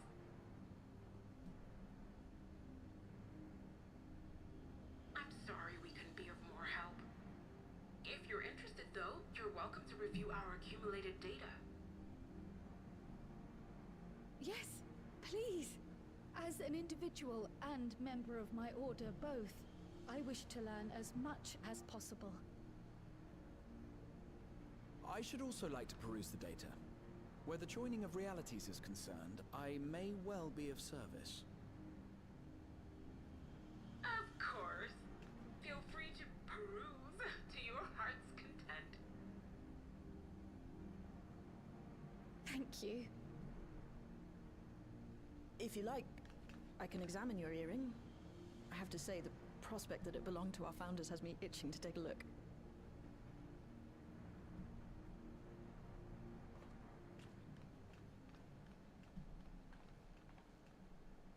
I dare say we have enough eyes to pore over your records.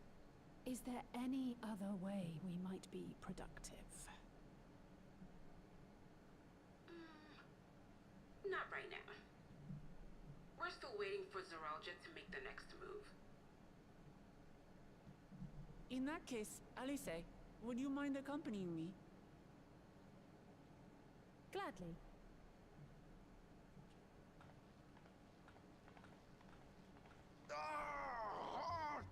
I've buggered it up again! Never a moment's peace. Pay him no mind. I don't.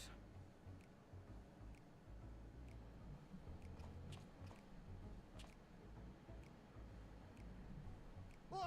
You two there! Why don't you give me a hand, would you? Don't matter who.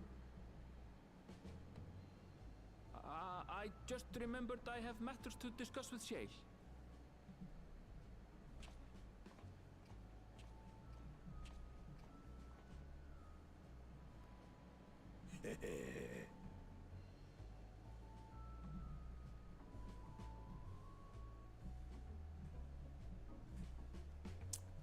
Of course.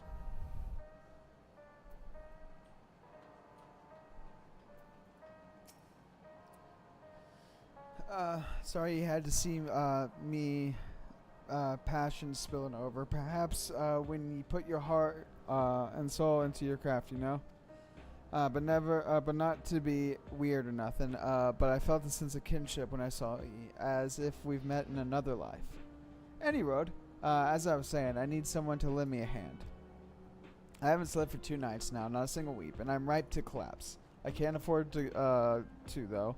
Got folks relying on me, see? But if I'm to keep at it, I need to fetch me my favorite energy tonic. That voucher's good for 2 cans. One for yourself, by way of welcome. Can't get the stuff at any old vending machine, though. You need to talk to a bloke named Philemon. You'll find him tending a bar on the main strip. Off you go now.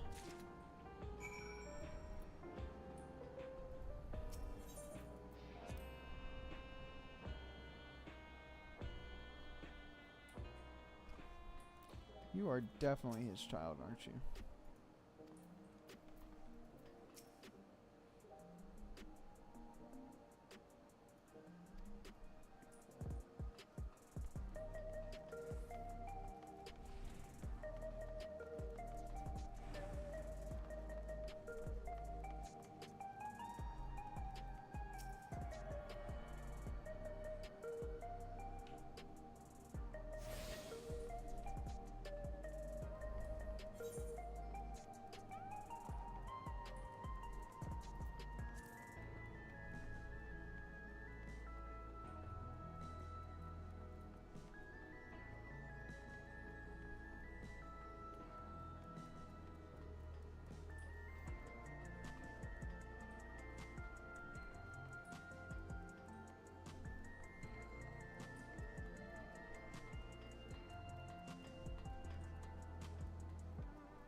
Welcome, what do you having?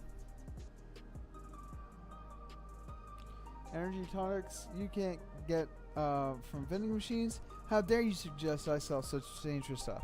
Away with you, and don't come back. Got a voucher? Slip it to me then, nice and subtle.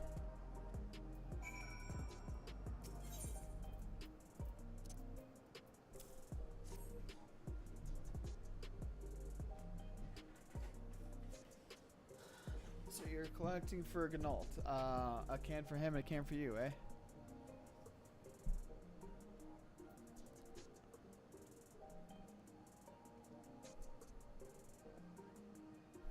Here you go.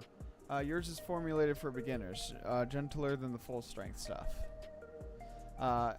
It's not contraband or anything, so you won't run afoul of the authorities, but if the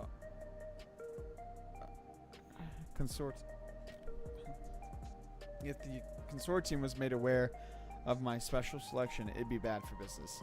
Now, seeing as it's your first time, I want you to drink your tonic here, just in case there are side effects.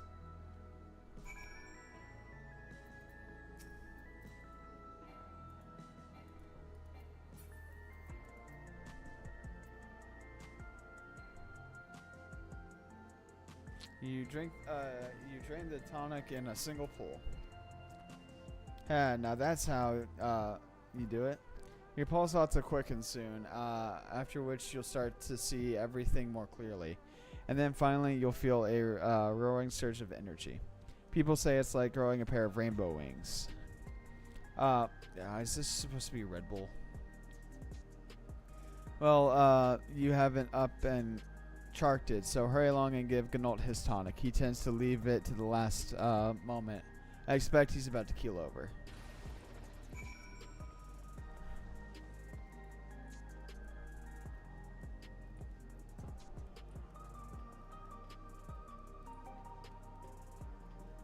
Aw.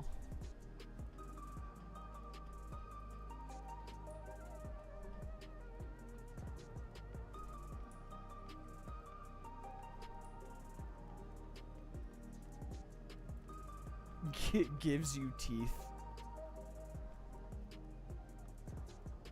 This is totally a Red Bull thing.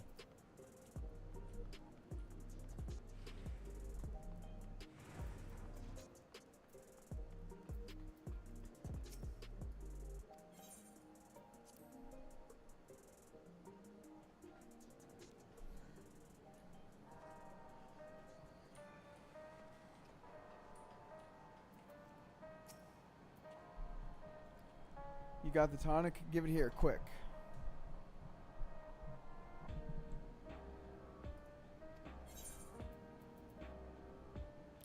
Bearing a curious design on its can, the energy tonic is the favorite of Oblivion member Gnault.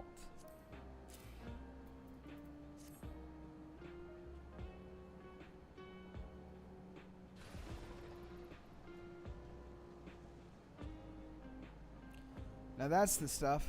Ain't nothing like it to blow the cobwebs right out with a great big kerboom. Awakens something feral in me. Welcome back. It does. Transform me into a remorseless beast that won't stop till it's done. And then till it's done what it was born to do. Any road, sorry for sending you off on an errand like that. I just can't concentrate without me tonic, you see, you know? And the pile of work only ever gets bigger. Speaking of which, I better get back to it. Those weapons and tools ain't going to enhance themselves. Cool. That was a useless mission.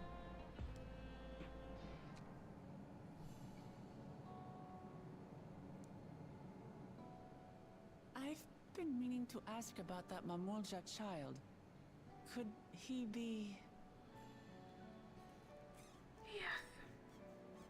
In all likelihood, he's Zoralja's son. So you think so too? But what is he doing here? He was abandoned, the poor dear. We found him in the Drift Downs a few years ago. To think he'd cast aside his child. We can't say for certain who he was born to, or why he was on his own. But he's a blue-scaled Hubigo, and Zoralja is the only other one around. That being the case, everyone assumes they're father and son. Even the boy has put two and two together. This all happened when he was very little, so he has no recollection of his parents. It breaks my heart to think of it. What's his name? Gulja. It was my hope that he'd grow up to be a man of principle, like his grandfather. It's a fine name.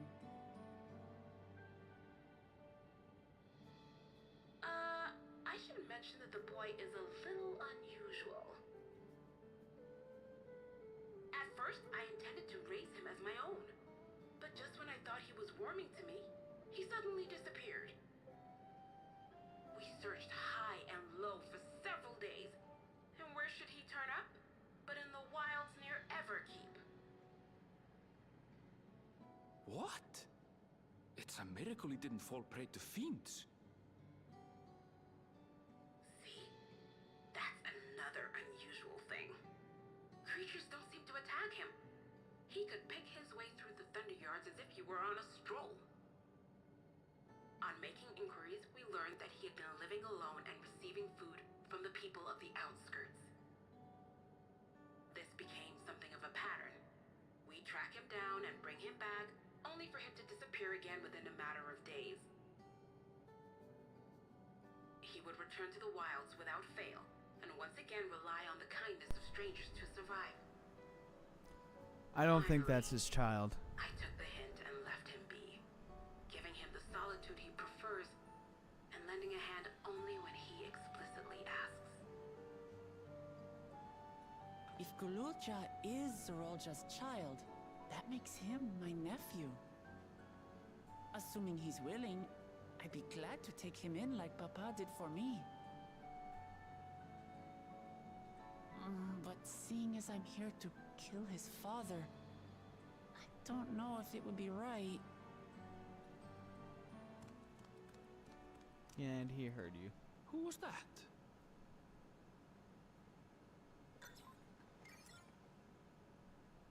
Oh dear. It's Galulja. Don't tell me he heard everything. This is my fault. I asked that he be kept away, but I should have taken more precautions. I'm going after him. I need to explain. Wait, Lamaji. I understand your haste, but it'd be best to coordinate a search. Kapkiwa, do you have any idea where he might go? There's no telling, I'm afraid. He could as easily be outside the tower as here in Solution 9. If those who can fight would search below, my mother and I will scour the district. Sounds like a plan. Let's get to it.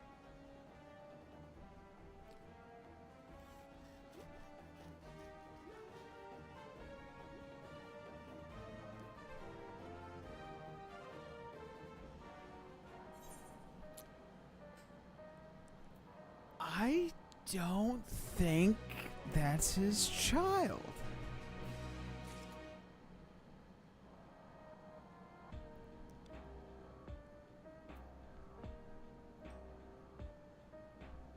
Honestly, I think the power he was given came at a cost.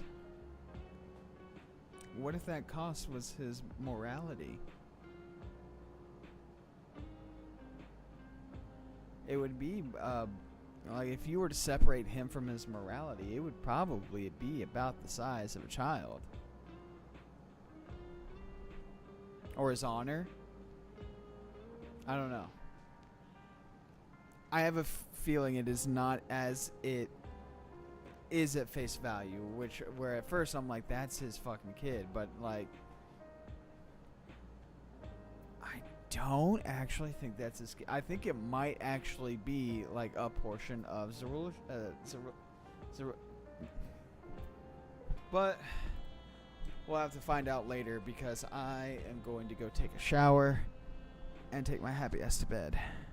I'm tired and my body is sore for some reason.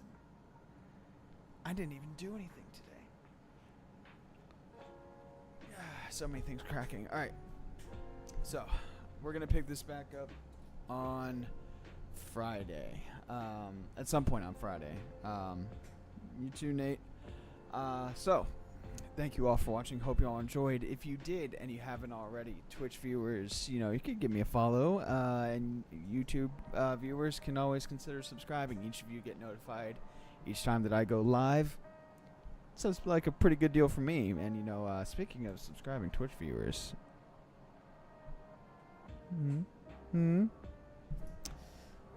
But thank you all for watching. Hope you all enjoyed, and I will see you all next time. Have a good night, and I bid you all farewell.